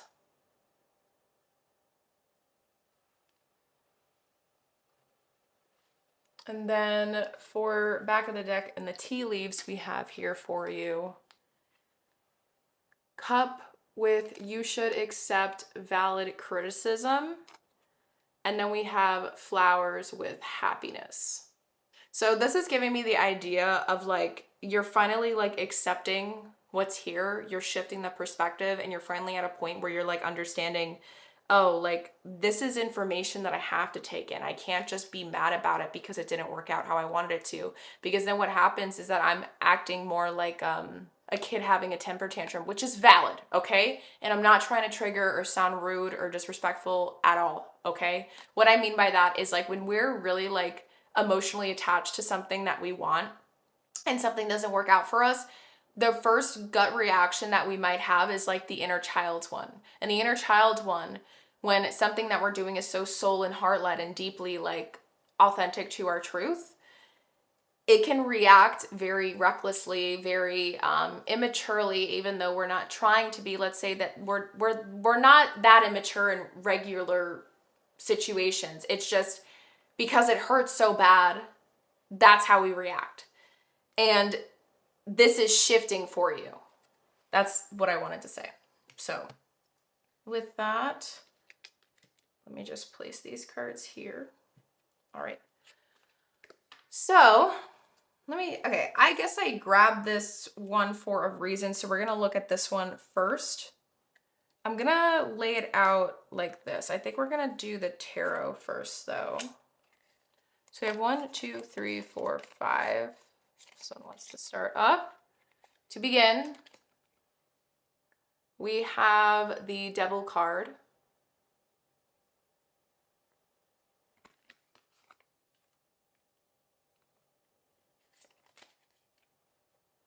The Knight of Pentacles.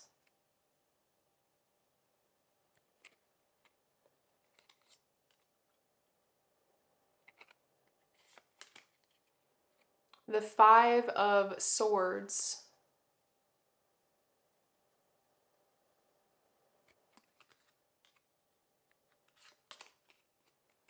The Seven of Swords.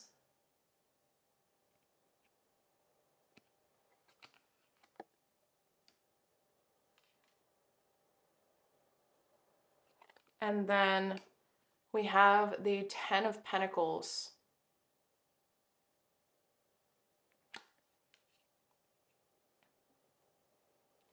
So adding more information here to this first thing that changes, or bigger thing, storyline, before we look here. For a tea leaf card, you guys have door. Opportunities are waiting for you.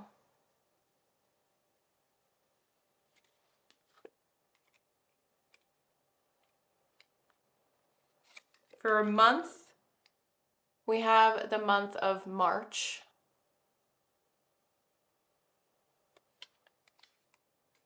So the way I'm pulling these out, by the way, or the way I'm laying these cards out, I did forget to mention, these are going to be showing us what is connected. When I pull certain cards out in the way I do, they're going to show you what's linked with it. So these two are going to be linked, and there's like, always keep in mind that there's no way a certain order or like process or structure on how I lay my cards out. I let source let me do it the way that source wants me to. So just keep that in mind. Like this could be here for a reason. Do you get what I'm saying? Okay, so just keeping that in mind. For another tea leaf card, we have Rose with romance is in the air.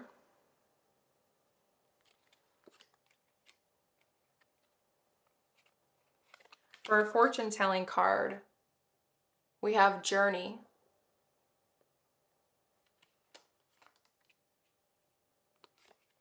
For another one, we have imprisonment. With 2 and 9 though, adding to 11, and this is being 10. Moving forward, we have torch, spiritual development, enlightenment, awareness, and understanding. And I feel like there's something that wants to pair with it. These two. So these are going to be pairing with torch. And they are gavel, involvement with the law, and then rabbit, too much concern with sexual matters. Interesting. Oops. So this could be like in specifics. Or you'll see. I'll explain it. Next up, we have wishbone with a wish is granted. Oh, I just realized, nope, we're not layering that here. Beetle with good fortune.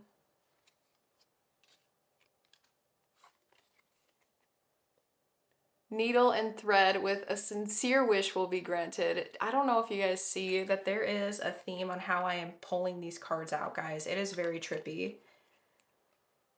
Heart, love, deep affection, and caring. Look, you see how heart is being revolved around a wish is being granted energy with all these tea leaves. Your final 2 tea leaves for this one specific thing, a set of cards. We're going to be piling them on to the next things that change for you physically and energetically. Guys, this is crazy. This is so specific. I don't know if you noticed, like, you guys have a lot coming through here. The final 2 that come together for a month is May. So M, months that start with M. March and May. And then we have dog barking, advice from a friend. So these months are 2 months apart. Interesting. So let us take a look over here. Well, I do want you guys to keep something in mind. So regardless of the changes that we're about to dive into that happen for you physically and energetically, when your nervous system feels safer, when you start applying, after you apply everything that we dived into together, with the Queen of Cups being the back of the deck energy for both of these sets, right underneath it we have the Queen of Pentacles, and then we have Temperance. This is instantly giving me this idea that this all happens when you protect your future. And what I mean by that, you protect the vision you have. You protect the thing that made you start this journey in the first place. And by protecting it, what I mean by that is making sure that you do whatever it takes for it to happen, including when you have to go all in into things that you expected something else out of, but it didn't work out, because then you still get information from it, because that's part of the cycle, that's part of the process and part of the journey. That's something huge that I wanted to keep in mind and share. Moving forward though, so we have a couple of different messages here. There's, I think, 3 things separate, kind of, but it's like also feeding into each other. When we look at the tarot here, this is showing me the energetics, so your inner world. One of the things that changes for you in an energetic sense when your nervous system feels safer, pile number 3, is your ability to start being able to like move forward on this journey regardless of the anxieties, regardless of the self-sabotage, regardless of the patterns, the narratives that might be in your head right now. Those are going to be there for a while until you allow yourself enough space to be able to really and fully explore them.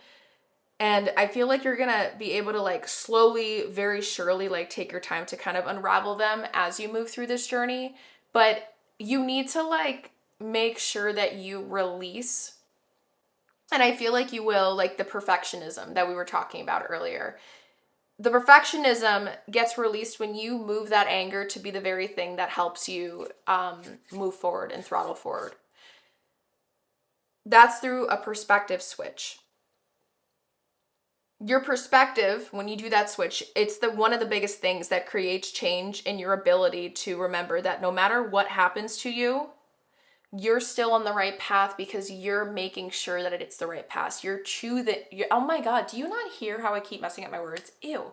Okay. Sorry, I like lisped in like a word that doesn't even need to have a lisp. I don't know if you get what I'm saying, but anyways, yeah, you're going to be choosing this to be your right path regardless of what the outcome or circumstances might be. Like you're making it your path because you're saying it is your path. Does that make sense?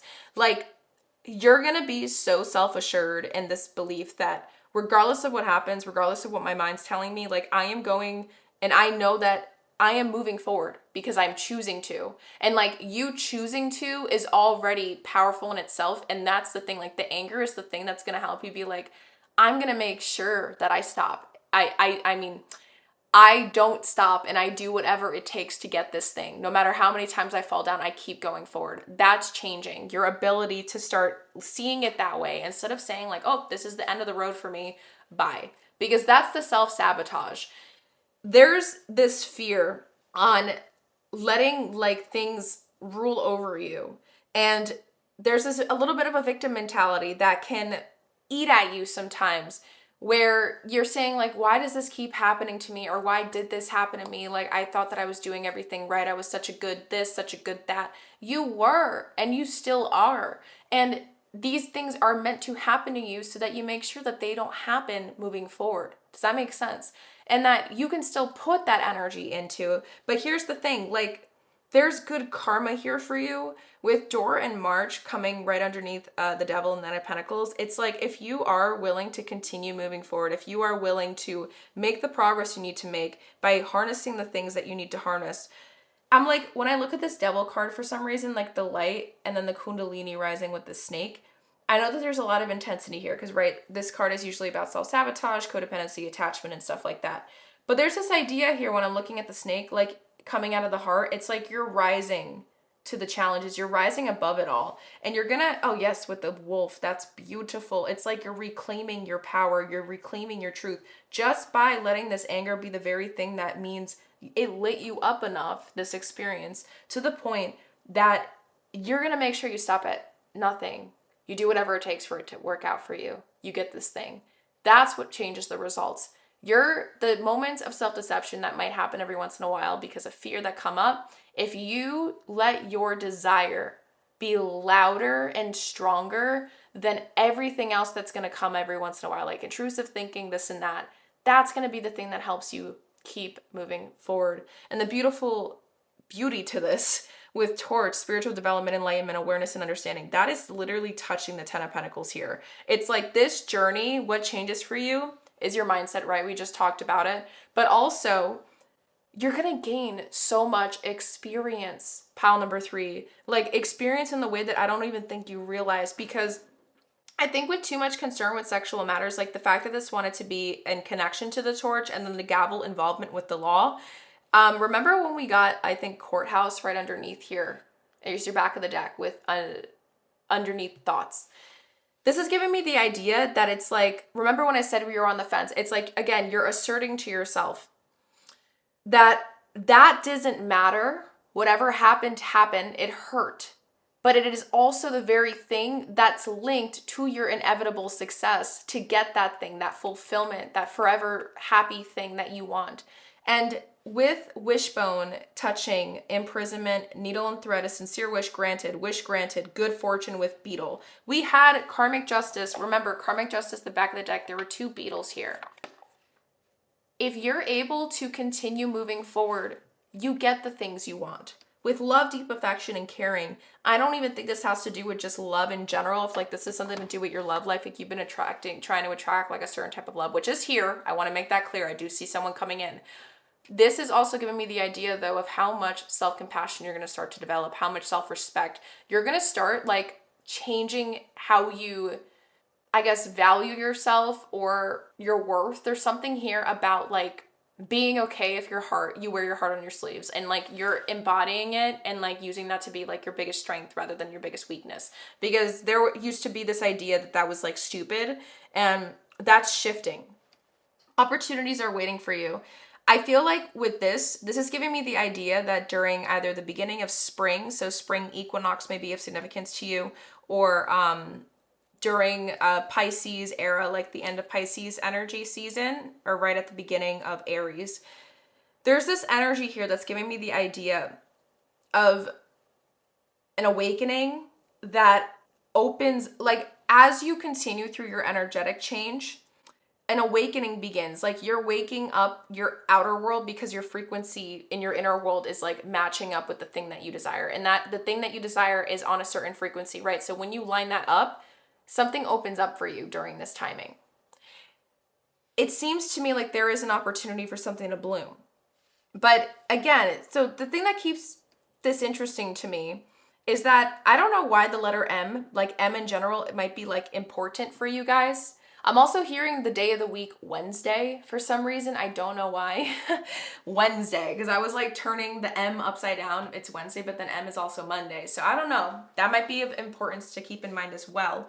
May with dog barking again is like feeding into this. Like there's going to be like a storyline to keep in mind. So again, just make sure that you took your notes, guys, because I feel like this is very, very important for you to keep in mind and like keep track of as you move forward. And remember, this is a timeless reading. So I have no clue how far these months are out for you, but this is really showing to me that there is a new beginning here, but you need to come and claim it. In order to claim it, you got to claim your energy again. You got to claim the power that you've always held, and you got to reclaim it.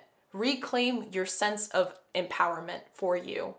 You got to be that for you right now. And that will change if you're able to do the things that your nervous system needs from you in order to feel safer, okay? So, now that we got all of that out of the way, that was just the one big thing that, the side of things that's changing. Here is the next set of things that are changing. Yes, you guys are really the pile that have the most things. This is crazy. Like, wow, your whole life is really going to change the blink of an eye. I am so curious. Please keep me updated because I would love it. Like, it means the world to me. You guys have no clue. Like, when I hear updates with people, with subscribers, with clients, like when they're updating me on things that are going on, it's just so exciting for me because there's just so much growth, right? And I want you guys to know that this is like a safe space where you guys can continue to be held accountable in a way. Like if there is fear, if there's avoidance, if there's self-sabotage that still comes in every once in a while, obviously it's shown up, that's not going to be able to hold you back if you continue to do your all and keep putting your all in the right places moving forward. But you just got to see it that way. All right, so we're going to be doing the same thing with this next round. And we're going to be looking at the tarot again. I think this time, yeah, you just have 4 cards. So I don't want to confuse anything. So what I am going to do, you guys might hate me for this. Hopefully you guys took notes. I am going to take the cards away for this part. So give me one moment to like clear it up. Okay, so for the next set of tarot cards you guys received, let me just make sure if these are in, okay. For the first set of tarot, you received Death in Reverse. This is such a cool death card.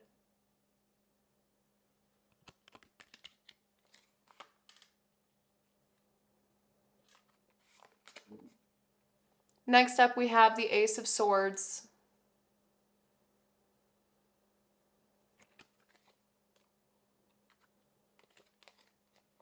The Six of Pentacles in Reverse.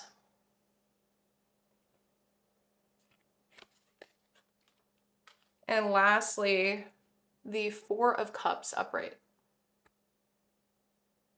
I love this, the blue herons. All right, so let's start feeding into this. Let's go here. For the first tea leaf we have here, Horse with Short Journey.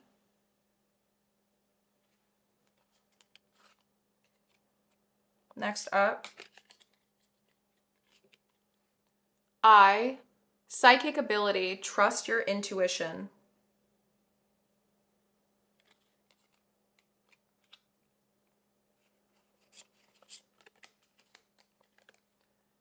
Cane with Pay Attention to Your Health.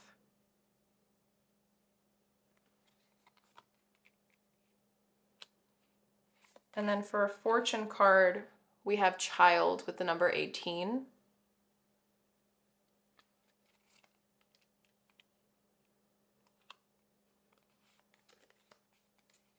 Next up, for the next little sets of tea leaves that want to come together, we have Vulture, Depression, Anxiety, Worry that someone is against you.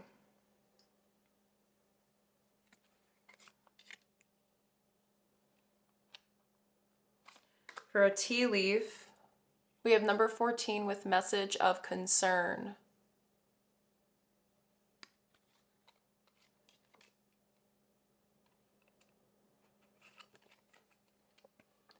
And then Unicorn, and it says, Use your intuition to make beneficial changes. Yes, that's what I'm saying. Okay, I love this. I love this for you guys. And then for the last two tea leaves that come together here, I believe they want to be placed beside the child here. We have elephant. A long journey, either physical or mental, will leave you wiser at the end. And then to follow up with it, we have dagger. Fear, worries, tense situations.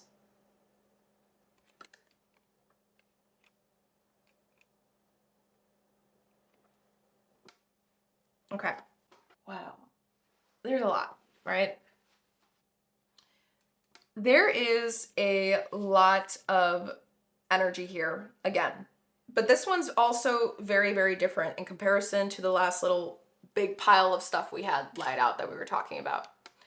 When it comes to more of the changes for what happens for you physically and energetically when your nervous system feels safer, when it comes to the energetic sense, this set of tarot is instantly giving me this idea. And these definitely confirmed it to me. I feel like these were clarifiers for the tarot on an energetic sense. I don't think you realize, pile number 3, that one of the biggest things that changed for you is the ability to stop thinking or assuming that just because something isn't working out the way you want it to means that, like, it doesn't mean that you need to change, abandon ship or shift gears, switch gears, change your plans, change how you've been doing things. It's just giving you more information. You know that every time, like when you're doing something, that it's the right thing to do when it feels light inside you, not heavy and restricting and feels like you're trying to force a yes out of yourself instead of a no. Does that make sense? Or force the action out of you instead of not doing it. You'll know it feels more soul aligned if it feels more effortless. And that is one of the biggest things that are going to change your ability to kind of listen to that inside you, knowing like exactly where to go. And these are going to be the very things that are going to help you guide you down on your path. And knowing like like you have a fear of like doing the right thing or the wrong thing, like black and white thinking, and that needs to be released because everything you're doing is taking you where you're meant to go as long as you know that it's all soul aligned and heart led. Kind of like with the Lover's card energy that we were looking at earlier. Like the Lover's card is about like aligning with your truth and being in your highest integrity with alignment of your soul.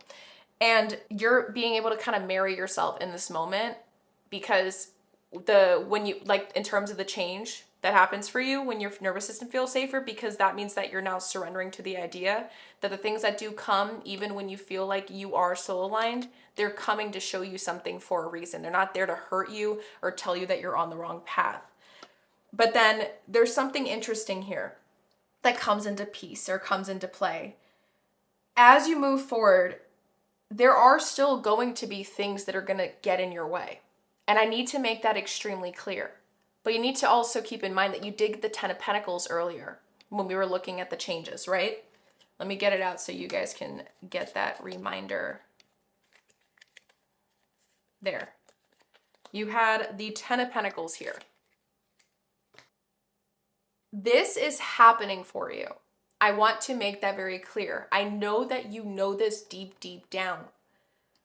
What changes is your ability to still hold your inner child tight, protect it with all your might, and still be able to move forward regardless of what comes your way. You're actually going to be able to handle it. Remember I said there's that fear of not being able, you're going to be able to. And your ability to do that is going to help you also have this ability to have more like discernment, and it's because you're going to try to do whatever it takes to protect your peace on this path moving forward. As you're making sure that you're making decisions from a soul aligned standpoint, there might be somebody that you've been considering like letting go of in your life, or there might be somebody that you've been like coming up, or in general, like there may be somebody or people in general. There's something here where you're like trying to level up, and that could also be something that you've been on the fence on about. That could actually be connected to the thing that you were debating on earlier that I channeled, like before we even looked at all the cards in general, like for your reading. So if that resonates, like I see that is going to be easier to make that decision for yourself. And it's like right here, use your intuition to make beneficial changes. Remember I was talking about change, and anger is the thing that helps us create change, beneficial changes. There's beauty here. With the unicorn, it's like they can come and attack. You know, like they can charge and they look beautiful, but they can be vicious. You ever saw that funny, it's like a comedy, dark comedy movie about unicorns. I freaking forgot what it's called. There's like that girl actress that everyone knows and she has like black hair. I think she's Wednesday in The Addams Family, like the remake of it on Netflix. I don't remember. Oh my God. It's such a funny, great horror movie, a dark comedy movie about like killing ferocious unicorns. And it's such a great, highly recommend it. Highly recommend that movie. This is giving me the idea of that. Like there's so much beauty in you, and this is what's going to help you be able to know exactly what to keep into your life or let into your life and what to keep out. And the change that happens is like your ability to start cutting them out exactly when they come up. Like when people come in, you're going to be able to pick up on it. Like if something smells fishy, you know, you're going to be able to be like, okay, I can't put all my eggs into that basket because something smells off. And so you keep a distance. You know what I mean? You're going to know how to like handle all these things. And that's one of the biggest things that is going to change who you are at the end of the day. And it's so beautiful because you're literally like, I don't think you realize pile number 3. I need to make this clear one more time. I know I've said it. I feel like I've been a broken record for you guys out of all the piles I've recorded for this topic. I feel like I've been a broken record the most with you. And the reason why I keep saying it is because I think Source really wants to make it apparent here, and your nervous system as well. Like, these are all the things that are making you stronger. They are literally the very things that are making you align at the right frequency to get what it is that you're meant to attain at the end of it. This is all cycles. These are all things, part of the journey, essential parts of the journey that are going to help you grow. And again, I feel like this is kind of reiterating things that we've spoken about before, but if it's showing us that this is what changes for you, then this is literally showing us that you're exactly where you're meant to be and you're doing everything right. You know what I mean? Like this is just confirming everything we've dived into so far. So I just find this so beautiful. And honestly, I think this is where we are just meant to move forward and finish up your reading. So in order for us to finish up your reading, I had 2 sets of decks of cards that I wanted to look at for your final messages from your inner world, because we were looking at what your nervous system's trying to tell you for today's reading, right? And in order for us to do that, I didn't shuffle in advance because I wanted to give you guys a little bit of like that satisfying feeling of hearing the card shuffle. I don't know if you guys feel that way, but when I listen to pick a cards on YouTube, I love hearing that, and it just feels so satisfying to see the cards come out, right? Organically. So I wanted to give you guys that. We're going to be using my Land Sky Oracle deck, and that's going to be giving us some insight in terms of maybe like an additional practical thing you can apply into your journey moving forward after this reading is complete. It's like a yogic deck. Sorry, my brain's having like a lot of brain farts right now. And then I also have my Angel Numbers deck as well. So we're going to be pulling in some final messages from your inner world here as well. And then to top it all off with these sliplets of paper, we're going to get final messages from Source, things that Source wants you to leave this reading with in your head as like a final note, okay? So I'm just gonna get the cards out and then let's see the final messages from Source that want to come through. So what is the final messages for pile number 3? Final messages for pile number 3. Okay. We got what? 3, 4, 5, 6, 7. I feel like these are separate, but these are like a little bundle for a reason. I don't know why, but maybe it won't make any sense at all, but I just feel like that's like that for a reason. So we got the sliplets out. Let's get the cards and then we'll reveal it all together. What is the final message for pile number 1? Number 1, okay. Maybe some of you guys felt drawn to 1 and 3. If that is the case, then this is the first time I think I made this mistake. I would recommend that you guys just not hear this part and just jump right into pile number 1. Maybe there is a reason for that. But I'm just going to keep going. Ignore and dismiss everything what I just said if that's you just felt drawn to pile number 3 and not 1 at all, okay? So what are these final messages for pile number 3 from their inner world? What final messages are for pile number 3 from their inner world?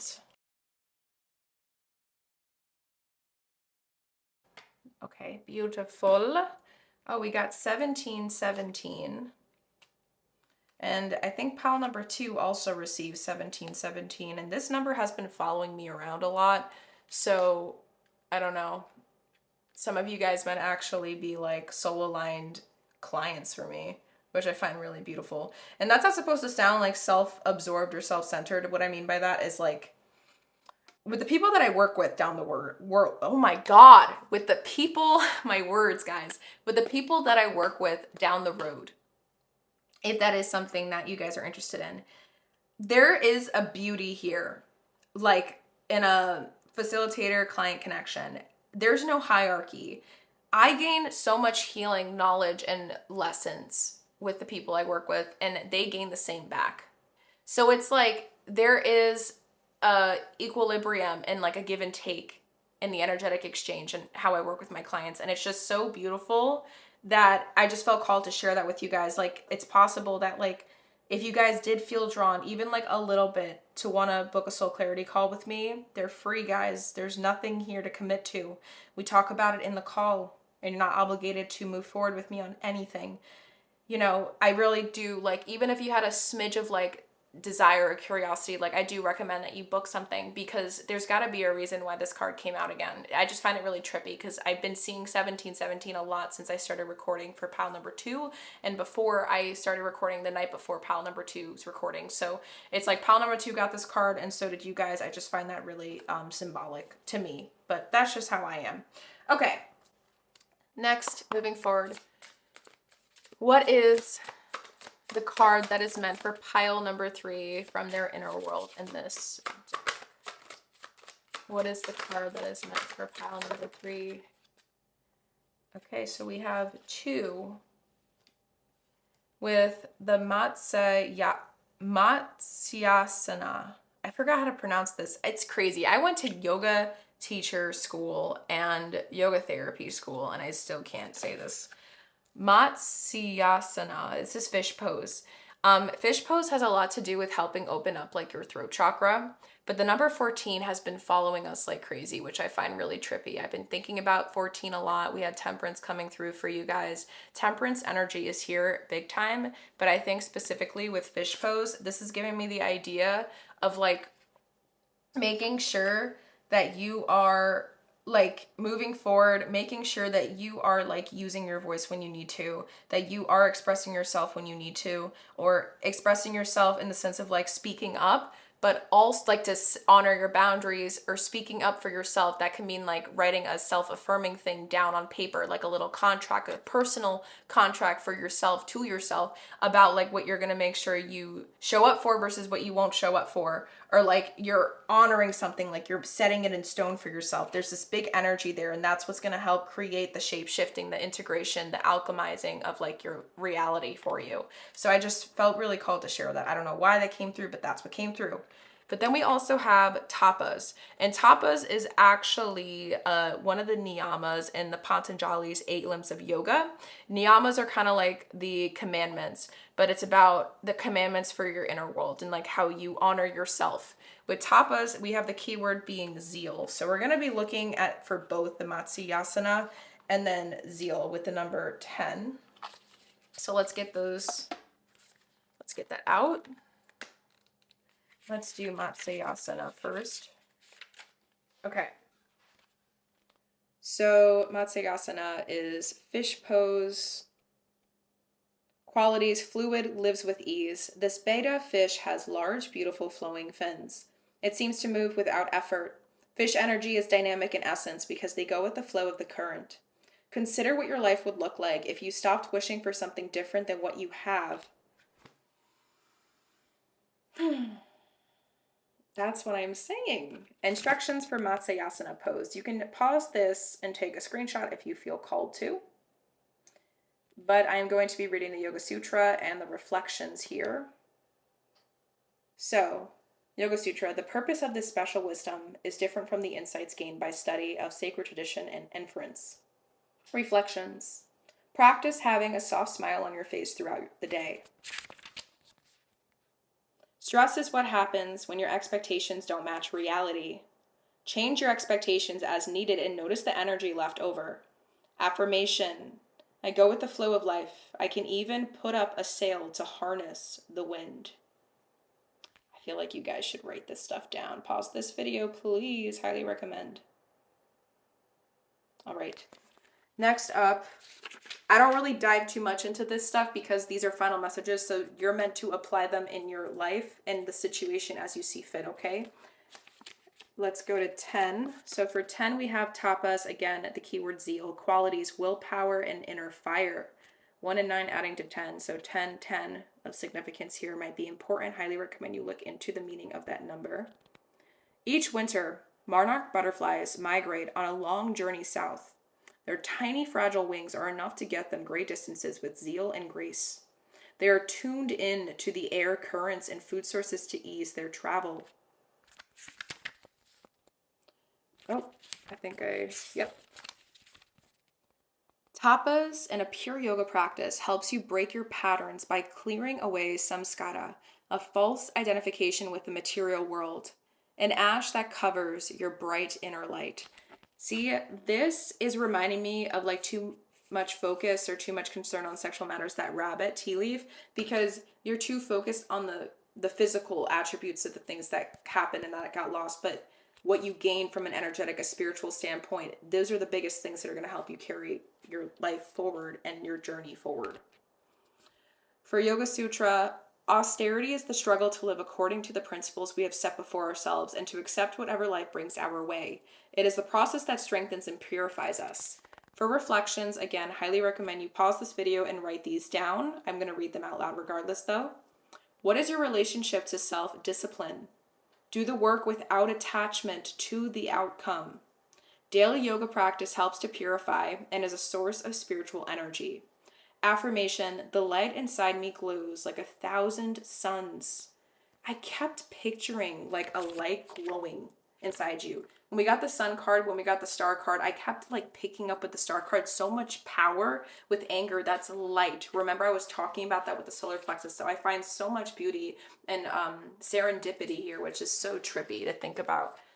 Now, to look at these final two cards before we go into the sliplets of paper, my loves, we have 1717 with self-reliance. Time has come to rely on your knowledge, your wisdom, and your ambition. You have an important soul mission and life purpose. Leaning on your inner strength will allow more of your path to unfold ahead. Affirmation. As I take leadership of my life brings a flow of good fortune and good blessings. It will. It definitely will. Remember those 3 wish-granted cards? And then lastly, we have 555 with change. Change happens outside your comfort zone, and the solar plexus helps create change because of the fire. The time for change is now. The angels are whispering for you to trust your path and to learn how to walk it. Take the next step, allow change to lift you up and guide you forward. Affirmation, I release all that no longer serves me as I am guided to move outside of my comfort zone and let change in. Yes. I love this for you. All right, now for these sliplets of paper, let's see these single ones. Oh, I drew hearts on this one. So it says, something in your field is unfinished, and you know exactly what it is. This message isn't about starting something new. It's about finally closing what should have ended a long time ago.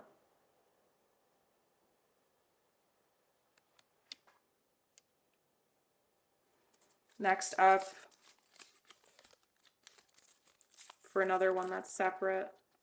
Okay, so this is astrologically based, so I don't know if you guys know about the symbolism of the planet Uranus, but Uranus doesn't ask, it rips. Whatever fell apart needed to. Stop trying to tape it back together.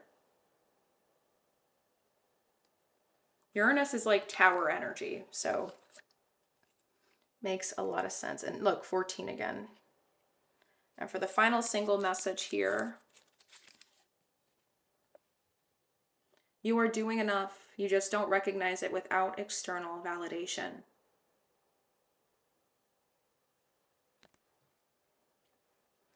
Now for these 4 sliplets that all felt called to come together, I'm just trying to figure out where I'm going to place it.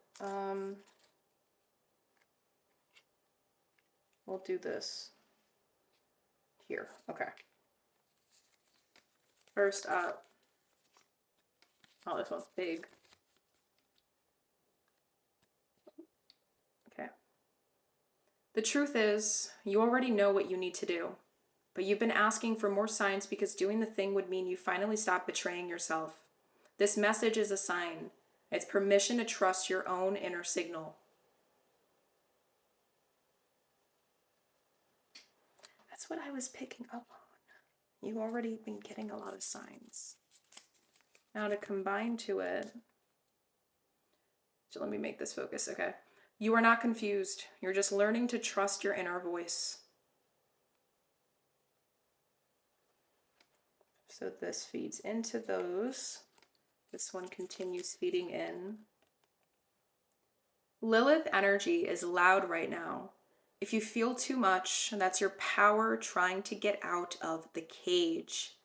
Yes, we were just talking about this. Oh my God. Yes. Lilith is the inner rebellion, rebellions, anger, change. Okay, that's so exciting. Sorry, this hyped me up for some reason because this is so beautiful. Yes. Okay. And then lastly, when you're about to numb out, pause. Ask, do I need escape or do I need comfort? Then choose intentionally.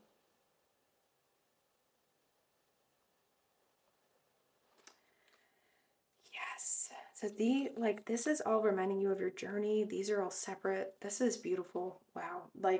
This was the best reading to finish up this whole topic and this video in general. And it's just I feel so honored that Source chose me to deliver this message to you, and we were divinely led to each other for a reason. You know what I mean? It's just always such a blessing, such an honor to be able to do these readings for you guys. So with that being said, that is everything that I do have for you today in reference to what your nervous system has been trying to tell you. I really hope that you were able to get not just what you were looking for or hoping to gain out of this thing, but way more than you expected to as well. Because that shows to me that I did my job right as a person who's trying to channel and show up and be a guide and just facilitate space for this, you know? So with that being said, it would mean the absolute world to me if you could do any little form of engagement that your little heart feels called to do, whether it's a comment, a thumbs up, a thumbs down if you didn't like it, that's fine, no hard feelings, or even just sharing this with somebody that you think could use this message or a message like this, not this exact pile, but the reading and video in general, because then they have to pick their own pile.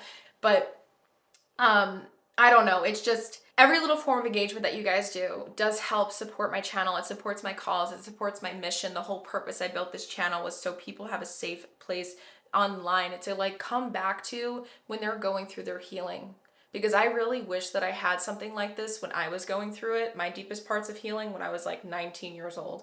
And Dark Nights of the Soul at 19 is not fun because when you're 19, no one knows shit about that stuff really. And it's hard to feel not alone.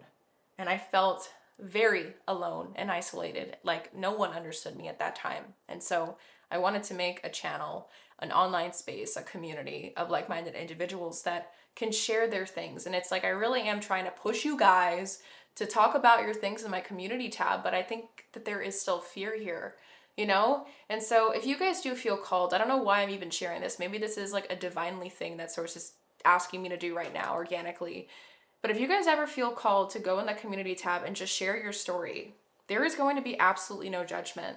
That you can literally remember that most of the time, I am a tiny little YouTube channel and no one's going to know who you are when you share your story. It's I want you guys to treat my tab, my page to as a space to share your stuff, because you have no clue what you're talking about could help somebody else. So, just something to keep in mind. And with that being said, hit the subscribe button if you haven't, if you do feel called to join this community. And, again, keep in mind, I am going to be pinning the anger video down in my description box below for you guys. And also, again, free soul clarity call is always there if you do feel called. And I hope you have a beautiful rest of your day. Hopefully I'll see you in my next pick a card readings to come.